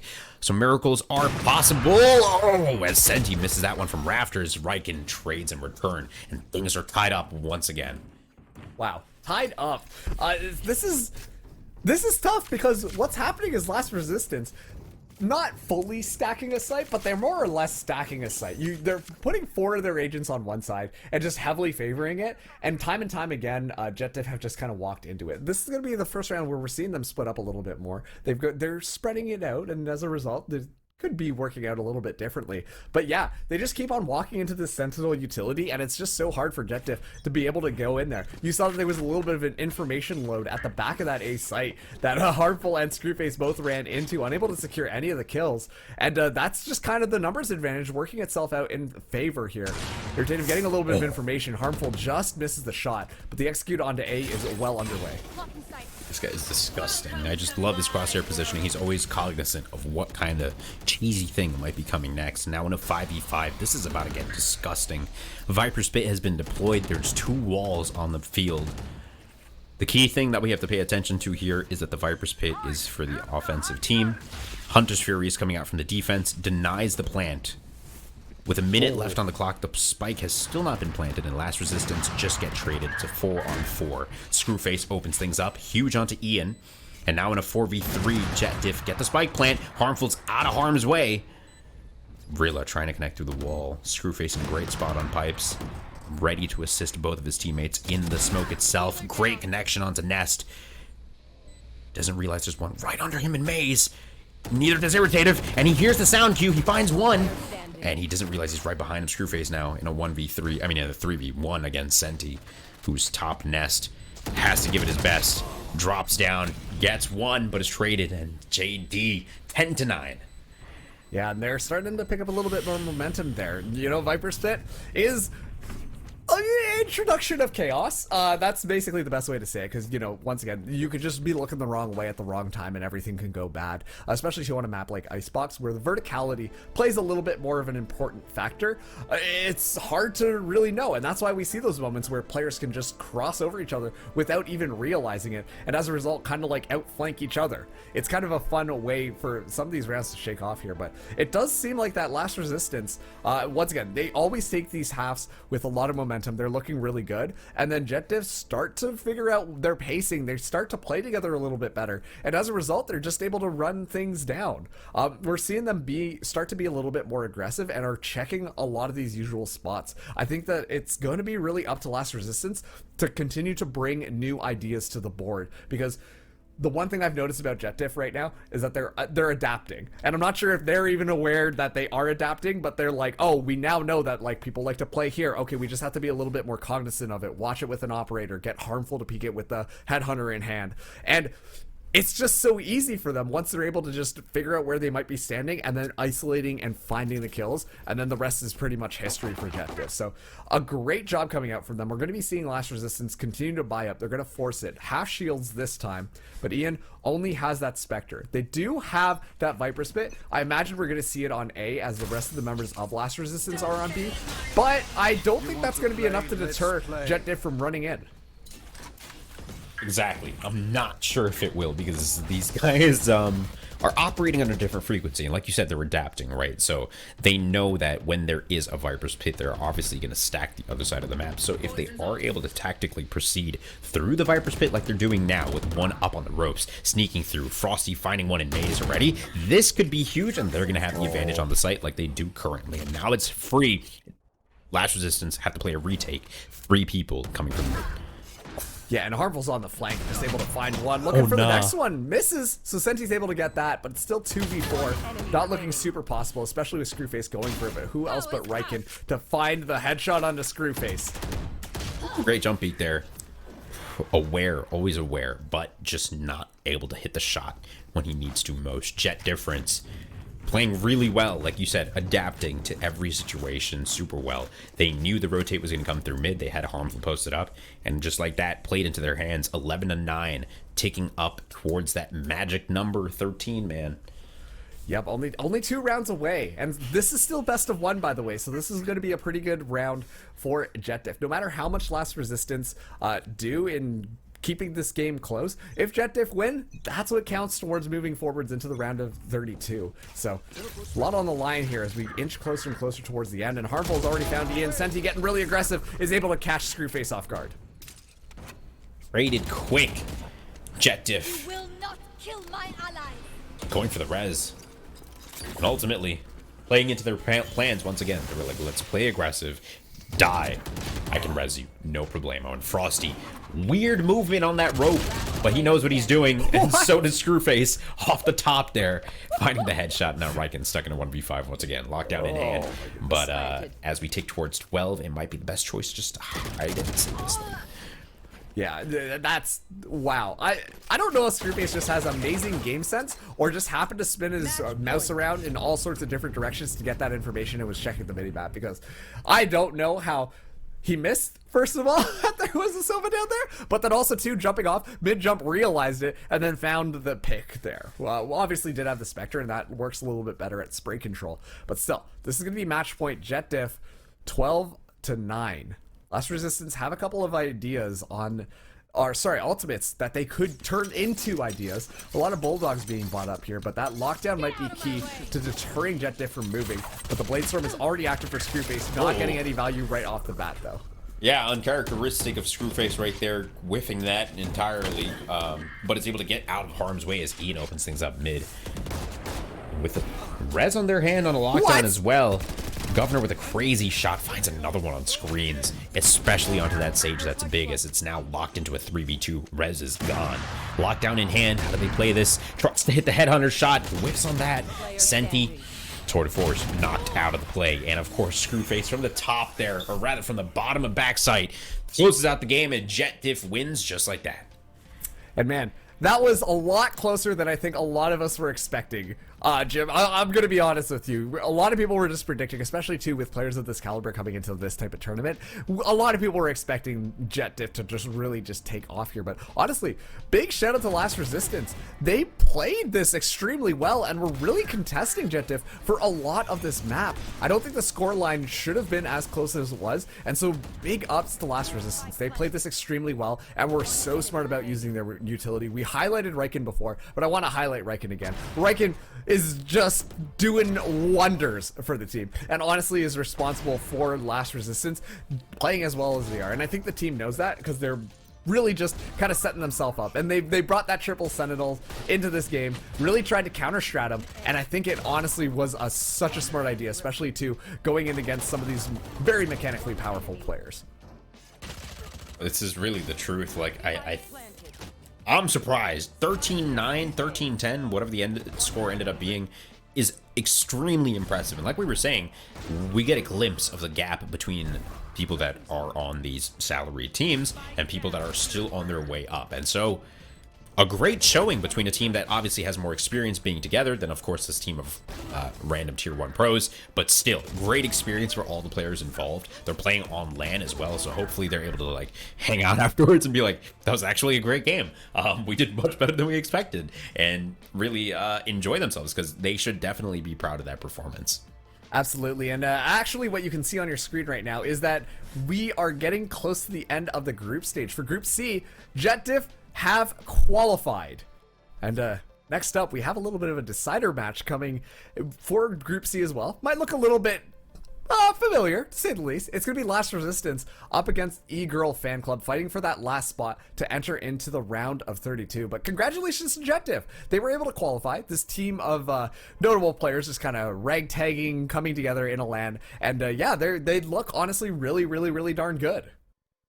They look great, and so I'm excited now. You know, Last Resistance, we saw them do phenomenally against such a stacked team. E-Girl Fan Club as well.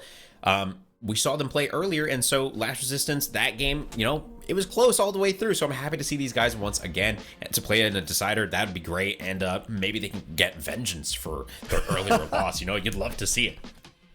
Yeah, so what I'm hearing is that Jim loves vengeance. Make sure everybody take notes about that one, because if you cross Jim, you better watch out, is all I'm hearing. But regardless, basically. Yeah, no big deal. But yeah, so that is going to be the end of that match. Once again, congratulations to JetDiff. They qualified now, so they will be advancing things into the actual bracket itself, which is when things get a little bit more spicy. We're going to be throwing to a quick break before we come back with more Valorant action. So, before we go anywhere though, I do want to remind you about experiencing the Mavix gaming chairs, the exclusive chair partner of Nerd Street Gamers and Localhost. All Mavix gaming chairs feature the Future 9 functions of critical ergonomics to support gamers everywhere. Get yours today for as little as $22.22 a month, and make sure to use code NSG55 to save, guess what, $55. Shop at mavix.com/nerdstreetgamers for more information. And now we will be throwing to a break before we go for some more Valorant. You're not going to want to go anywhere. A lot of more exciting matches as we get closer and closer towards the ends of all of these group stages, where this is actually going to decide if teams will play in the playoffs. Don't go anywhere. We'll see you just after this.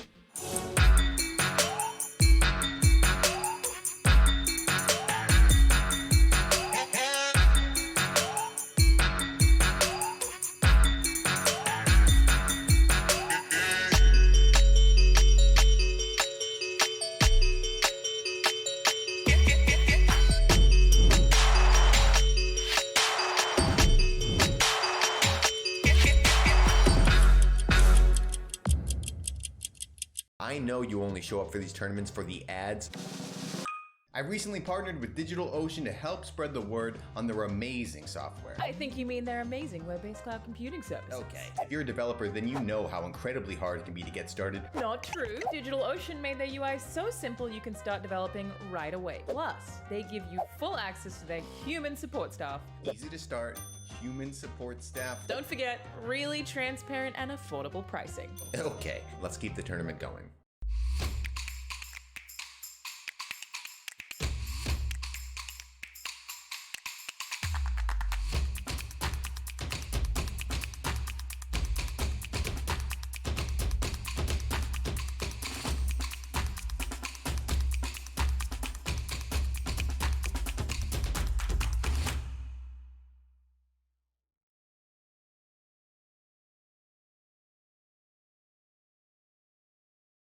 One of the reasons that I wanted this lesson with Super Akuma is because I felt like I had reached kind of like a plateau with my gameplay. I tend to teach more of a way of understanding the game, more than just, oh, you need to work on this, you need to work on that. He showed me this diagram that was pretty simple, and it was kind of something that I was aware of instinctually, but when you kind of like visualize it, it helped me gain a deeper understanding of the game. I gotta say, I've been having a lot of fun doing it. It's been very enriching, and it's helped me a bit. I've learned a few things doing coaching. You should definitely try Metafy if you're looking to level up your game.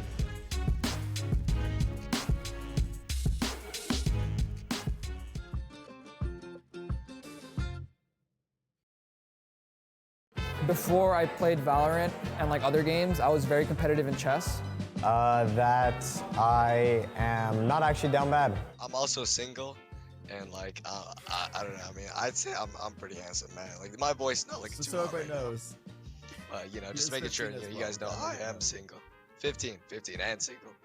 I'm a hot shot, you know what I'm saying? I wear Crocs when I play. In my own home, and people think that's weird, but I don't know. I just like my Crocs. That's a 1v1 anyone in Valorant. 10Z zombie. I need to prove a point. Yay, sir. Yay. That guy don't miss. Probably Redux that we just played. He was talking a lot of shit. It really pissed me off, but, you know, whatever. Best skin in the game currently, Tree Vandal. Best skin in the game, Prime Vandal. The Prime Vandal. It's a classic. RGX knife. The most I think about LAN for a fact is just shit talking. I love shit talking. Are you serious? Play the ball!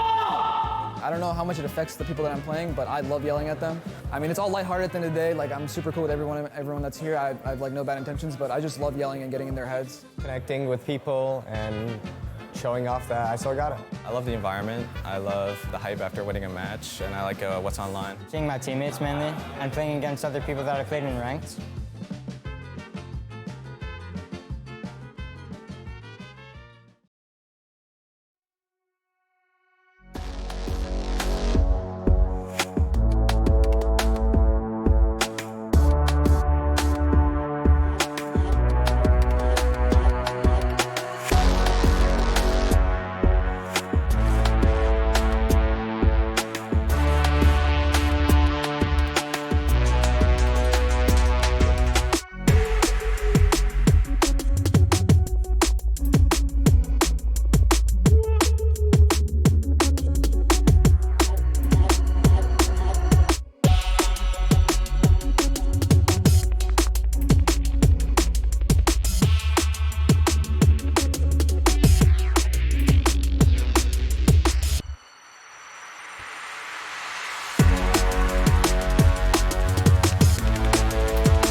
Spaceship.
Welcome back, everybody, to the Nerd Street Valorant LAN happening in Chicago for the Summer Champs.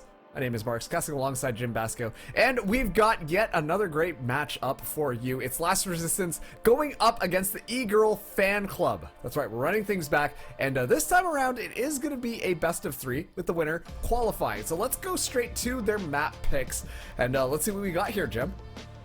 Yeah, okay, it looks like the E-Girl Fan Club are going to open things up onto Ascent, which we have discussed is cardboard heavy and pretty much a standard map. Haven also a great pick from Last Resistance, and the tiebreaker going all the way to Split. Not bad. Yeah, no, 100%. And honestly, when we saw these teams go up against each other earlier, they were really close in their score line here. So once again, we're going to be starting things out on Ascent. And what do you expect to see from some of these potential compositions coming out here, Jim? I'm not sure, really. You know, we saw something earlier with the Fade and the Raze, so maybe that's a key difference that'll continue to make an appearance here in this best of 3 series now. But the last time we saw these two teams meet, it was a close game, to say the least. So I'm expecting this series to go all the way to 3 maps, and really for each of the games to go all the way. So compositionally, I'm not too sure what to expect. You know, we've been speaking about this all day. The meta is kind of in a wacky spot, wacky in a good way, that really anything flies, right? Yeah, absolutely. This is the thing, because originally what you would expect to see in a map, like I said, is Silva with a Odin just kind of hanging around corners, spraying it down. But as Fade has been introduced into this game, people are trying to integrate Fade just into the lineups. And of course, we talk about how different combinations of utility could really work. Fade comes with a tether, which is extremely effective, especially too if you can pull in some of the members, toss in a Raze grenade, toss in something, and it usually works out really well. But still, you know, Raze isn't necessarily the best pick on Ascent in my opinion. I still think that Jet gets a little bit more value, and so I expect that we will be seeing Jet brought out on both of these teams' rosters. Last but not least, of course, Killjoy, kind of a staple of the map. You know, really does a great job of shutting down any momentum onto B, especially with those swarm grenades, and even onto that A site, especially too on close to where Tree is. You know, you're entering in through mid. That spot in particular, Killjoy just traps people in there, and it's never a fun time as you're just getting destroyed by a bunch of nanites, and it's probably not a very pleasant experience. It probably isn't, yeah. And now that I think about it, like, I've never really thought about what that would feel like, but, you know, at least Fire, there's some sort of reference with the Phoenix Molly. Nanites, brutal to say the least, but of course we're heading to Ascent, and like you said, we're gonna have to take a look at the picks and bans, or rather the picks for the actual agents that they go with. We are expecting an operator Jet, that is usually par for the course on Ascent.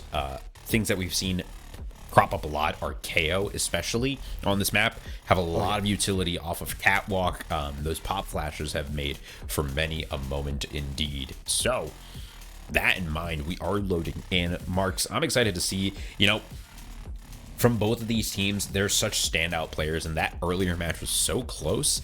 It almost leads me to believe that Last Resistance, since they've been playing for so long, they're kind of at a disadvantage here, given the marathon that they've been pulling off today. That is true, but to be fair, Last Resistance did beat the E-Girl fan club previously, and so they've got to be feeling somewhat confident. And this is to qualify into the playoff bracket as well. So whichever team wins, hence why this is the best of 3, is going to be able to continue in the LAN versus not being able to continue in the LAN. And I think that stakes alone is going to be more than enough to really motivate Last Resistance to make sure that they're paying attention here and can potentially win things out. They're going to be starting us out on our defense. And one player who we highlighted multiple times before is Riken, back on the Killjoy. I think this is going to get a lot of value. 100%. Riken's just been finding so much value all day long, and of course on the side of the E-Girl fan club. That's their name, right? The E-Girl fan club. Yes, the E-Girl fan club. I don't know why I keep forgetting that, but the Fade Raze combo is making an appearance once again, and so essentially, like you said, we're going to be running some of this old school composition, especially with an Astra, which is pretty interesting from Last Resistance. Haven't seen an Astra in quite some time here, ever since she got those nerfs way back when. But this is great. I like this difference in composition. Obviously, you can see that on the side of E-Girl Fan Club, it's a lot more aggressive overall. You're running that Fade Raze combo. You've got the KO as well. So let's see how this one plays out. We're opening things up with Last Resistance on defense, and the E-Girl Fan Club starting things off with a pretty standard default across the map. Pretty standard default, but Senti just goes out and finds Enzo right off the bat. So looking pretty good for Last Resistance, but it's going to be an A-side hit. Riken in the middle of the smoke, gets tethered, gets deafened as well. It hits the headshot, but can't find the finishing blow. Clamran, good for 1 as Rilla returns. 4 on 3. Defense looking good so far. Rilla good for 2 and a 4 on 2 here.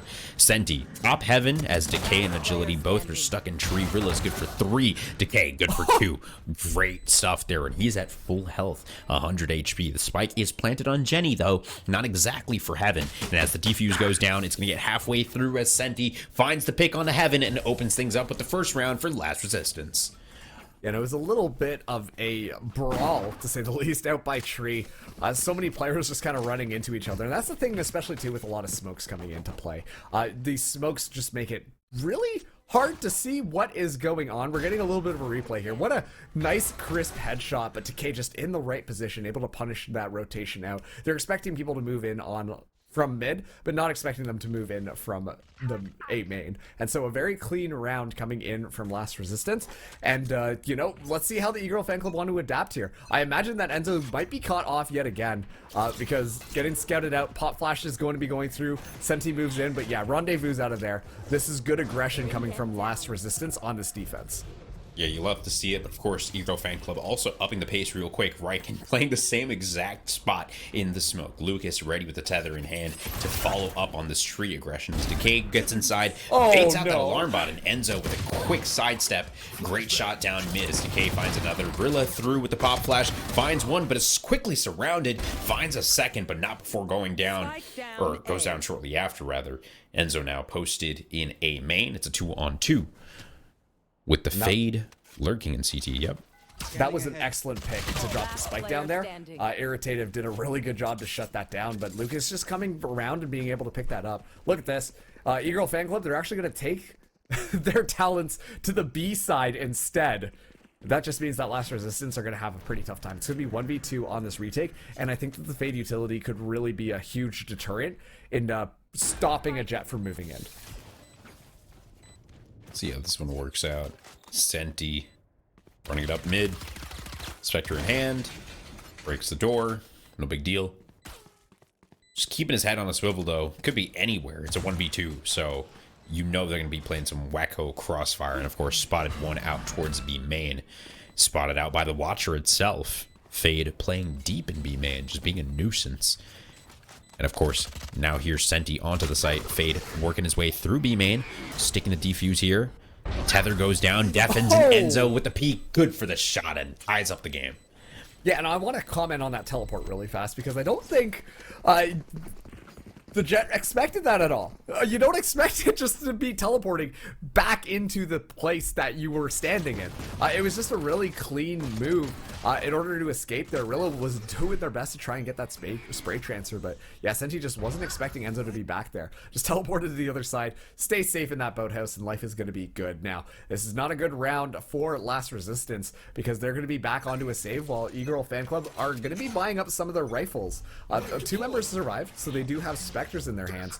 But yeah, this is going to be Last Resistance playing a lot more cheekier angles, looking for opportunities to capitalize on a couple of picks. Good stuff from Decay. Just waiting. Knows that Last Resistance likes getting cheeky. Might take this orb. Ooh, on the peak, Senti takes a lot of damage and needs to back on out of there.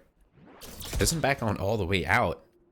Dodges the flash and still looks for the peak. He doesn't really have much to lose, though. Sheriff in hand. Riken now playing much closer than before. Whiffs the first shot. Connects on the second, but it's not enough. E-Girl fan club quick through tree now. They're going to take A. Yeah, it's going to be a very easy site to take for them. I don't know how Last Resistance necessarily want to play this. They don't have the weaponry to make it easy, so they just got to play it fast and loose. Oh, the smoke goes down. Ian's able to take out one, but Lucas just comes up there to secure the last couple of kills, and now it's just Irritative alone. Lucas around the back. Ooh, nice shots. Takes a lot of damage, but good overall. It's a eco round. They did a little bit of damage. Nothing too crazy. This is going to be the important one, though. We're heading into round 4. Currently, E-Girl fan club in the lead by just 1 point. Spread is pretty even across both teams. Nothing too crazy just yet. I think really the game is starting to ramp up just now. So I'm excited to see how they play this next round out. But overall, I love what I'm seeing from Last Resistance. Just metering their aggression. What I would like to see more of, some explosiveness coming out of their side. And that's exactly what we're seeing with Senti here. Taking an aggressive peek into B main. Following the drone. Oh, Enzo peeks out at the last second and is going to pay for it. Whew. Great shot from Senti. Yeah, that was clean. Enzo's been having a pretty rough time here. Rilla gets taken out in the chaos. Wow. Good shot from Clamoran through the smoke just as it apparates into existence. Now off the top of heaven there, Riken forced off the angle. The spray is good. He's suppressed, and that smoke is going to be a nuisance to say the least, but the spike is not down yet, and the spike, in fact, is still making its way through tree. Now onto Jenny, and the plant's going down, and a 4v3 last resistance, getting ready to retake. The door at tree is not down, so now it's a 2 split. 2 heaven, 2 door. There's 1 down, and there's 2. Ian, good for both of them as Decay. Oh, the 3rd victim in a row. Clean, crisp headshots from Ian. Oh man, that was unbelievable. Even though the hunt went down, it gives you that information. It doesn't matter if you can't capitalize on the kills. Fade's utility kit is really just based around being able to follow up onto it. So you can toss out everything that you've got, the prowlers, the haunts, the tether. And the fact of the matter is it gives information, and sure it can deafen, but it isn't necessarily a deterrent. Unfortunately, unless people go in and follow up on it, then you don't get too much off of it. And yeah, look at this. The haunt reveals all the locations, but at that point, it's just too late, because at that point, Last Resistance have made their presence known onto the site. Doesn't matter if E-Girl Fan Club know where they are, because they're taking the gun duels. And so that haunt doesn't really do too much in the sense of slowing down their momentum. Exactly. If you can't follow up on it with a prowler or 2, it's kind of rough. And of course, they realize that, and now the game's all tied up 2-2. Important round, to say the least. Playing much slower. It looks like a aggregated B push here from E-Girl Fan Club.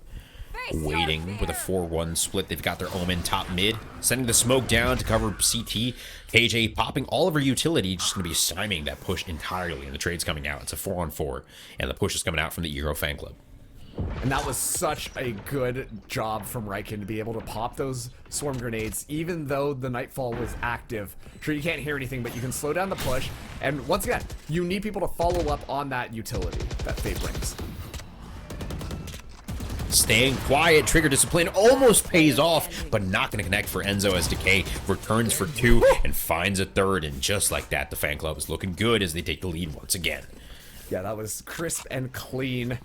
Even though this is why you always got to check your corners, make sure that everything is clear before you charge in very confidently. Because E-Girl Fan Club, hey, I was just Decay hanging out, ready to just go off whenever they needed to. And as soon as site was gained, was able to spot out 3 people immediately. And that push, the site retake, was just not going to be good coming in from Last Resistance. Now, they do have a couple of ultimates online, Astra and KO.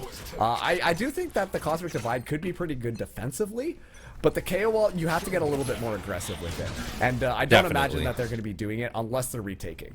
Exactly, yeah. I'm not sure if they're going to actually take the initiative here. And now, off the back of that A aggression, they're opting for mid. They heard a lot of noise, and that's a good move. Last Resistance have 4 people on that A site, so this is a great read from E-Girl Fan Club, setting it down mid into Pizza now. Through market.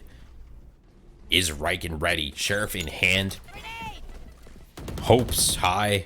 Spirits lifted. He's waiting in that smoke. Doesn't even bother to pop out. Smoke providing a lot of cover, and they're just going to wait there, wait for the retake as Lucas finds one in the middle, sends out the Watcher. Spots at another. DK finds one as well in a 5v3. They're looking really good. Oh, Real almost was able to get that shorty kill, but yeah, this is just going to be them running things over here.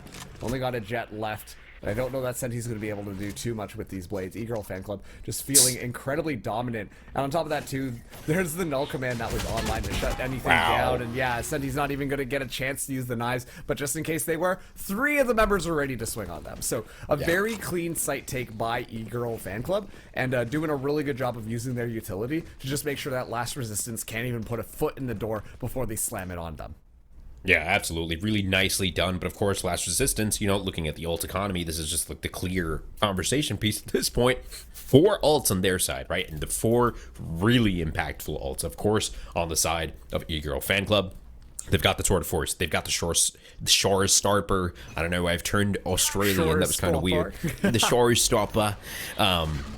But the Tour de Force on attack can be hit or miss. Showstopper, obviously a lot of value, but not if you let it go like that. Senti, great pick top mid, and they've still got 4 of their ultimates ready to rock. So, Last Resistance, maybe they pick up this round. They don't have to use too many of them. They can meter their ultimate spending over the next couple of rounds and maybe pick up 2 quick ones. As Lucas returns 4-4. Senti, uncharacteristic miss there.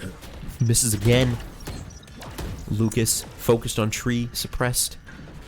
Trying to make his way through, and he's gonna go down Arilla. This is all over the place, man. Yeah, this is all over the place, but E-Girl Fan Club are making their way onto this B site, and Decay in a great position. Eventually punish one, looking for the second, but Irritative is able to win that one out. And now this is going to be E-Girl Fan Club getting themselves set up. Thankfully, they do have Enzo's utility to try and stall it out a little bit more, but they got to get that spike down first, and it's going to be 3v2 on this retake. I'm especially concerned about how the KO is going to affect E-Girl Fan Club's setup. The Hunter Series does come online, but it's a little bit too late. Not able to get any information as Agility's playing a little bit of Ring Around the Rosie. Let's see how this retake works. Let's see how it goes down. Irritative waiting at CT. Enzo in a good spot, stuck between a rock and a hard place. Finds one, though. 2v2. Agility making this quick and turns it on its head immediately, finding 2 quick headshots. 5-2. E-Girl Fan Club looking really good. And I thought that Last Resistance was doing a really good job of utilizing their utility to slow down these pushes. Just really make it so that, you know, when they move in on any of the sites and stuff like that, they can just shut them down. And that was really good. It was a really good read coming in from the last 2 remaining members of E-Girl Fan Club in order to rotate onto that B site and then get set up in their post-plant positions. They weren't expecting Enzo there, and that just allowed Agility to take a little bit more of a cross. And you could just tell, Last Resistance, not expecting that at all. Lucas has the Nightfall online, and looks like it's going to be a very fast engagement. Yep, Haunt going out. Senti through. He's just waiting at Dice. Ian good for 1 on the side. Senti good for another. That suck really just doing so much work. Gravity well working out at such great timing. Clamran with a or rather the shores Starper. Gosh. Oh man, regardless though, Last Resistance have done an amazing job and are actually able to win out the Thrifty round. Not expecting that, even forced out the Shore Stropper, according to you. Sorry, I had to do it at least once. But yeah, they were able to force out that Raze ultimate. And honestly, this is why you want to pick an Astra, because of the value that you get at actually denying people to walk in. Such a huge gravity well coming in, and they had their crosses set up, which just allowed Last Resistance to just plunk in the Sheriff shots, and it was easy pickings, especially too as they were vulnerable in the middle of that well. So a great job coming in there, and Last Resistance, they're not out of it just yet. We're gonna have full rifles across the board. Senti with the Operator being aggressive on B once again.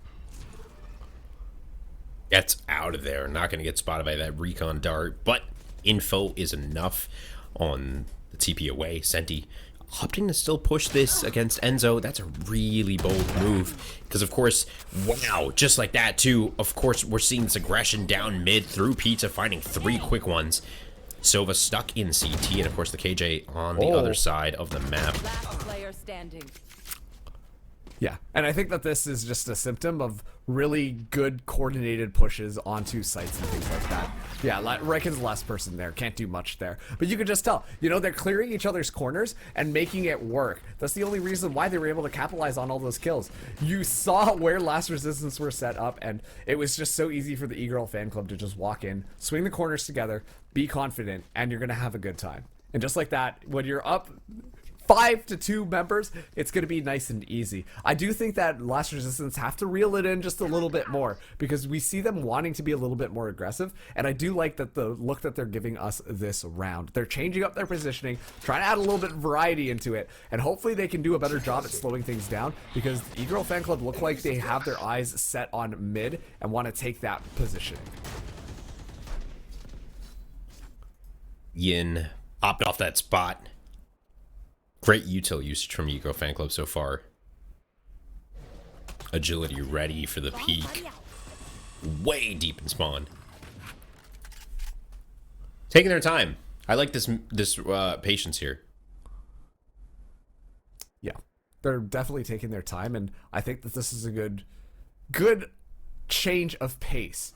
Because these last couple of rounds have been extremely go in, take a couple of trades, and then push on to the other side. A very tried and true strategy, but now the engagement coming through. The 0 point, though, is going to catch a lot of information, and that's actually going to force E-Girl Fan Club to potentially back off of here. Last Resistance, already committing to the rotate, though, are going to have to back themselves up to reset up to potentially stop this push.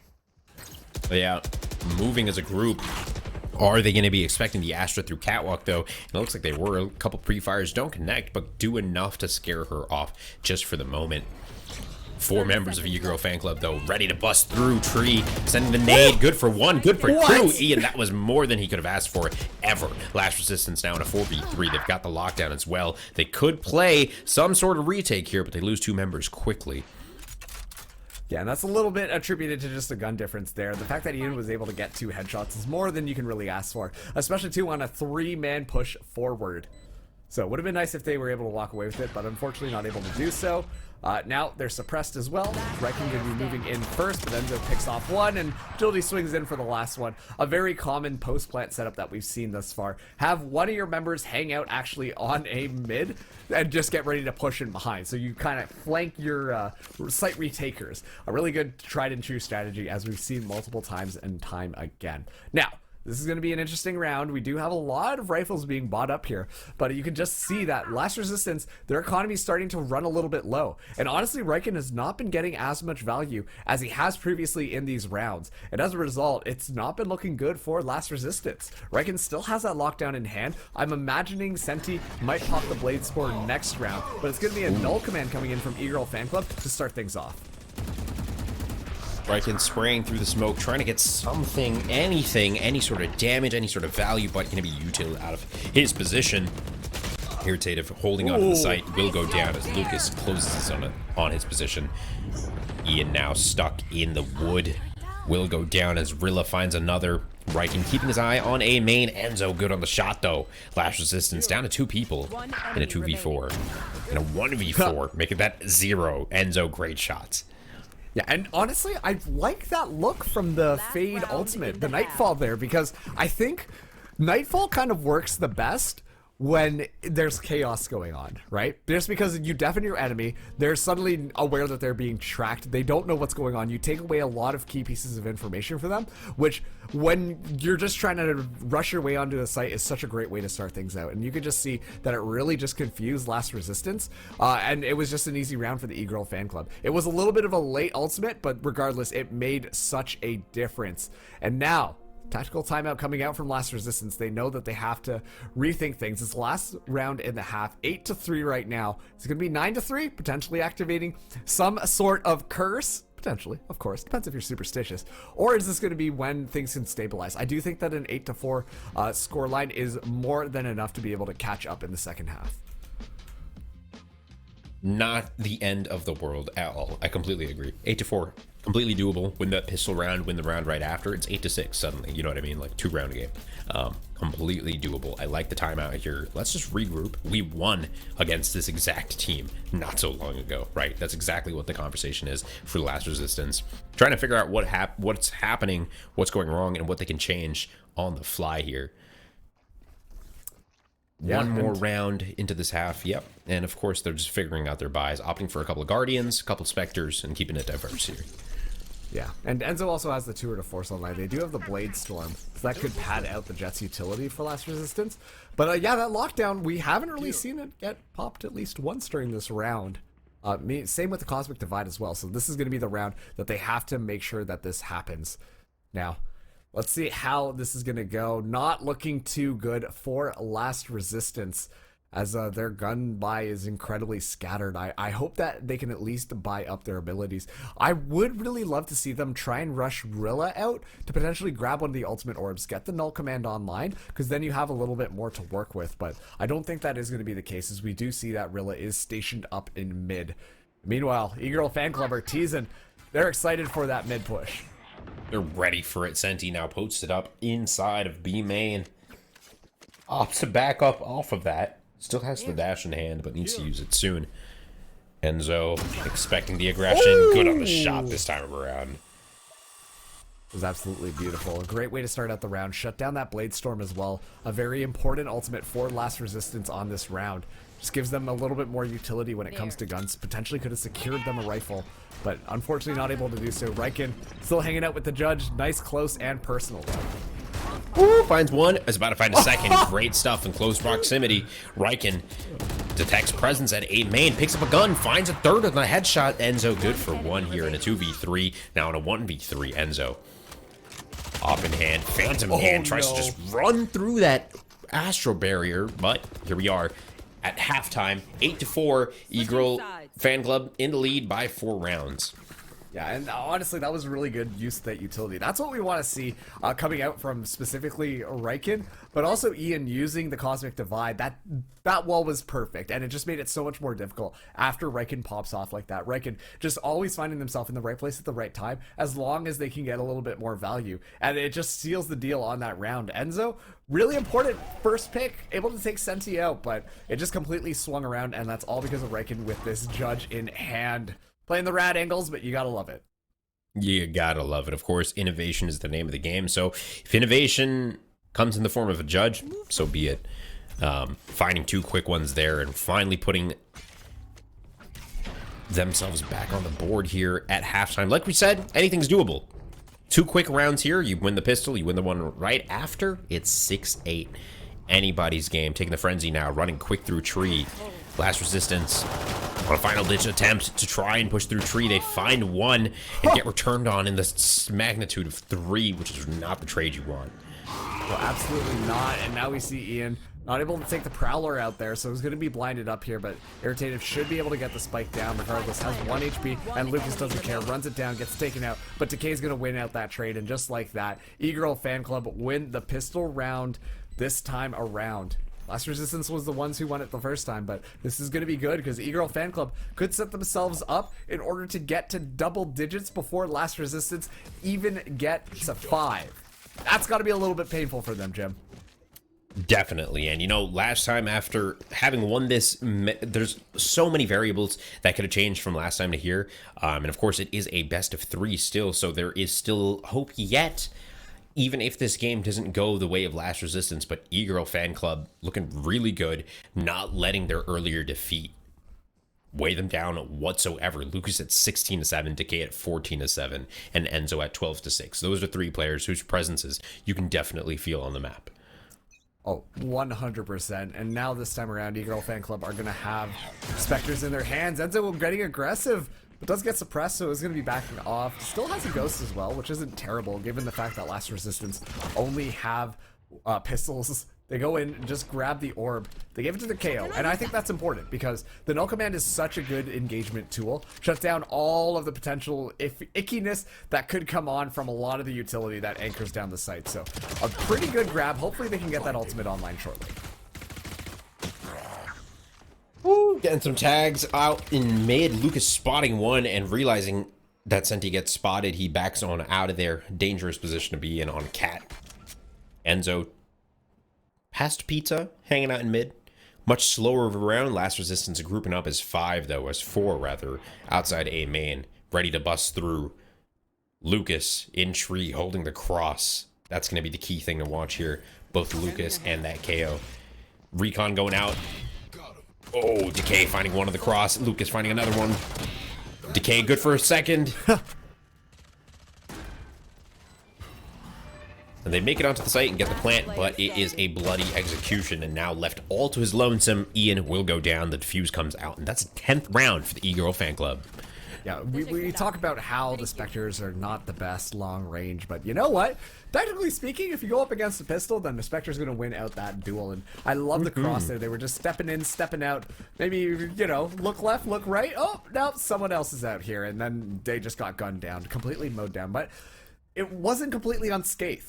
Last Resistance were able to take 2 members of the E-Girl Fan Club down, which is going to really hurt them here. Unfortunately, we are at that double-digit territory where E-Girl Fan Club are up 10, and Last Resistance only have 4 points on the board, so it's starting to not look as likely for Last Resistance to be able to pull things back. But once again, they did win last time on this map, so maybe they start to pull it a bit more together, and there's potential here for Last Resistance to come back in this map. Still life yet for Last Resistance. I completely agree. It's doable. 10-4. I've seen it happen. Lucas, great spot here, though, as Rilla returns and Senti finds another one on the entry, creating a lot of space for the Last Resistance team. Do they check back both? Yes, they do. Rilla good for 1 on the site. The plant's going to go down. And then a 4v2. Last Resistance are putting up a fight.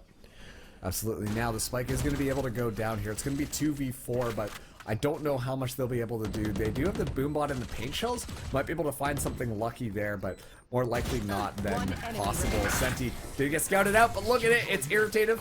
And Rilla holding very close angles. A great post-plant position from Last Resistance, not even allowing E-Girl fan club to enter in onto the site at all. Completely shut them down as soon as they decided to walk in. And that's a very important round for Last Resistance to feel confident again. Bring it back into their favor. Lucas has been running dominant on this fade thus far, which is not something we saw the first time that these two teams matched up against each other on this map. But regardless, Lucas being a pretty big difference maker thus far. The E-Girl fan club, they're more than comfortable to continue to buy up here. They do have a couple of ultimates online, and they could use that Nightfall to re-engage onto his site, but it's not going to be the most effective ultimate on this defensive side, unfortunately. See how they play this one out. Enzo, aggressive. He was usually on the other side of this equation. That's where he's most familiar. Will TP on out of there, even though the knife does go down to K. Not left out to dry. He's able to back out to safety. As the fan club are playing a pretty metered defense. I like this a lot. And E-Girl, or rather, Last Resistance are slowly making their way up towards B, but not really committing. You know, they've got the Astra still watching mid and Cat, and they have two other players watching that A main entrance. And this is a really slow move-in from Last Resistance. They're not even sure if they really want to commit to that B site just quite yet. There's still plenty of time for a rotation to happen, and it looks like this is going to be the case. They're going to be going off of the Sova and Killjoy, potentially getting a little bit more space onto A. Thankfully, because of the Astra smokes, they are able to just set them up wherever they need be. But as soon as those bullets go through, this is going to highlight the fact to E-Girl fan club that Last Resistance are going to be going for A. Null point out. Oh, Senti no. through the smoke next to the headshot. You love to see it. Opening up the round as Lucas takes a lot of frag damage. Hops out of the smoke. Almost connects, but is not going to find anything. Last Resistance. Good for 3 in a row. Decay answers from heaven. But in a 2v4, it looks like they're opting to save here. Yeah, I didn't think that walking into the fragment was necessarily the best idea, but I like the dedication to it, because if you do that type of stuff, you can really catch someone off, because you think that the fragment is doing its job of stopping people from moving through, and so you might be able to catch a couple of people's backs. But unfortunately, I just don't think that the fade moved quickly enough through the fragment that they were able to actually capitalize on that positional advantage. So yeah, Enzo just gonna save the operator here, looking to potentially trade something out, and is able to find one. But yeah, can rendezvous away, and this is just going to be a very clean save for this operator on Enzo. Good stuff at the end of the day from Last Resistance. Well played through tree, and the aggression was nice. Just a well thought out round. 6-10.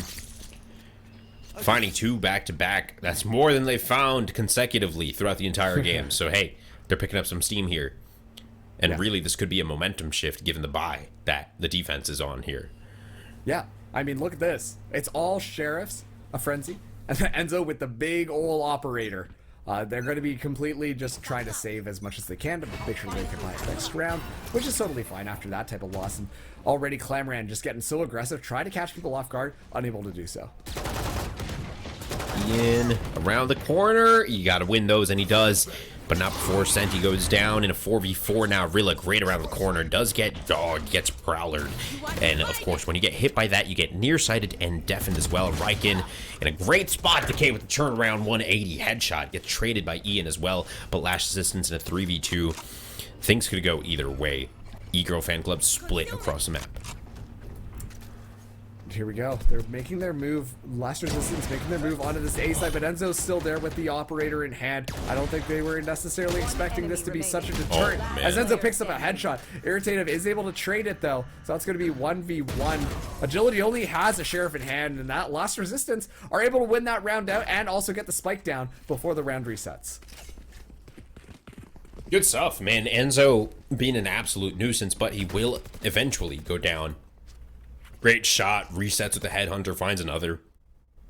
Scoreboard's telling stories for sure, but 7-10 is much closer than I think E-Girl fan club was hoping this game would go to. Yeah, absolutely. I mean, once again, E-Girl fan club were up 10-4 3 rounds in a row for Last Resistance. And that number, even though it's only just 3 rounds, the number difference between 7 and 4 rounds, it just makes you feel a little bit better about yourself. And you can tell that Last Resistance are feeling a little bit more confident in their pushes. Senti almost got a pick right off the bat, but now they're going to have to back off just because of those paint shells. So good deterrent from the E-Girl fan club. But still, Last Resistance have already gotten a lot of space onto mid. That just means that they've got their options on which site they want to push into. Yeah, Ian taking a lot of space there. That was good. It enabled Senti to quickly rotate off of A and take his spot, pick up the baton, and keep running it down into Pizza. Now, of course, he's got the audio cue for the chamber trap on the right side. So it's just posted up on the left, just out of its range, and watching this CT, seeing if anybody wants to jiggle peek him or anything like that. Waiting for an audio cue now, breaks that, drops the smoke, and is pushing into market. Chamber TP's back into safety, and the rest of Last Resistance are back onto the B site and are able to get the plant down. And the Nightfall does come through to give a little bit of information, but unfortunately, oh, never mind. Han is able to pick up one. Rilla, we're going to be falling down. Spike is down now. It's going to be 5v4 on this retake. We do actually see Lucas goes down thanks to Irritator's Hunter's Fury. They know that they were coming onto mid, or sorry, from their spawn. It's a good spot to do that. Ian saw the Swarm Grenade get dropped on, but Senti is able to pick up agility. Here we go. Finds 2 back-to-back, finds a 3rd. Out of nowhere, Senti just equalizing things. And there's the 4th from Irritative, really going huge there in the middle of market, finding 3 essential headshots. 8 to 10, Last Resistance, kicking and fighting on their last legs here in the first game of this BO3.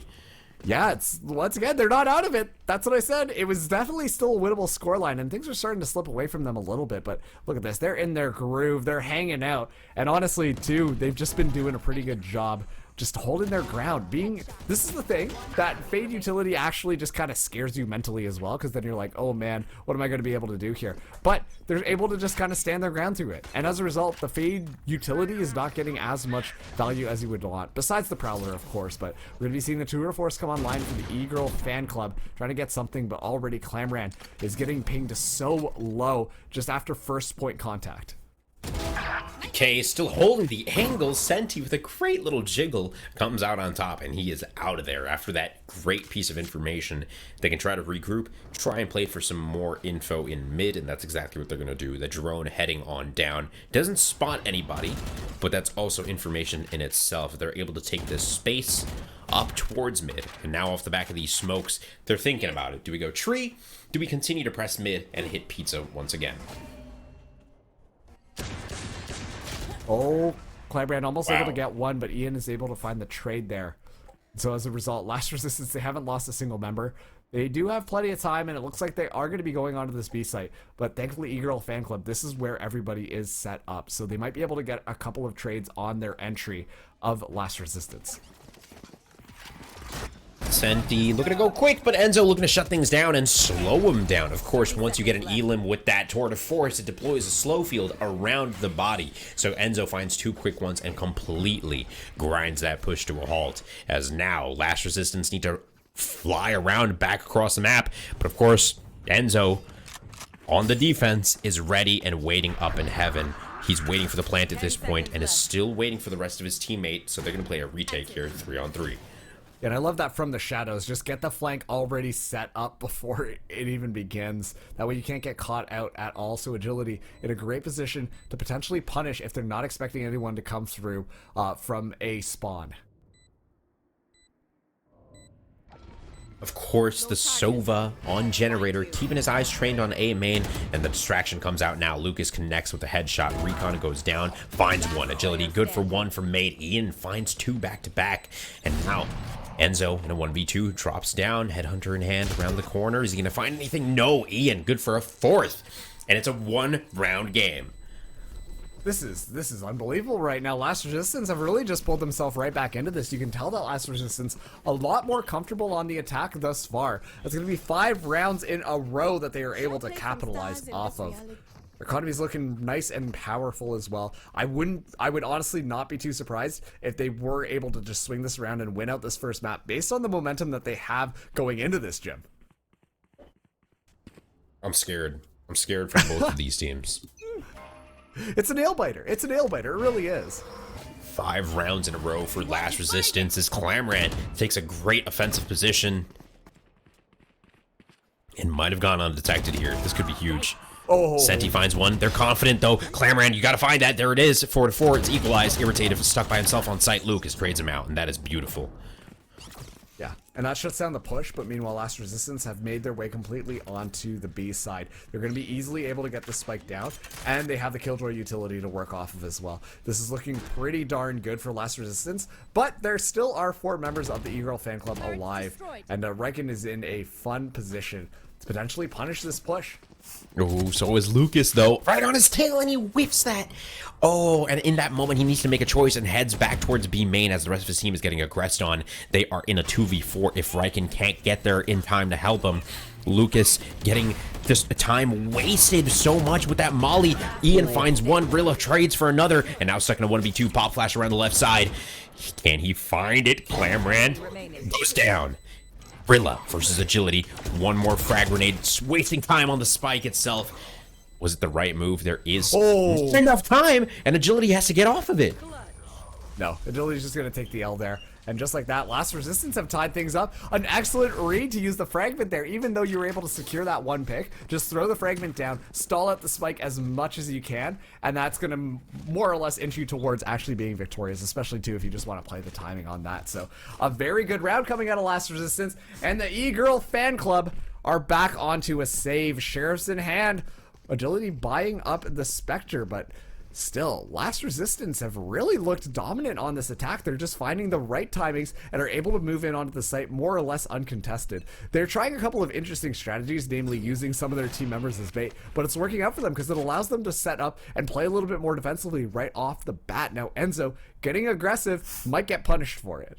Scary spot to be in if you're Enzo, but Clamran finds one. Enzo makes it out. Irritative, though, finds 2 more, and Rikens finds a 4th, leaving the fan club devastated and down to 1 member. But like you mentioned, kind of scary.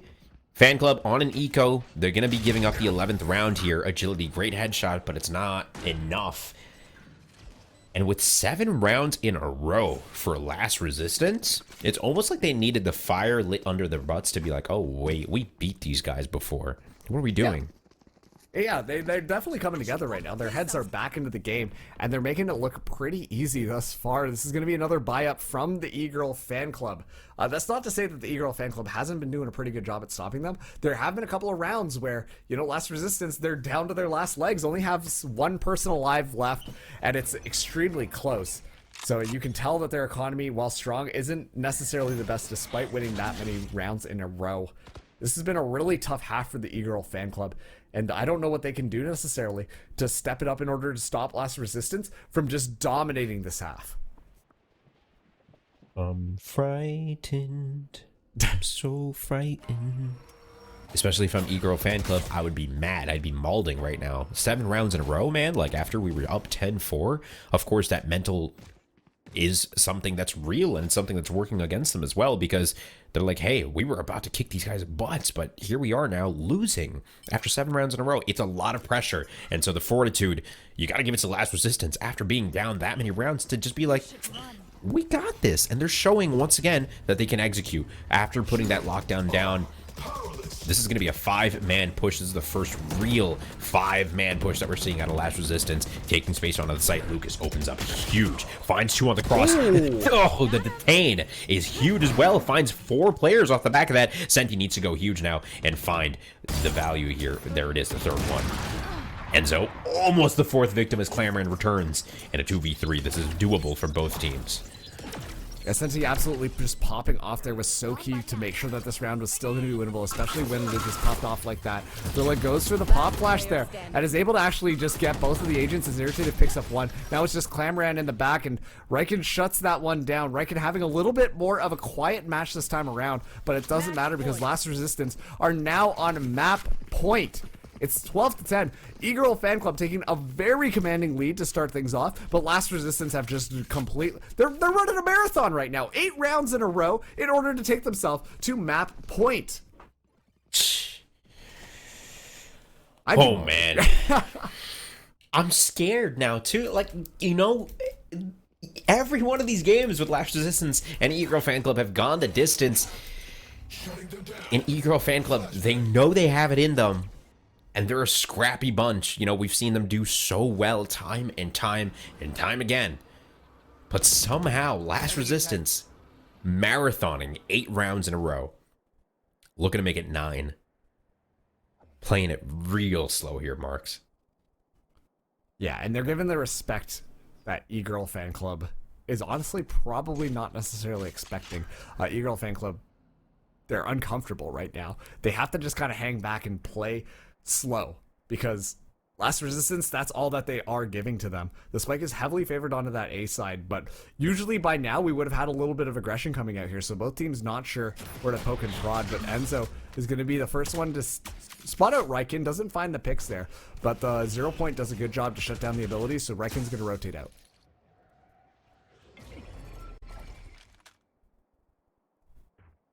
Just so tense. 5v5. 35 seconds left on the clock.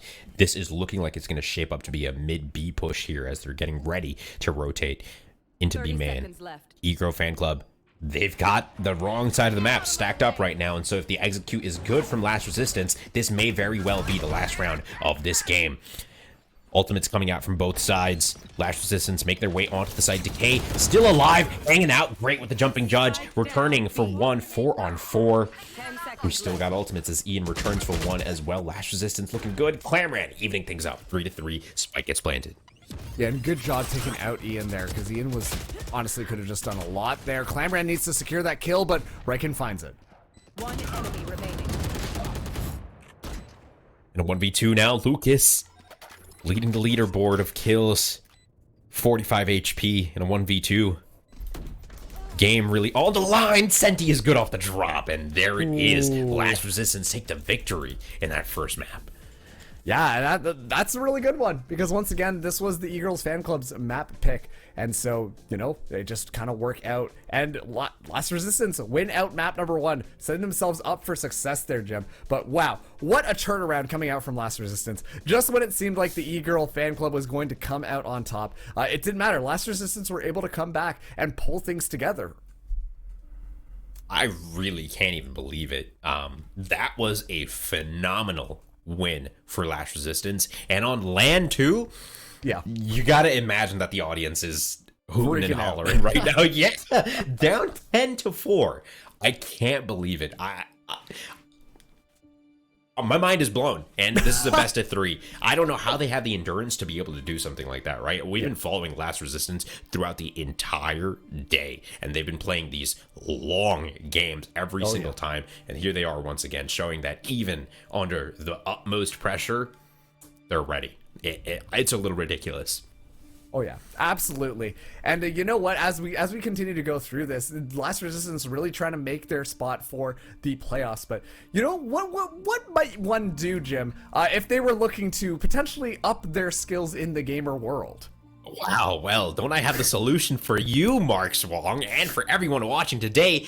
Little did you know that gamers around the world are becoming better, faster, and stronger after just a couple of sessions on Metafy, so you can get trained by the best pro players in the world right now. Go ahead and book a live session. Make sure you use promo code SCRIMS25 for 25% off. That's a lot of savings and a lot of value. So if you're trying to get good like Last Resistance, get on it, man. You saw the performance they put up against a lot of tier 1 pros in that ragtag team, and here again after a marathon day, making it a huge comeback, coming from 10-4, winning the entire first game 13-10. Marks, can't believe it, but there you have it. If you want to get good like them too, try Metafy. Yeah, and apparently Metafy makes you stronger as well. I wasn't actually aware of that part, and I'm looking to get strong, so this seems like a great thing to sign up for, especially with that 25% off. But anyways, we are going to be throwing it to a very quick break, but now you're getting a little bit of a screen there. Look at that, the Metafy booth is set up, and the people are walking around, still very lively at the Chicago LAN thus far. And yeah, don't go anywhere. We're going to be going to a quick break, but when we get back, it is going to be map number 2 for both of these teams. Last Resistance potentially able to qualify here, eliminating the E-Girl Fan Clubs. You hate to see it, or you love to see it, depending on where you go, but we're just going to throw to a break. We'll catch you just after this. Arslan Ash is a hero of mine. I was there when he won EVO, and it was a very exciting match between him and me, and I just really wanted to take the opportunity. Honestly, it was an honor. Arslan taught me to utilize all of my character's game states.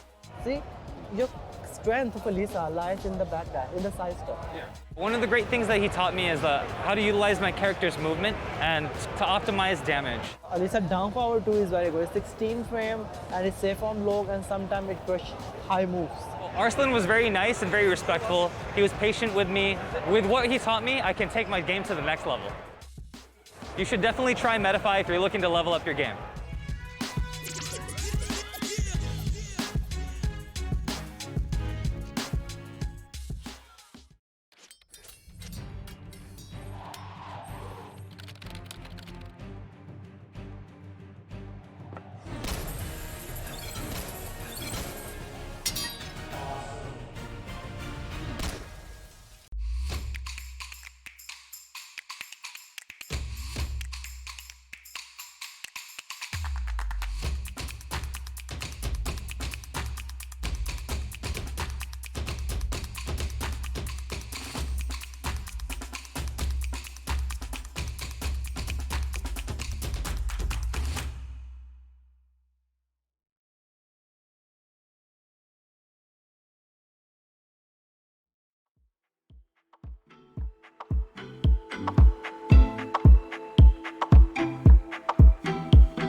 Welcome back, everybody, to the Nerd Street Valorant LAN happening live in Chicago. It's the Summer Champs. My name is Mark, still alongside Jim Basco. And we've got a very exciting matchup in the Group C Decider round. One of these teams are going to be going home. One of these teams are going to be able to advance. It's Last Resistance up against the E-Girl Fan Club. And Jim, break down that last map for us. All over the place. Last Resistance nowhere to be found until the scoreline hit 10-4. And then out of nowhere, they win 9 rounds in a row to take it 13-10. I don't know what happened, but Last Resistance woke up and they were playing with a lot of passion and a lot of confidence. And, you know, apparently that's the mix that you need and the pressure and all the right situations to create diamonds, because they won in a situation where it was really should have been impossible for them to pull off a victory here. Oh, yeah. No, absolutely. When you're at that 10-4 score line, your mental is probably just not doing that well anymore. But regardless, Last Resistance were able to hang on. They pulled themselves together, and they just looked really clean afterwards. They were just finding all of the necessary picks in all of the right locations. And as a result, they were able to convert it around again against the E-Girl fan club on map number 1, which was the E-Girl fan club's pick. So, next up, we're going to Last Resistance's map pick, and I believe that this is going to be Haven that we're going to be taking to next. Oh, yeah. Ascent and Haven, this is going to sound kind of weird, but they play semi-similarly in the sense that you're playing for a lot of early info, trying to bait out these op locations on either C or A, and then rotate between the two. Of course, there is this volatile option of going B if you're a little crazy in the head, but hey, it's always an option, and we've seen it work a lot, right? Oh yeah, absolutely. Usually how you want to play B is, especially too if it's one of those rounds where you have a lot of agents that have a lot of utility to play post-plant positioning, you just rush in there, get your duelist to fly in who has the most mobility, get the spike down, immediately back out of there, and just use your utility to try and stall things out. It's a tried and true strategy, especially on more save rounds where you do have all your utility, but might only have sheriffs in your hand. Regardless though, curious to see what these teams want to be bringing to Haven. Commonplace on Haven, we got that, what's his name? Chamber, the guy with the really big gun that he can pull out of thin air. It's usually a great time, but I really like Chamber on this map. I know some teams prefer to run the Killjoy, but I think if you're landing your shots, Chamber's utility does a really good job at like slowing people down. His trips, if you just walk by them, will immediately just send out the slow field, which just allows the team momentum to just grind to a halt and allows your defensive team to start to move in here. So let's see how this goes, but look at this. E-Girls are going to be bringing a little bit of a neon into this mix. They're going to go fast and furious. Interesting. Wow. Opting for the neon, that is definitely interesting. And of course, Riken sticking to that Cypher, which we saw him top frag with the last time we had this exact matchup on this exact map. So, definitely an X factor in the neon. Not sure how that's going to play out, but I love Breach and Neon as a combo, right? A Breach hits the stun, Neon hits the slide, and is right there to capitalize on it. Similarly, you've got the Jet, and of course it'll work the same, but yeah, this is a good change, I think. Yeah, I am curious to see, though, whether or not that Cypher versus that Chamber difference is going to be important, because we've been seeing Enzo consistently land shots over and over again, making him an incredibly deadly adversary on Chamber. And especially with that Headhunter in hand, on that C-Long in these earlier rounds, can get massive value, because the Headhunter does not lose damage over a distance, whereas a gun like the Sheriff or the Ghost does. So that headshot potential just becomes so much more deadly. But we do see Last Resistance. They're going to start us out on our attack, and it looks like that they are potentially pushing into this A site. Interesting enough, they're going to be running right into Lucas, who I imagine is probably going to be playing a little bit more forwards, a little bit more aggressive, and trying to get that ultimate orb online. Gets the trap up quick to obscure their short presence, and they hear the Neon dashing up to them. So the natural progression is to move towards the other side of the map. However, E-Girl fan club set up with 2 people here. Paranoia going down. C-Long connects onto the dog and the rest of the team. No concusses for Enzo, but he does find a body shot to find an Elim quick into the round here. Riken on the spot. Returns 1 into 4 on 4. Oh, line up! There it is. Riken good for 3. Man, Riken's back into the mix here. Absolutely massive. I'm surprised that nobody from the E-Girl fan club tried to run out and potentially stop that player from getting that much value with the frenzy, but they just lined up for him and it was just easy at that point. So a great showing thus far, but it's not over yet. They got a couple of members, but little do they know that Irridiv is right behind them. Uh-oh, look behind you. There's an imposter among us. There really is. Really great stuff. You know, Last Resistance off the back of Riken, who just got there somehow. Here it is. Body shot. Boom. Right onto the elbow. Down. That's enough damage. Of course it does. 55 per. So if you can hit 2 body shots, that's 100 damage. A quick early pistol round kill there. Yeah, and once again, great positioning from Riken. You know, you use the benefit of having Cypher here is the fact that those tripwires you can just kind of put down and you don't have to worry about them too much. You don't have to be close by, much like Killjoy's utility or anything.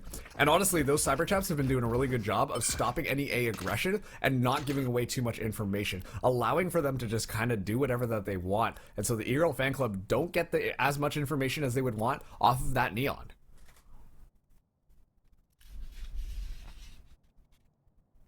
E-Girl fan club. Always. Wow. Oh, wow, no. wow. That's awkward. Ian, you hate to see it.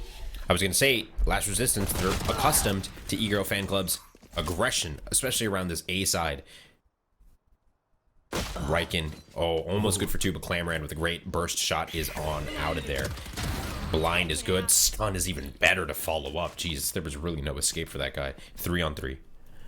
Yeah, and see, this is a good combo of utility. Rilla's head just got spotted out there, and we do see that they are going to be backing off of there. Lucas does not want to take that battle, not yet. But that is a lot of information, and we can see already the E-Girl fan club is setting up to defend this A site. Let's see how this Rilla versus Lucas battle goes. Burst fire is good, but it's not enough. Rilla and Senti pick up 2 back-to-back, and Rilla good for a second there. Almost devastating for Last Resistance, but E-Girl fan club just slipping up a little bit there. Yeah, and the thing is like, especially too with the gun difference, what are you supposed to do, right? You can use the classic and potentially get a little bit of a lucky shot and potentially just get like 2 bullets with that right click into somebody's head, but it's not very likely that that is going to happen. And so, all things considered, not a terrible round coming out from the E-Girl fan club. They were able to take 2 of them out, as a result they're going to be a little bit more broken on this buy. And now the E-Girl fan club, they've got all the rifles in their hands, and they're already taking a very aggressive positioning up on B. They're going to be taking first point contact onto Senti, and Irritative is right there as well. Enzo, great shots. Lucas in a good spot too. They were never expecting him down there, but of course Neon's advantage is you can break the timings of every agent, really. You can get to spots much quicker than anybody else, so you can really mess with someone's brain. Oh. Rilla, though, expecting the positioning better than Lucas there. In a 4-on-3, agility returns, putting Last Resistance onto their back foot here on their bonus round. Yeah, but look at that. Riken's already up in A, might get the actual timing onto Agility if he's not paying attention. Agility just not having necessarily the best time. Never mind, takes Riken out, and now it's just going to be a 1v4. Dominance coming in for the E-Girl fan club this round. So good. So good. Agility good for 3. You'll love to see it, and of course that's a bonus round for Last Resistance, so kind of expected to be losing that one. But E-Girl fan club, important that they won that for sure, especially for their mental following the last game. Yes, absolutely. And I love that the play that they kind of did there with that aggression, because they poked out on mid, got all of that space, and then just kind of played it a little bit slower after that they were able to get that information. We saw them start to push out of A as well in order to kind of pinch them in. And it just looked like Last Resistance were having a hard time leaving their spawn area. They could have potentially pushed into C, but I think that would have been even harder against the chamber. But now Lucas going to be going so far onto C right off of the bat to get even more space. And this is just E-Girl fan club doing a really good job of controlling the map.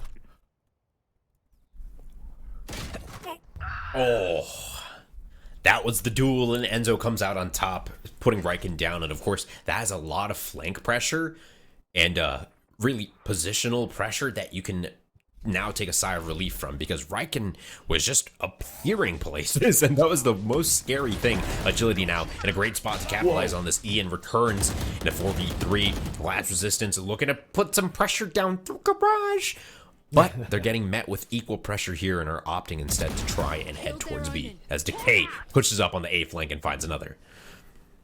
And this is what I mean. E-Girl fan club have just been doing a really good job of applying pressure to where they're not expecting it. Look at this. You don't expect them to come out there. Rilla does come up with 2 though to make this a little bit more winnable, but it's still a 1v2 situation. Not a flawless round for either of these teams, but so far this defense coming out from E-Girl fan club has looked pretty darn good.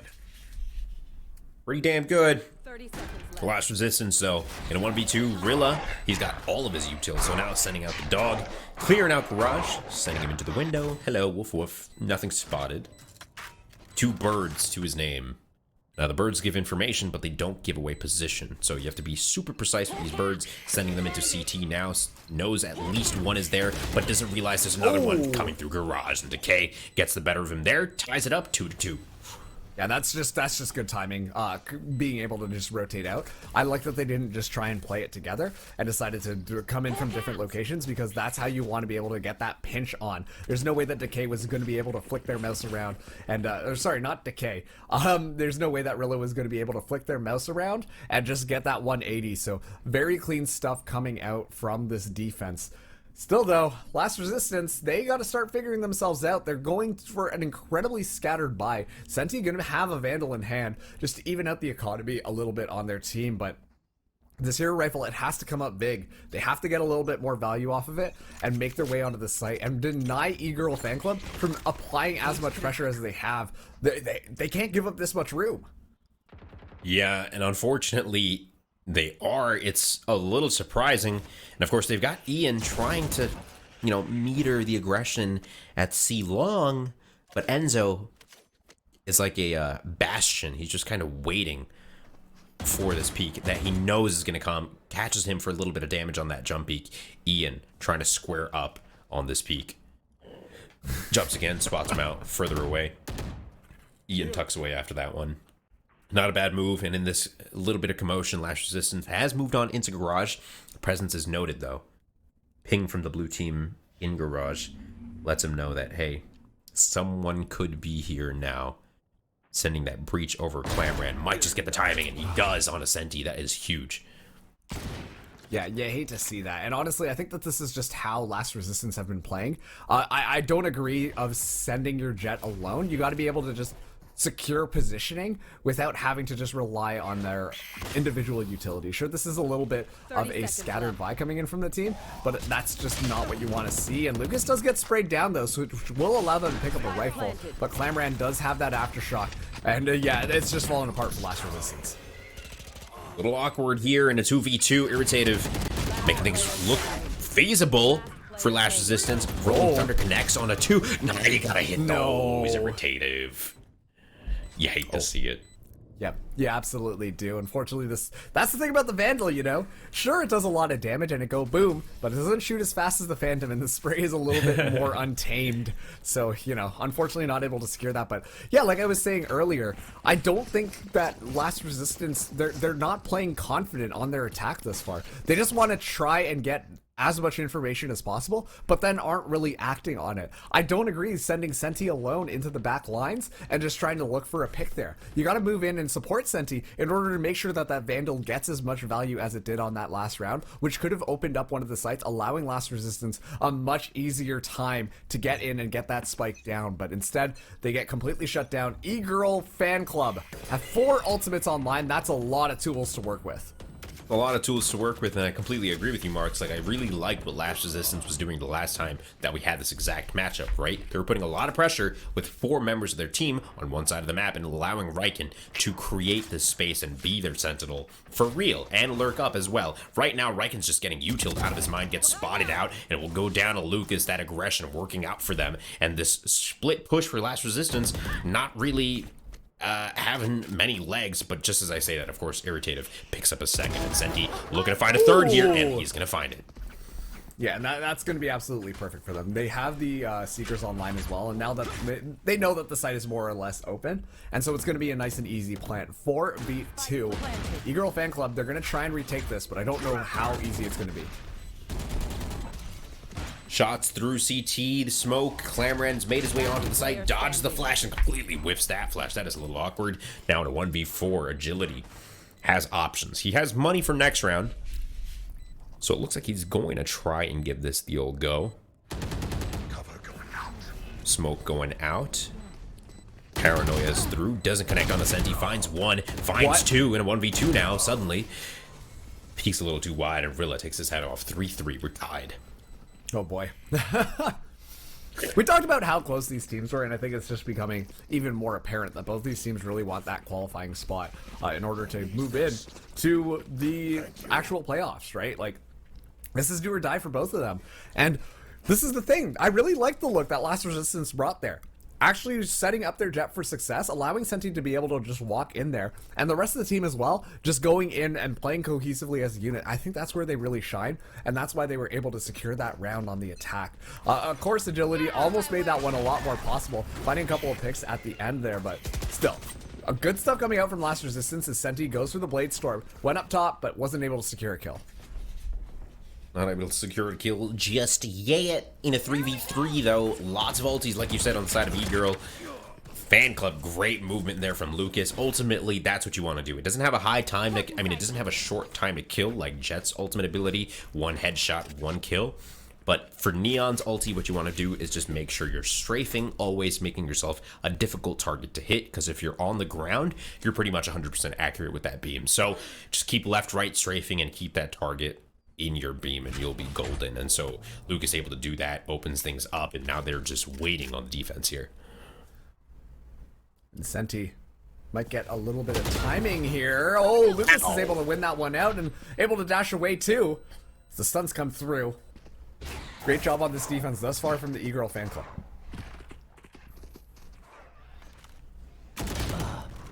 Sheesh. Turns back around from Clamoran. Great presence of mind to always just be aware of Riken and where he could be lurking through, because he has been a nuisance, to say the least, for the E-Girl Fan Club. But Last Resistance making their way onto the A site. A 2v5. Things are looking dismal for them, but they're going to give it a try anyways. Going for the plant now as the CT retake begins. Here we go. Decay popping the guiding light. Was able to find two. But a good cross is set up for Last Resistance. Waiting here, Paranoia, stun coming out, fault line is good, and they connect for 2. Lucas, good for 4 on the round.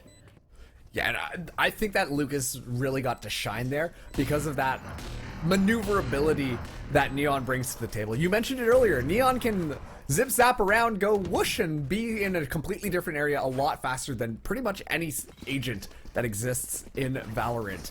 So Lucas really just putting that Neon to work. The reason why Neon had a hard time in stabilizing in a lot of these team compositions is, you know, you just want Neon to be everywhere because she can run so fast. But now this is what I want to see. You use the speed to get aggressive and then immediately pull back. Just get in, get out, hit them, take one of the agents down, and then completely fall back, and then you're just going to have a much easier time because your team has the numbers advantage. And so I think that Lucas has been playing that extremely well, and that was very well showcased on that last round. But this is going to be aggressive on C as agility, trying to spray through on the ultimate orb, but it is going to be able to secure. So let's see how this round, the rest of this round plays out. See if they can keep up the momentum, really. E-Girl Fan Club. They've got 2 on C. They are starting to fall off as the Rolling Thunder rocks out of Garage. Not going to connect onto the guy platform, though. That is no bueno. Headshot through the platform is good for 1. And a returning Rolling Thunder as the fault line comes out. It hits a lot of teammates, though, too. And that is tough to watch. 3 on 3. How do you play this as Lucas finds a second here? Clamoran with the 4th. Riken from the back in a 1v1. He's looking to tie things up. Got full health. Lucas pretty much full health as well. This could go either way. Spike has not been planted, and there's 50 seconds left. And look at this. Lucas went all the way back down C. He's going to get stuck behind a tripwire. Should allow Riken potentially the chance to catch him off guard. This is very unconventional from both of these players. But look at that. Lucas just goes through the swing and completely just destroys Riken. And just like that, E-Girl Fan Club are able to secure yet another round. And I think it was just, once again, because Neon can go zoom, zoom, pow, and disappear. Zoom, zoom, pow. I like that. E-Girl Fan Club, 5-3. Yeah, playing that really well. Initially, Riken almost had the biggest play of the game so far, but finds 2 and is unable to find the 3rd, giving up that round onto an Eco now. Last Resistance. Got to save their economy, and of course, they are no strangers to being down a couple of rounds. It does not faze them one bit. No, absolutely not. They are going to have sheriffs in their hand this time, and they're taking a bit of a different approach here. Riken playing a little bit more forwards, but Enzo just got a lot of information, and yeah, the flash is going to make it a lot easier for Clamoran to just kind of sweep up.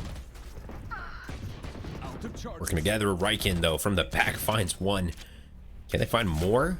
As he peeks a long through the wall, Decay finds that, and Clamor and returns with the headshot. Decay going on the aggressive and finds the 5th. Yeah, and this is the pressure that I was talking about E-Girl Fan Club not being too afraid of doing. When Last Resistance aren't really committed to any of their sites, they just kind of play back and play a little bit more scattered, which just allows E-Girl Fan Club to play forwards. And when they get to play forwards, they catch Last Resistance off guard because they have to look in so many different directions. And just like that, it's an easy round for the E-Girl Fan Club. It's now 6-3. There's 3 rounds left in this half. But if history repeats itself, this should be an okay position from Last Resistance's standpoint.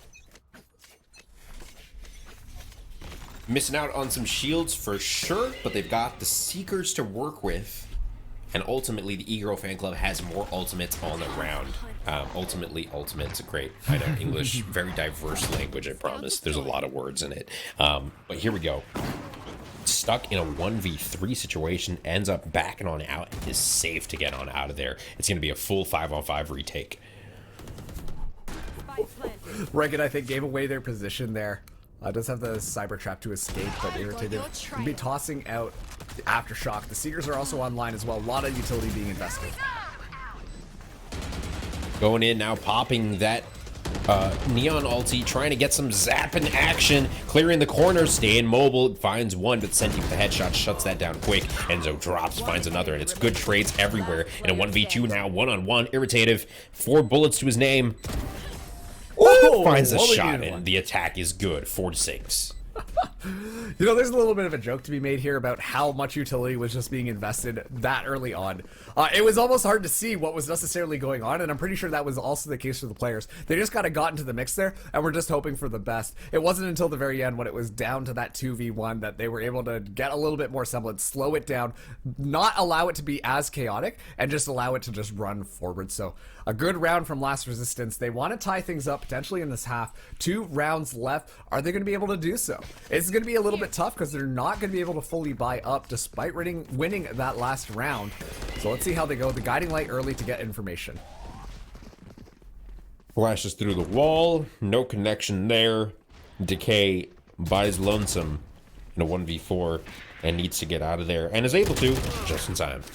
As Riken finds one through Garage. Beautifully done. This flank is always on point. Ships in the night through Garage. What? Riken makes it out of there? Flashed completely. Is blind, seeing the sun, seeing God, and Clamran delivers him. Oh, by hand as Lucas and Enzo find 2 more. What is this retake going on here? Irritative now using the Rolling Thunder as well. Rolling Thunder connects. Great. Finds the stun onto the second. Can he find the shots, though? Irritative. Good for 2. Can't find the last one, even though he follows up with the fault line after the Rolling Thunder onto Enzo. Enzo comes out on top, getting 7 down for E-Girl. Wow, that was ridiculous. It should have been a lot cleaner, but honestly, E-Girl Fan Club, they just came in there and they played that retake so well. I do like the fact that Riken did force out a little bit more utility from Clamran, but still, regardless, they were able to come back and swing it forward. So a huge round for the E-Girl Fan Club in order to make their lead a little bit more felt. This round, though, Enzo going to be using the tour to force. I'm curious, though, if this is going to be an 8-4 half or a 7-5 one, because Last Resistance, they are on a save, but we've seen them do thrifty rounds before, and it works out for them when they really try to make that happen. And we're going to go down quick. Riken, he's done his job, and Enzo has to fall back. There is a lot of people peeking him there. Riken has the spike in hand, and he's the last one in for his team as Decay find 2 quick into a long. Riken picks up a Vandal on the flank here. Decay finds a 3rd, Jesus. Agility on the flank, good for 1, and Rilla can't connect with the Stinger at close range. It's an 8-4 half. Last Resistance. Going on to the defense now. This should be where their team composition is a little bit stronger, hypothetically. Yeah. But of course, the fan club themselves, they're rocking Neon and Breach, so aggression might just be their strong suit as well. Yeah, absolutely. They can just get the information, have Omen throw down some smokes, Neon goes and slides her way in onto the site. It's so smooth. I can already see it happen, but Last Resistance, they've been in this position before, down many points going into the second half, but hey, if anything like that last map that we saw, Last Resistance can pull themselves right back into things. And so I'm curious to see how they're going to set up on this defense. Usually we do see a Jet get aggressive onto A, but it doesn't look like that's in their playbook just quite yet. Meanwhile, E-Girl Fan Club, they're pretty interested in taking Garage and B control. The tripwire might be good, but gets spotted out by Lucas. Jump through. The slide is good from Lucas, and he's going to connect with one. As Riken pops up, takes one out. Ian finds another on the trade. It's a 2-on-3, a 2-on-2. Senti on top of Decay. Enzo now stuck between a rock and a hard place as he's got one on the wide flank going C long. And Senti pushing through A short to perhaps make a presence on C as well. And Spike down. Interesting plant position because I don't really know where you can defend that. Looks like Enzo's going to be going closer to window. Does spot out Rilla. Looking for some headshots here. Finds one but gets taken down as a result, but that was close. Close to lining up, yeah. And exactly, yeah. Planting here pretty much means that you have to be CT or somewhere on plat, something like that. Otherwise, there's no real position for you to be in. So I like the thought from Enzo because he's like, okay, I'm in a 1v2. I have to get aggressive, try and equalize things. He does, but doesn't expect them to be hanging out buddy, and doesn't expect that one. So Last Resistance, great job. Take the pistol round. One more round, and it's a 2-round game. Yeah, and look at this. Riken this time around is going to be bringing a judge out. This is very unconventional, and I'm curious to see where Riken is going to be playing. It looks like it might be closer to Garage, and I think this is a good read because the E-Girl Fan Club seem to favor that mid presence just off of a single round, but still, if the strategy works, then why try and fix it, right? They're actually going to be a force coming in.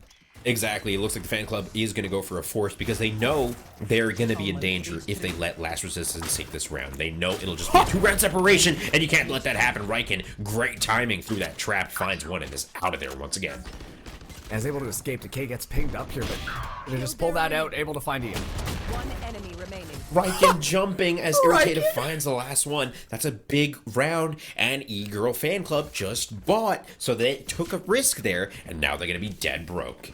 Oh man, Riken just morbed on him super hard, had the judge in hand, just hopped around the corner, and okay, like, you can't get away with using the judge like that. The first one, sure, you know, the timing worked out perfectly that the Trailblazer just ran by, and then he was able to just find the kill inside of the Cypher Trap. But the second one, that was longer range. You can't let that happen. If the judge is getting kills at that range, it's just so bad. And now, exactly like you said, E-Girl Fan Club, in a bad position.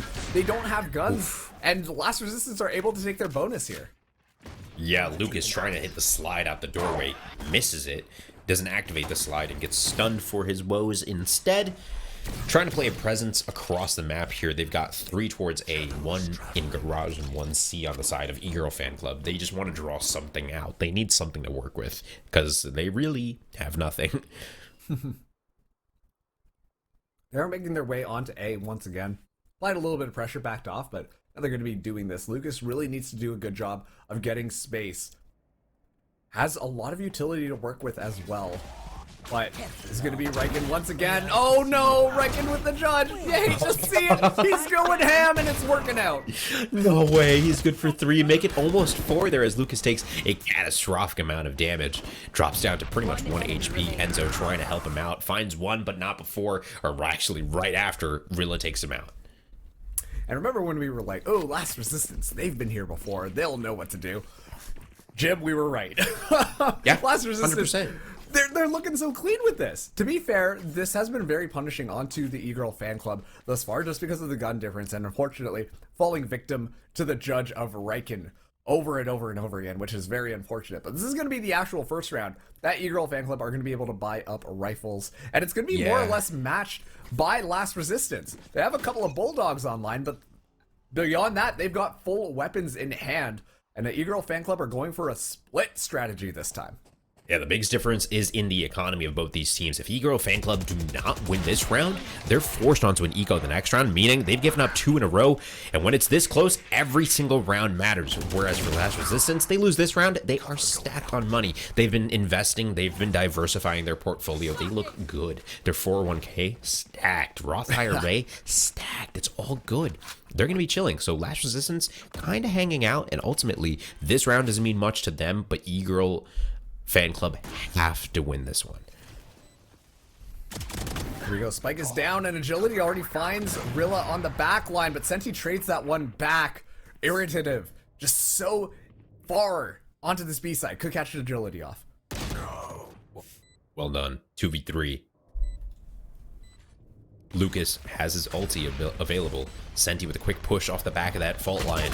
Into the corner now. Good on the shot. It's a 2v2. Clamoran connects. Senti can get out of there. In a 1v2, he decides to save the operator. And this is great too, because even though they lose that round, they got 3 picks, and that's enough to do huge economic damage for the next round. If I'm not mistaken, eGirl Fan Club will be stuck with half shields or not in all of their utility coming into this next one. So Last Resistance kind of setting themselves up for a long-term play here. Let's see if it works out. Yeah, let's see how it goes. eGirl Fan Club, a very important round for them to win, just in case their economy got broken once again, but they're going to be sitting pretty. Enzo is going to be bringing out the tour de force this time around. Despite the fact that I just said that they're going to be sitting pretty, they're actually going to have a little bit of economic troubles here. They're able to force up the rifles for the team members that need it. Lucas does have the overdrive as well, and popping that ultimate is going to be extremely important to just go in and sweep up a couple of kills. Meanwhile, Last Resistance, even though they lost, they got more than enough money to continue to just roll things forwards, but those are going to be the ultimates online right off the bat. Lucas getting in his face, but irritated. Great on the shots. Now, spraying and tapping is the key to countering a Neon ulti. And so trades go out back and forth. Almost good on the trade there, but Riken gets it instead. 3-on-3. eGirl Fan Club are down to 14 HP. Of course, you saw Agility there chilling on the B site with his teammate, Ian. In a great spot here in Garage. If he can hold on to this for just a little longer, Enzo might end up peeking through. But the patience is so good on Enzo, just waiting with that tour de force, scope down the site, waiting for anything here. As the plant goes down onto B, Enzo might get something for his patience. No. There's a lesson here, and it's that patience There is. not a virtue. 3-on-3 still. Things are getting tense. Ian waiting now. Agility spotted down at low HP, trades back at 14, or rather 100 now, healed up, now stuck by himself in a 1-on-1. It's going to be Ian versus Enzo. Smoke goes down. Tap on the spike. He's going to stick it. He gets halfway through. Right on the shot. There it is. Beautifully done from Last Resistance. Yeah, just steps out, says hello, goodbye, and then the rest of that is nice and easy. So a great play by Ian. Unfortunately, if Enzo did get the timing there and shut that down with the tour de force, I think that round easily would have just been an easy round for the eGirl Fan Club. Unfortunately, though, not able to do that, so that's going to be Last Resistance. Only a 1-round differential. Couple of ultimates online for both of these teams. Specifically, they both have their Rolling Thunders online. I'm hoping that we get a little bit of thunderous chaos on one of these sites, as we saw last time. One Rolling Thunder being used, and then immediately after, the second one to counter it out. Because when everyone can't do anything, it becomes even more of a cluster fiesta. Yeah, cluster fiesta is right as Lucas runs into his own teammates. Fault line, that's always a little awkward. Dog actually goes under the tripwire and finds a teammate, so that's perfect. Rolling Thunder not going to connect on anybody as Agility finds one to open things up. Riken dipping down into the smoke because he's a little rat man and he loves playing inside of those things as Decay finds another. Finds one for Riken. Riken finds two. 3-on-3. It's even. And quickly made into a 1v2 as Last Resistance is Senti in the window. Makes it a 1v2 here. Oh, it's so scary, man. It's so scary, and it's happening so quick. Senti goes up, a little bit afraid, but he's going to take first contact onto Enzo. Finds it 1v1. Or dash out. He doesn't dash out far enough to check wood. Oh, no. He doesn't know he's there. Oh, the shots are almost good, but Agility just a little bit better and finds it over Senti to prevent the game from getting tied up. 10-8, eGirl Fan Club in the lead. Oh man, this is down to the wire. I can hear the pain in your voice there, Jim, where it was like, oh man, this might be winnable. Oh no. This is like that. This is a nail biter match. And once again, it definitely is. If Last Resistance win this map, then they will advance. They will eliminate E-Girl Fan Club. And E-Girl Fan Club are playing to force out that map number 3. So let's see how it goes. There's going to be a lot of shotguns coming in for Last Resistance. Surprised that Riken isn't bringing out the Judge again, because we've seen Riken do wonderful things with it. But Lucas only has a Spectre and is going to be moving up. Spots out Ian. Oh god, spots out Ian. Doesn't spot out Rilla though. Ian goes down and Rilla's going to go down as well. That little shotgun peeking out. Ooh, Senti, good for one. Can you find another? Do you want to build a snowman? Oh, he gets blinded. That's unlucky. Yeah, I mean, honestly, I think the damage has been done there. Able to take at least one of them out. Lucas was the main initiator to get in onto the site. Sorry, I said initiator, but I meant duelist. Getting a lot of space, and look, Senti does not miss. That's ridiculous. Okay. Well, except for the ledge. This is the ledge. Yeah, apparently. Okay. Breaking the Seekers. Ooh, Fault Line is going to connect on both of them. That's unlucky. And the long push is coming out as the Rolling Thunder from Hell connects. What? Senti good for 3. He's still alive. Got the Vandal in hand.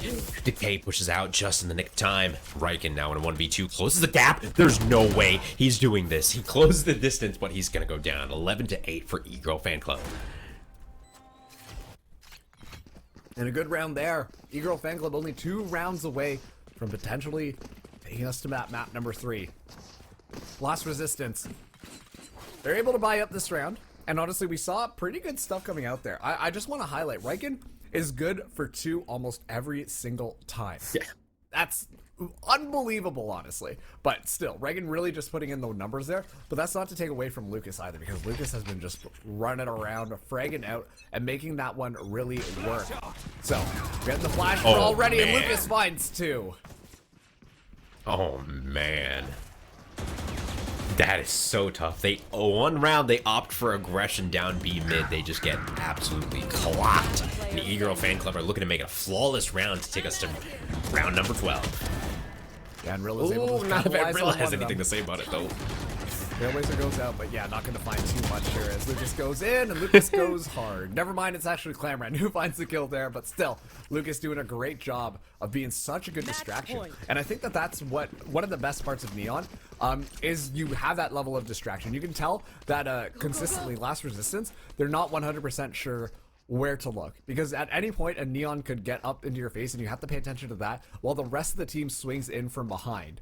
That makes it so much more difficult to try and be on top of some of these plays here. So the E-Girl Fan Club 1 round away from forcing out that 3rd map. Last Resistance, they have a couple of ultimates, but I don't think that they're necessarily going to be helpful unless Riken can find one of them, and it's a post-plant position so they can force him out of there.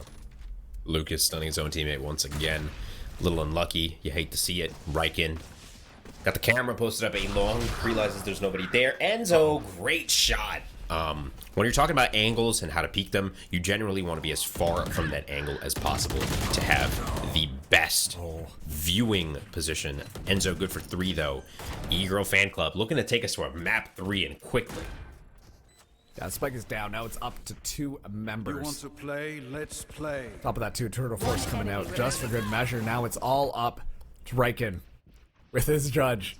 We've seen the Judge do wonderful things, but I don't know that we're going to see it do anymore, as this is going to be the overdrive from Lucas. Absolutely popping off this game, and E-Girl Fan Club are going to win map number 2. Somehow, some way, E-Girl Fan Club. Every match has been so close, and every moment a nail-biter. But E-Girl Fan Club take it 1-1, and we're heading to map 3 in this best of 3. Marks. Here we are, buddy. Here we are. I honestly didn't expect this to happen any other way. I didn't expect them to win on their opponent's map picks, but you know what? We saw how close that these teams were earlier, and we knew that this was going to be a really intense match. Both of these teams are really pushing to get into the playoff bracket. Obviously, we saw Jet Diff come up against Last Resistance and kind of, you know, push them down, but still Last Resistance gave them a good run for their money. And I think that was initially a little bit of a blow mentally to Last Resistance. They felt a little bit boomed, which you could tell E-Girl Fan Club just looked a little bit more coordinated on the first map. But regardless though, E-Girl Fan Club doing a really good job to just take a commanding lead onto Haven and force out this map number 3, so whichever team wins will advance to the playoff bracket, but if they lose, they're not necessarily going to be moving forwards. So, we're going to throw to a quick break before map number 3, but you're going to want to make sure to stick around because this is the culmination of it all. Which one of these two teams are going to be able to qualify in the Chicago LAN? Well, you're just going to find out just after this.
Welcome back, everybody, to the Nerd Street Valorant Chicago LAN for Summer Champs.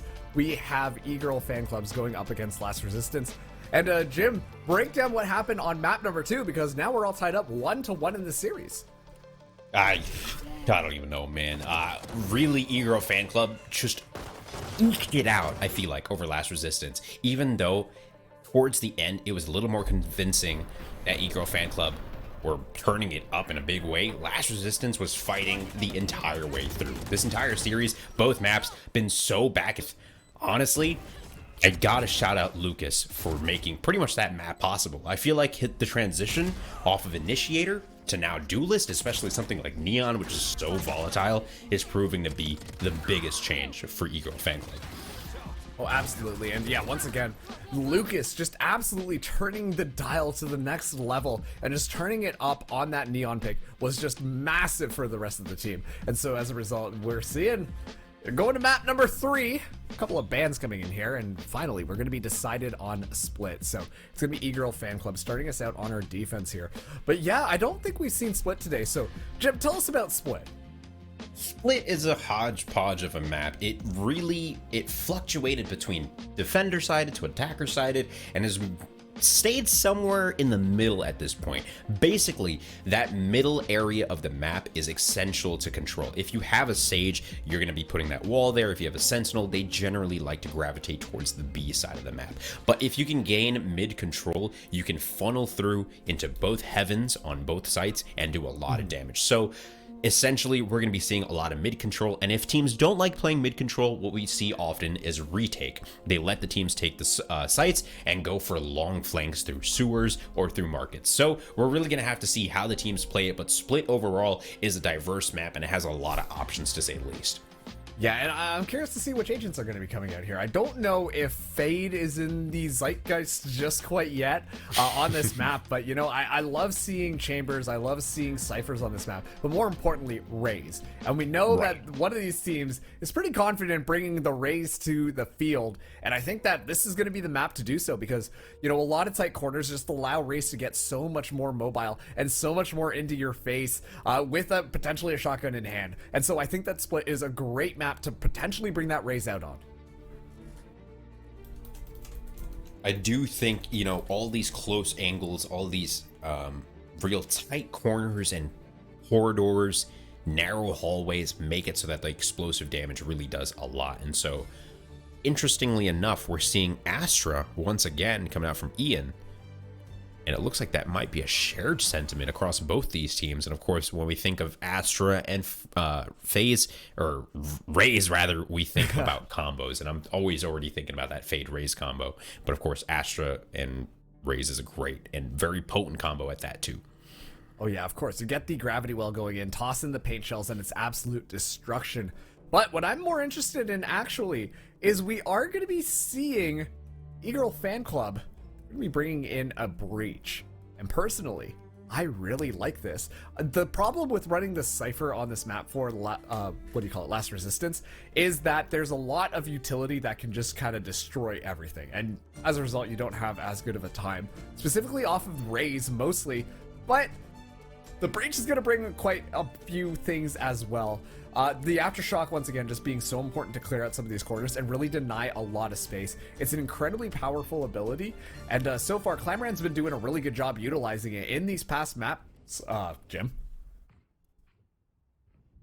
Yeah, Breach is a really exceptional character on this map, especially because if you're on the defense and you want to contest any of the 3 sites, you can come from spawn, and really this mid-spawn area gives you so much access.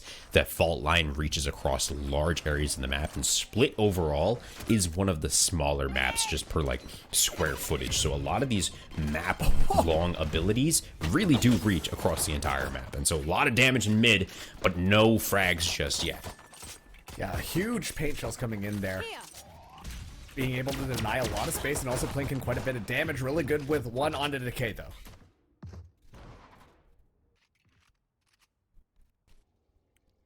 Waiting now. Sewer presence, this is what we were talking about, right? If you can't get mid control, you're going to try to lurk through sewers in this market area and just be shifting across the map. Yeah, now, it is difficult sorry, go ahead. I was just about to say, Enzo on the back there with the headhunter. And if they're able to find a pick, could really slow things down. Has the rendezvous ready to go as well. Able to find a great couple body shots, gets out of there, but not before getting a kill. 4 on 4. Last Resistance looking for the execute here onto the A site, and it looks like they're going to be able to get on and get the plant down. Rilla, great wall just in time to prevent that double screens push there. Ooh. Enzo goes in, agility trades that one back. Clemmer now moving into the back line, but Senti's ready for it. Riken, Senti, Ian, all great, all ready for it, and they're going to take the first round here in game 3. Yeah, and that's a really good one for them to be able to pick up on. I like that. They really just played their corners, just played it nice and safe, especially after they got onto the site and were able to take it. They had a little bit of trouble pushing in through mid, thanks to all of that utility coming out from eGirl Fan Club in order to slow things down. But they're able to turn it around and just full send onto A and just run over it. Enzo did their best to try and slow things down using that headhunter, but unfortunately wasn't enough to really just seal the deal on that push. And it just made it a lot more easier. Now Riken does have this camera set up here. Does not see anybody going long because Enzo this time is going to be watching from up above. Just waiting, biding their time. Smart moves. It's making eGirl Fan Club antsy as heck. I would be too. No information gathered. Enzo needs to back on out of there, and he's going to, not before repositioning the screen, takes a little damage. Man, is he going to peek through the smoke too? That would be insane. Of course, Senti has closed the gap and is right outside of screens. Finds one, spraying through the smoke, hopefully for the second. Doesn't connect there, but Irritative finds a second overall, and Senti for the third. Wow, that was just a clean execute across him. Just looking in the right places in the right times. And now Agility only has a shorty in hand. Could potentially catch someone off guard and then pick up a some sort of SMG to make that one a little bit easier. But a very clean execute coming in from Last Resistance. Senti leading the charge, just getting so much space. And as a result, the rest of the team members could just file in afterwards and look for just these 1v1 opportunities. Isolate some of the eGirl Fan Club, just poking their head out. And the rest was history. So a very clean offensive round coming out from them. Agility might be able to get this. And yeah, is going to be able to get that Spectre, but it's all too late. This round is lost. And Last Resistance only lost a single person. I'm sure they're more than happy about that one. Yeah, I'm sure they are too. It's a great second round. This is exactly what you want to see. Minimize the damage, maximize output, and of course, coming into the next one, eGirl Fan Club, Fan Group, Clubhouse, whatever you want to call it. They are coming in with a buy. That doesn't... Yes. Uh-oh, that's something else. But yeah, no, once again, they're going to be coming in with the buy. They aren't fully equipped, though. I do see that they do have a little bit of a light shield buy. I hope that they were at least able to buy up all their utility possible, because this is going to be the bonus coming out from Last Resistance. They're honestly looking pretty comfortable on it. Riken back on the trusty Judge, but they're going for a lot more of a split push this time. The eGirl Fan Club potentially getting a bit more aggressive with it. The smoke comes out early from Agility, but that's actually going to allow Rilla and Senti to get a little bit more space. I'm not sure if Agility is aware of it, and loses the trade. Loses the trade. Senti coming out on top. Good flash from Clamoran. Brian takes the presence mid, but Ian's already snuck up here before Lucas even knows it. Now stuck in a hard spot. Irritative, able to get out. Great movement there.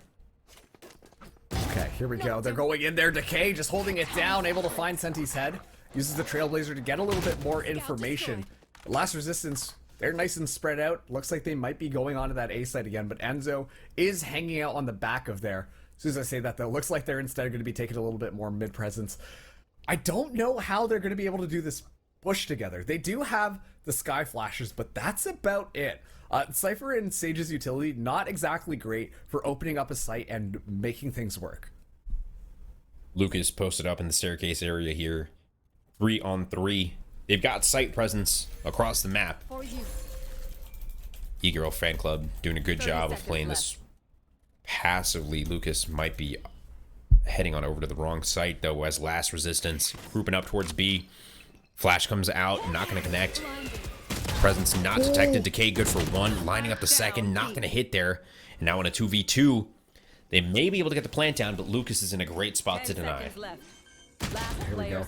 Oh, Rilla able to find one, and now it's all up to Enzo. Enzo goes for the swing 1v1 here, and Enzo wins that duel out. And the E-Girl fan club are able to get their first round on the board, but oh, that was such an expensive one for them, Jim. Yeah, down to the last member, E-Girl fan club are not happy with that outcome. It really could have gone a lot better for them. And even though they get the round, they're going to be kind of broke here. Yeah, absolutely. And oh, judges galore. Okay. Maybe not judges. Oh, actually, yes, Decay and Lucas are going to be coming out with judges. And I talked about how there are a little bit more close quarters on this map, which do allow for those judges to get a little bit more mobility. I mean, obviously, Lucas could blast Pack out and potentially get some good stuff. But still, this is kind of hard because going up against rifles, you're not necessarily going to have the best of times. Senti immediately popping the blade sword, but it's an excellent guiding light that does go out to slow the momentum down. The Cypher Trap is going to go up, allowing Last Resistance to get a little bit more space, but now they're turning tail and running down towards mid. As soon as they wait out this Astra Star, they should be able to walk through and get a little bit more space. Their biggest concern is going to be Lucas at the top there, though. With that judge in hand, could be absolutely deadly. Now, they are rotating around here. Senti continuing to prod for a little bit more information. Last Resistance also know that E-Girl fan club don't necessarily have as good weapons. Senti going in, but Lucas takes him right out of the air. That bird, his wings have been clipped. And that's that judge potential coming up big. You'll have to see a good judge play. Now Agility to get a little bit of information, but Ian wins the trade there. Lamran coming in, has all this utility, gonna drop the Aftershock first to try and deny the spike. As, oh no, Lucas flew right into the Aftershock. Lamran can't find anything, as that's an easy cleanup by Last Resistance. And now Enzo going in for it, but finds 3. And just like that, their dreams and hopes have been sealed away. Last Resistance, they get that third round onto the board, and they send E-Girl fan club's economy back down into the garbage. I don't know that they are going to be able to even get anything beyond just classics at this point. They need to make sure that they are able to pick up as much utility as they can. However, they're probably not going to try and invest in anything. If anything, Enzo does have that tour de force. We can see that it probably will be coming online. And this time around, it looks like the E-Girl fan club are looking at applying a lot more pressure in on that mid side. And Irritative might just get caught out here, Jim. Might just get caught out indeed, and that's exactly what happens. The stun is good by himself, though. Last Resistance opting for a default push here. Riken being a nuisance as always. Double trapped out on a Tuesday afternoon. Waiting at the bottom of ramps. Lucas and Decay cognizant of the presence that lurks among them.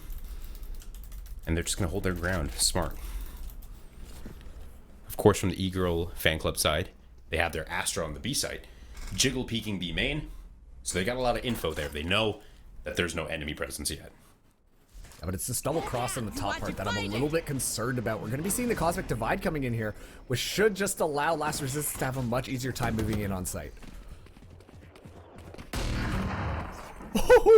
Great shot, peeking out right behind the Astral wall. Rez coming out. It's going to be tempting. Does anyone capitalize on it? Lucas with the great nade and followed up with the shorty mid-air onto Ian. You love to see it. Now in a 5v3 retake. Let's see how they play this. And the Showstopper is going to be out as well. Lucas looking for an opportunity, tosses out the paint shells, but the slow just slows things down. Nothing found with the paint, or with the Showstopper here, but it's going to be the pistols coming up big. The classics. Oh. Wow. Almost a great couple of shots. There was a world where that ace happened. You could really feel it almost in the movement. But unfortunately not going to pull it out. And on a thrifty round, E-Girl fan club pulling it back. That was important. Lucas going huge once again. And we're seeing once he's on this duelist, man, he's just kind of setting the pace for the rest of the team here. Oh, absolutely doing that. And this is the thing. You know, we saw the impact of Lucas on the Neon in the last map. Lucas is just able to just capitalize on really good positioning. And I think that this is pretty transferable to somebody, to an agent like Raze. Raze just able to fly around the map, get a lot of space, and catch people off guard. And that's exactly why the paint shells alongside the shorty just made that much more of a difference. So good stuff coming out of Lucas. And yeah, already you can see Last Resistance. They're trying to play it a little bit more slow. They're not too sure necessarily how they want to take this, but already the paint shells are coming through. Good. Lucas once again finds one in the middle of all those, in the middle of all that chaos, really, in the middle of the paint shells and all the other usual that's been going out. Sky setting a preemptive flash on defense on A, trying to get some info, doesn't gather anything, so they're staying further back. There's no real reason to be pushed up at this point. They've got numbers on their side on the defense, and they are just hanging out. Lots of pressure mid, though, from Last Resistance. Now they're moving up here. Still not too much ground gained by Last Resistance. Landerhan is going to catch them out, has the fault line ready to go here, is able to get the stun, and that's going to slow Last Resistance down even more. Lucas going for the transfer round, going up the ropes here, and is not able to catch anybody off guard. Uses the satchel to push him back, though. And now Last Resistance are going to have to rethink their method. They're going to hightail it to A, but Enzo's in the back line. This could be deadly. Could be deadly, could be devastating. Agility find one on the transfer, though, on the rotate. Clamoran and Enzo return for 2 more, and they're left with Senti all by his lonesome up in heaven in a 1v4 situation. Util is coming out, and they have so much of it with 10 seconds left on the clock. Enzo, great second shot there, and it's tied up again, 3-3. Oh boy. These teams, I'm so curious to see which one of them is going to be able to go to the actual playoff bracket. I'm going to be honest, I think both of them have earned their spot here. It's just going to be which one can just squeak by in front of the other. Now Last Resistance, they're going to be forced onto a save. A couple of Sheriffs and Marshall going back to the Wild Wild West. Meanwhile, Riken, and Irritative are only on their Spectres. Meanwhile, E-Girl Fan Club, oh, they're bringing all the rifles. They're sitting on piles of money. It's like Scrooge McDuck diving into the full vault of gold coins. Apparently don't do that too, just an FYI. Science says no. But Lucas gets stuck by the Trailblazer, tosses out the paint shells to slow it down, and is successful in slowing down the push from Last Resistance. Yeah, I've heard it hurts. But I wouldn't know from experience. If anyone's trying to let me experience that, let me know. Lucas picking one up, though. That's good for the defense here. Now they can just kind of hold on to their... clutch their pearls and just wait a little bit longer. They are on the defense. Of course, the attacking side has to come and try and plant. Riken waiting. Flamran, good flash. Just keep the pressure off. Lots of movement mid, though, and not a lot of people watching mid from the side of the E-Girl fan club. They've got their Astra posted up in heaven, but will she be ready for 3 people at once? Oh, and now Adili knows. Oh, it's so clean! Finds 2 back-to-back, and there's a 3rd. So the answer to that question is yes, he will be ready. Good flash, catches him on the turnaround. Almost good for 2 there. Riken finds 1. E-Girl fan club takes the lead. Yeah, now it's 4-3. And honestly, it was such a good read. Like you said, I thought it was a little bit interesting that they just gave up all that mid-presence. But the reason was that because they had a trap set up there. And that was such a good read coming in from Agility. Like, look at this. It's perfect angle. Nobody even saw it coming and was able to just find a nice little 3K. Because at that point, you know that they're all going to be on mid. And I think that this has been E-Girl Fan Club doing a really good job at kind of leading Last Resistance into exactly where they want them to go. That last round was very demonstrative of that. They didn't give them an inch on A, as well as on that B site. And therefore, mid is the only way you can go. But even then, if you try to push up into B heaven, you're going to be met with an aftershock, paint shells. It's not going to be a good time. So force them to go onto A, and it just worked so perfectly for them. Seekers have been deployed. Seems like a fast push onto the B site, taking space, but not finding any kills just yet, as there's 3 people on the defense ready for the retake here as the mid push comes through. Trades are coming out. Ian and Riken get 2 as Agility finds 2 initially in a 3v2. Enzo on the site, tying things up, taking the advantage in a 1-on-1 now. Riken from the top. As he's on the defuse, Enzo might just stick this damn thing, but Riken with 4 on the board ties it up for 4-4. So that round was the round of the Sentinels. In the sense that we just saw Riken as well as Enzo just absolutely pop off here. Here's Enzo just coming in. And look, just saw a little bit of a shoulder, goes through the little tap through the box, and it's going to be enough. And then Riken absolutely clutching it up, getting a nice meaty 4K to bring that round back. Last Resistance tie it up. It is now 4-4 as we go into this next round. A little bit of a broken buy on Last Resistance, but still they're going to make this one work because they've been looking good so far. Their big, meaty claws on the round now. 4-4. Oh. A great shot from Enzo. He's got the angle onto Senti and is out of there. That's exactly how you want to be playing Chamber if you were wondering. Try to get some value and try to make use of that instant TP. It's a little different from something than Yoru's because Yoru's takes a little while. So try to get some instant kills, instant value, and reposition. It would be the nuisance that Chamber would want you to be. And here we go, Last Resistance once again, getting room onto mid. The Eagle Fan Club are more than happy to give that one up. They've got their crosses set up and they're just waiting for them to move into it. Agility now going to be setting up a couple of stars. Information is known here. See how it goes. Lucas with first contact on Gorilla. Ooh. Almost good there. Turn into a 3v3 really quick. Agility in a good spot to pick up 2 once again. Tries to hit the spray transfer. Isn't going to be able to do it. And Irritative actually goes super wide and finds the pick there. Clamran, 1, gets the flash, finds 2. Beautifully done. Yeah, and that's what we like to see out of any flash. You know, you just blind your opponent, walk through, and the rest is history. Eagle Fan Club once again back in the lead. But this is going to be potentially, excuse me, a turning point of a round because... Okay, timeout coming in here. I actually really agree with this because I was just about to say, if Last Resistance do lose out this next round, then they're going to be able to get a little bit of a buy back together, but it's still not going to be too good.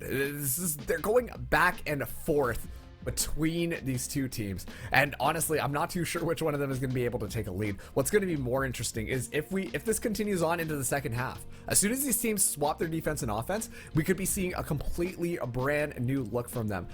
Maybe that won't be as equal. Maybe one of the attacks is going to be a little bit weaker than the new defense that does come in. So we're getting in. This is getting spicy. It's map number 3, and already things are almost tied up in the half here, as one of the teams is going to be taking a timeout. So let's see how the rest of this kind of shakes out. I'm excited. You know, like you mentioned, both teams are taking it pretty slow. They're going blow for blow. And what I think we need to see come out of one of these teams is a pace change. Either slow it down a lot more and then explode, or just explode out the gate. Get the pace, take the game into your hands, because right now they're playing so slow, trading each other out at every given moment, that it's gonna keep staying neck and neck because these guys are so evenly matched, it feels like. Yeah, and this is going to be a tough round for Last Resistance because they're on a very big save. But E-Girls also are on a save. They have, or not on a save. One of them is saving there. Henzo tried to go for the cheeky tour to force peek, but unable to find it. Senti popping the blades.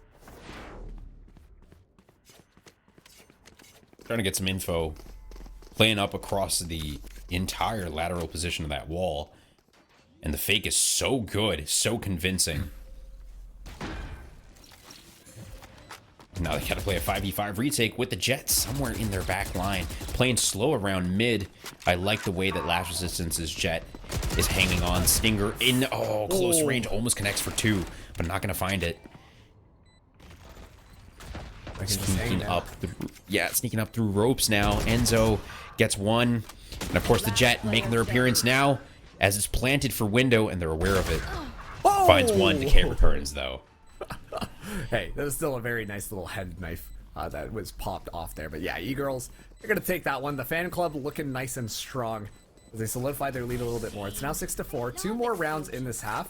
Last Resistance, they were very speedy. Like you said, they tricked E-Girl Fan Club into kind of thinking, oh, we're going to be going on to this side. And as a result, you can see that E-Girl Fan Club were more or less stacking up their defense, anticipating the attack being over there. But it was a really nice fake coming in. And Last Resistance were just able to take a lot more room. Just make their way over onto that A site and just plant that spike as quickly as they could. It was a save round, you know? Not necessarily a round that you would expect to win, but you still got the spike down and got a couple of picks as well. Put a little bit of damage on, get your money a little bit more solid. And yeah, the coordination was there. You could tell that they were anticipating that Senti would come up with the Blade Storm and could find something. But it's already so much aggression happening on mid. Trades out back and forth, but that's a huge pick. Lucas is an essential player for the side of the E-Girl Fan Club. So, Last Resistance, and they capitalize off the back of that. They do. Ian finds 1, finds 2 through the smoke. You'd love to see it. The spam through the rope smoke. It's just not connecting, and Enzo almost finds 1 down onto Riken and decides to, just call it back instead of TPing away. Peeks back out, but Irritative is ready. I don't know if that was a mistake or if that was intentional, because yeah, you're right. You would want to just get out of there. You just give up the site and then try and play retake alongside Genuinely, agility. I believe he went for a fake. I think he tried to get the noise and the call back at the same time, but just messed it up a little bit. Ah, okay. That makes sense. Because, yeah, that unfortunately just kind of sealed the nail on the coffin. They just saw him call it back and were like, oh, he's just going to be back there? Easy pick. Right. It was so awkward in that moment. So I'm like, I can't believe that had to be intentional. But, you know, what do I know? Ian finds a third there, and that is a great re-entrance into this game. Last resistance, 5-6. It's a one-round game, man, and here we are at halftime. I feel like every game that we've had between these two teams ends up with a 6-6 half. Yeah, and this is going to be the time that Last Resistance could either solidify that 6-6 half, or if E-Girl Fan Club are going to start to walk away with things a little bit more. Once again, a lot of ultimates online for both of these teams. What I'm curious about is specifically the showstopper from Lucas. If it's put in a really good position, I think that Lucas has a lot of potential to put that to really good use. But if Last Resistance are able to just kind of maneuver their way around, it could be good. Also, with the Cosmic Divide, that could make things a lot easier. But Decay has gotten a lot of information. Senti, oh, that was a little awkward. Had his knife out, but still came out on top of agility, top of ramp. This is great, though. They've gotten one pick here. The Astral Wall is down, and so they're sending the spike cross-country all the way back on over to B as E-Girl Fan Club rotates everyone and their mothers on over to the A side. Yeah, and they're still sold that this is where it's going to be just because Senti got picked there. They think that, oh no, everybody's just hiding for them. But that's just going to allow the entire site to be open, and now Last Resistance are going to be able to get this spike down and set up for their post-plant with more than enough time. There you go. As soon as the spike goes down, you see the frantic nature of everyone on the E-Girl side try to come out, but Irritator finds one on the rotate. Now it's a 3v3. It's evenly matched. We got a res on the side of Last Resistance, but he's not in a position to use it. Stun connects down onto Riken. Ian putting down a couple of concusses, I believe, is what he has left in his kit. Traps going down, obscuring, and really just wasting time. Time is playing against E-Girl Fan Club. Enzo from the back finds one. Riken in a 1v2 now. All down. Trap is good. Now in a 1v1 off the back of the pillar. Can't connect. Enzo good for 3 on the flank. I don't know that there's enough time here, though. I think that Last Resistance were able to get it. Yeah, it looks like that's going to be the case. Who would have guessed it? It's 6-6 in the half. A great half from both of these teams going back and forth. But yeah, once again, Last Resistance, such a cheeky little play. And honestly, it kind of worked out in their favor to sell that fake. As soon as the showstopper went out, picked up Senti, E-Girl Fan Club were convinced. They were like, 100% this is an A-side push. We just got to execute on them. They're all probably hiding and waiting for us to push in, and we're just got to find the pick. But, of course, Last Resistance, they were already halfway to the B side. They swindled them good and were able to get the spike down, just losing Senti in the process. But it turned out to be a worthy trade because that was the last round, and ultimately they ended up winning that round. So 6-6 in this half. These teams are swapping. I do think that Last Resistance have a little bit more of a defensive composition, but E-Girl Fan Club might be more favored based on the fact that they are bringing that breach to the fray. So let's see how this one shakes out, Jim, but it's going to be a tight one. Taking mid control, we were talking about this, pre-game. Going to be super important if you have that Sage Wall. And so the Sage Wall does go down. It breaks, and of course, Senti, the first casualty of this round. E-Girl Fan Club generally like to play a little bit more aggressive here, which is interesting, opting for more patience and regroup towards B perhaps for a burst out offense here. Tries to take one shot, connects down to half health. Flash is good, connects as well.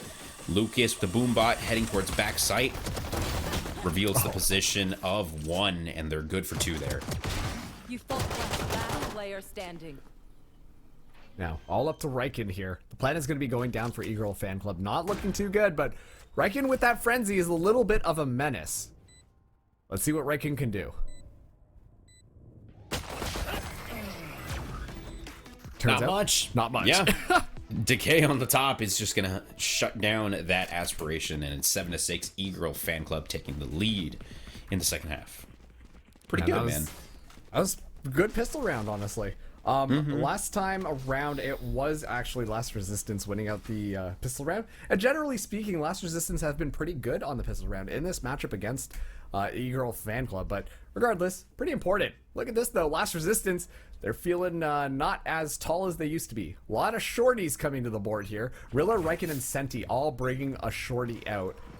Hopefully just trying to play really ratty corners and catch somebody off guard and capitalize onto it. Decay immediately uses the Trailblazer. Doesn't spot out Riken, though.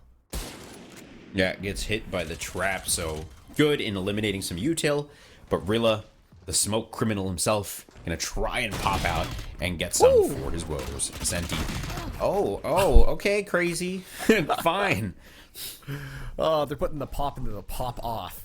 If only they popped off there, then it would have been great. But unfortunately, get shut down. A lot of people stunned, but it's going to be the spray bullets that are able to win that one out. And now Riken all alone. Lots of them all coming in here, and Agility already has his number. And just like that, E-Girl Fan Club solidifying their lead a little bit more. It's now 8-6.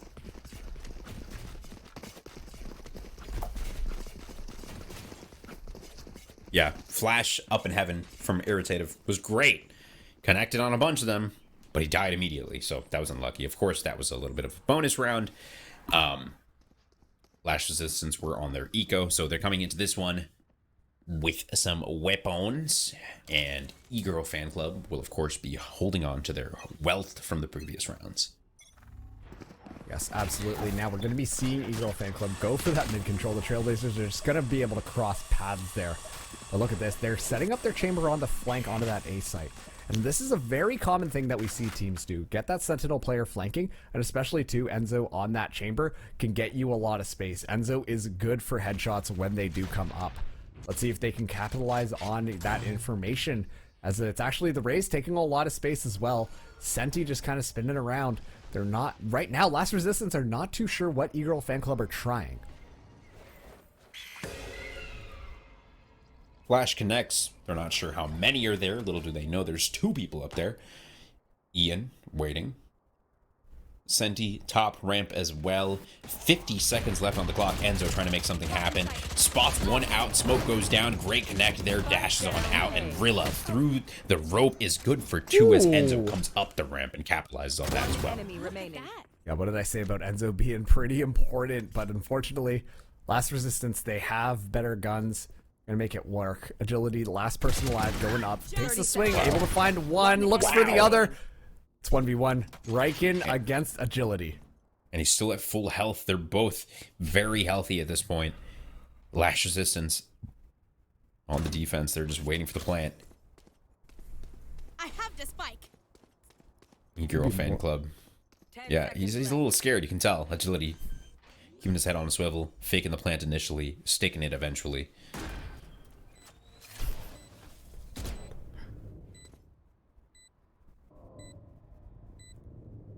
Scared.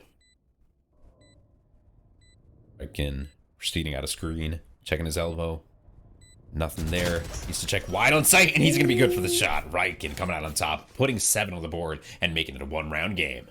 Man, honestly, that should have been a lot cleaner than it was, but Agility just doing a really good job of peeking, and then backing off, peeking, backing off, and able to isolate those 1v1s. And of course, who else but Riken to come in here and seal the deal on that last round. Let's check it out. Senti, first up, was able to find the spray through there, but it was absolute madness coming up. Agility, just with the Spectre, able to find 2 kills as well. Made that a lot more winnable for the E-Girl Fan Club. Now, they do have the Tour de Force as well as the Cosmic Divide online, but the Resurrect is online for Last Resistance. Last Resistance forced onto a save. Not a very good round for them, despite the fact that they won. They lost a lot of their members when they shouldn't have. And so it's going to be a lot more tougher for them to hold this defense. But looks like they're really putting heavy emphasis onto that A site, which, if you think about it, E-Girl Fan Club usually end up on A after all, but that's usually after they get pressured out of B. So I hope this isn't a little bit too preemptive from Last Resistance.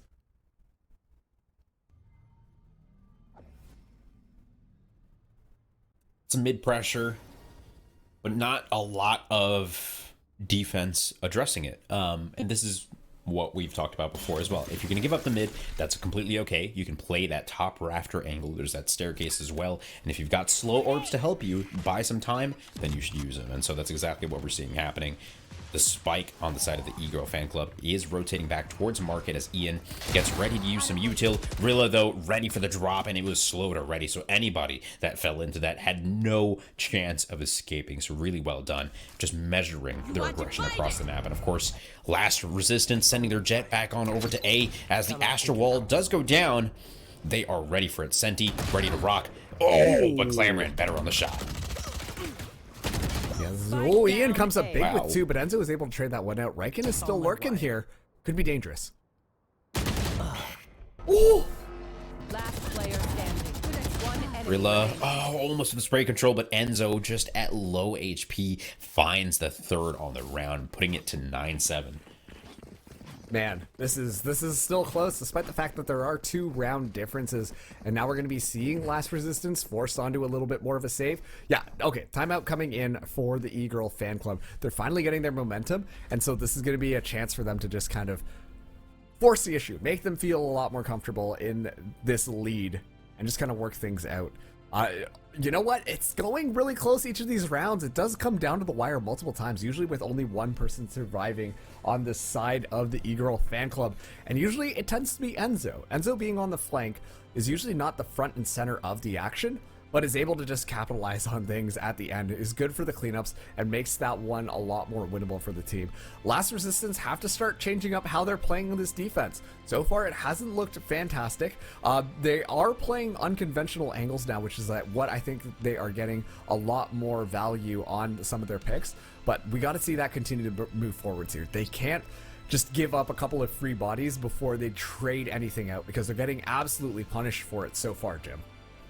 They are, and you know, we've been talking about this time and time again, and I've said that phrase too many times to count, unfortunately, so I'm just going to try and forget that I said it this time around. But 9-7, 2 rounds separate these 2 teams. We're in the best of 3, and we're on map 3. Things can't get closer than they are currently. Going into this next one, Last Resistance, they know there's not a great chance of them winning this round. They have to be playing for the next one. So they're trying to get some picks, trying to make something happen, and that's why you're seeing 3 or 4 people from Last Resistance down mid. They want picks. They want 1, they want 2. They don't care. They just need something here. Here we go. They've already made their way onto site. E-Girl fan club doing a very good job of making that so clean. Look, Last Resistance, they pushed out of mid, and now they're setting up a 3-man flank. Let's see if they can come up big with these sheriffs. Let's see how things go. Immediately, Senti, though, able to just find some picks. Yep, Riken returns. 4-on-4. Got some ultimates. We do have a res. If we can get some weapons, we can make something happen. Agility, though, great in the smoke. Is able to find 1. Clamoran returns and Enzo there as well. That is a quick 10th round as we head on into round number 18 in game 3. Last Resistance might be one of their last real chances to have weapons and put up a fight. Yeah, you can see they're gonna be able to buy here. Senti really close to the Blade Storm, but is gonna be buying up an operator. So that's gonna be pretty good. The Glass Cannon Senti could come up big with this, but I don't know that this is necessarily the move, because it does seem like thus far, E-Girl fan club have been doing a really good job of just being so aggressive on this attack, and now they have to respect it. Before they kept on pushing on to A, but now E-Girl fan club are very happy to move on to B. Trying to get the angle on the guy in Market. Senti just can't find it, gets flashed out, and doesn't dash out to reveal his location, but instead just walks and takes the L, because, you know, you lose that dash after a while if you don't use it. Lucas, good for 1. Almost finds the second. Senti get a whiff. No dash to get on out of there, so he can't play as aggressive of an angle as he would like to, and needs to back on instead towards the staircase. It's a 4-on-4. Last Resistance have that Cypher ulti, and they've got the Astral Wall as well. Yeah, but also E-Girl fan club haven't picked up the spike just quite yet. Finally, they are going to be going back here, and it looks like they will be running it onto this B site, but it's still going to be pretty tough for them to be able to do anything. So close to the showstopper, though. Could be a potential option to open things up, but Ian is still holding it down, not allowing for any momentum thus far. Okay, nade out. Satchel's coming out as well, closing the space onto the site. Great shots from Lucas. Top rafter there, connects. Quickly turning things into a 4v2. Senti down as well. And just like that, Decay backs on out of there. Riken stuck in a 1v4. Not much he can do right now except try to save his gun and his armor. And here we go. Riken might be looking to potentially get a couple of exits. Might make things a little bit more balanced out here, but it's not looking good for Last Resistance. E-Girl Fan Club have started to pick up their momentum, and they're looking so clean on these site executes. That B site has been looking very good for them, but on top of that too, earlier in this half, they looked so clean on that A site execute as well. Last Resistance have not been able to adapt thus far, and they're being punished for it. Lucas now has the showstopper online for the next round as well. Let's see if Riken can at least find a single exit. Nice. We'll take it. Nice indeed. We take those. We take those. Here now, this is where it gets tough. We got 5 ultimates on the side of Last Resistance. We don't have a lot of money. It's going to take some really inventive play, really, to try and make this round work in my books. Oh, yeah. Absolutely. This is going to be tough, and we do see that Clamran only has a shorty in hand. I'm assuming we'll probably get a rifle shortly based on Enzo's economy here. But yeah, this is a little bit of a save coming in. It's going to be tough. Clamran did not get a rifle. Uh-oh. Only has a shorty in his hands. I'm not sure if that was intentional or not. But once again, the tour de force is going to be coming online. So I do imagine that we can get him a gun. We can get him a rifle. Yeah. Yeah. Yeah? Yeah. Maybe. Taking space mid, no. Of course, a lot of util being used. This is exactly what you want to see if you are the attacking team. Try out as much util as you can so that they can't fight you once you get onto the actual site. Good stuff. Shot almost connects onto Ian. Lucas stuck in the gravity well. Gonna get vulnerable. Oh no! And knocked out of this game by Rilla. It's a quick couple of trades though. It's a 3-on-3 now as the push comes out from E-Girls. The Seekers are going to be used as well. Blade Storm popped by Senti. Lightning, Rolling Thunder already online. Wow. Pushing through that smoke, finding one. Great aggression there. Clamran finds a second. They're looking to close things out here. Taking the fight to them. Riken now in a 1v3. Not good for any. Uncharacteristic, but 12-7. E-Girl Fan Club on game point, on match point. Yeah, and once again, this is Last Resistance who beat E-Girl Fan Club earlier. Oh, you know they got to be feeling pretty good about that one. E-Girl Fan Club probably a lot more confident in their plays thus far. There'll be full rifles coming in from them, but Last Resistance still on a scattered buy, but they have to make it work because they can't afford to lose another round. Otherwise, they'll be sent home packing. You have a couple of ultimates online. The Neural Theft, Resurrection, as well as the Cosmic Divide. I think the Cosmic Divide could be good at slowing things down, but it's going to be pretty tough to read how E-Girl Fan Club move in onto the site because, honestly, E-Girl Fan Club have had such an easy time making their presence onto the site and just kind of sitting down and chilling on it. Interesting thing about that Cypher Cam is it's pushed up into that B main area, so if that Astra were supported by her teammates, they would know that the Cypher was pushed up somewhere aggressive, but instead the E-Girl Fan Club taking their hopes and dreams over to the A site where they're quickly dashed by Senti. Great defense there to get one, dash out into safety. Irritative, ready, top ramp. He's got the util in hand and he swings, but he's not able to connect. Now in a 4v4, Decay and 2 members of E-Girl Fan Club are taking heaven control, and the spike itself is running all the way back through spawn and on towards the B site. Yeah, but Riken knows. The trap was just shot out, meaning that they understand where that's coming from. The camera does get shot down, and now Agility in on Heaven is going to be able to move in onto the site, but Rilla is already here to help things out, but Riken goes down. Clamran with a great shot through the trap there, connects, and Agility finds another in a 4v2 now. Astra Wall still available. Seekers one away from being activated. Decay might just get timing here. In a 2v4, time ticking. Decay finds one. Ian now stuck in a 1v3. Got the Astral Wall ready to rock, but that's not going to be enough. And it looks like the E-Girl Fan Club will be your victors of this qualifier. The Chicago LAN is theirs, and that cut of $10,000 as well.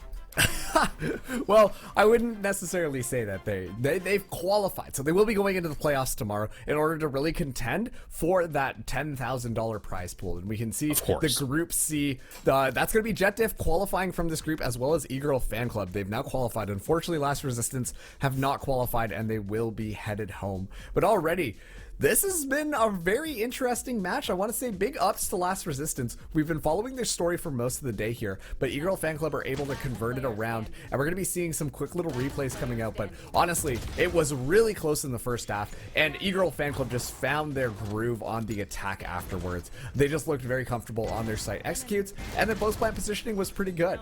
Last Resistance really gave them a run for the money at first, but you could tell as soon as E-Girl Fan Club started to get into a groove, it was hard for Last Resistance to catch them off guard. It just seemed like E-Girl Fan Club were looking in all the right places at all the right times and just able to use their utility to the best of its ability. So great stuff coming out from E-Girl Fan Club as they will be advancing to the playoff bracket. Great stuff, like you mentioned. An absolute marathon of a tournament run that they put on today. Last Resistance doing so well, playing so many matches, and of course just going down in some of the closest games we've seen all season long. So great stuff from them. Great moments from both of these squads as well. Individually, such exceptional players, but you gotta shout out what's his face, Enzo, and of course Agility on the E-Girl Fan Club, just time and time again doing so much work, and I think ending that game somewhere around like 24-10 on that chamber. So just wrecking face all day long. Oh yes, so many good moments from both of those key players. And you know what, like, it's those amount of plays that are really going to force your way into the playoff bracket, which is exactly what we just saw there. So the E-Girl Fan Club will live to fight another day. But of course, unfortunately, this is going to be the end of the games being broadcasted today. So tomorrow we are going to be coming back here with more of the Chicago LAN as we move into the playoff brackets. I'm curious to see how these two teams are going to be going. Yeah, and we just got information that the round of 16 and the playoffs will be determined overnight, and so they will actually be on stream tomorrow. So that's exciting to say the least. And of course, we'll be back with all that action tomorrow morning. Marks, it's been a fantastic day. It's been a long day. We've had some great matches, and they've been nail biters. So thank you everyone in Twitch chat for joining us on this ride. Thank you everyone on production for making this possible. Did I just hear? I'm not too sure. We're getting a little bit of information from Prod, but unfortunately we can't. We're supposed to do the play of the day. Jim, do you have anything that comes to mind for you? The sweetest play of the day, honestly, I gotta say it was watching TSM FTX. We were watching this guy earlier, but of course Ian in this moment finding frag after frag, finding 3 headshots back to back to back. You know, once we talked about individual play, there were so many exceptional moments that it's hard to even narrow it down, but I'm glad we caught that moment from Ian because that was such a clutch moment. And that's also too just the reaction, the discipline, just waiting out that flash, no big deal, just immediately turned over. And on top of that too, it was the middle of a chaotic round. We see that time and time again that these two teams were just getting so chaotic against each other. And at the end of the day, hey, you just kind of win it out if you're in the right position and you just kind of use that trigger discipline. With that, it's been a fantastic day. We will be back tomorrow. We've had an awesome time casting today, and we hope you've had an even better time watching in the Twitch chat. But like we said, we will be back tomorrow morning. So with that, it's been a blast. I'm Jim Basco. That's Marks. We're happy to be here, and we will see you bright and early tomorrow morning for more of the Chicago LAN. Thanks again.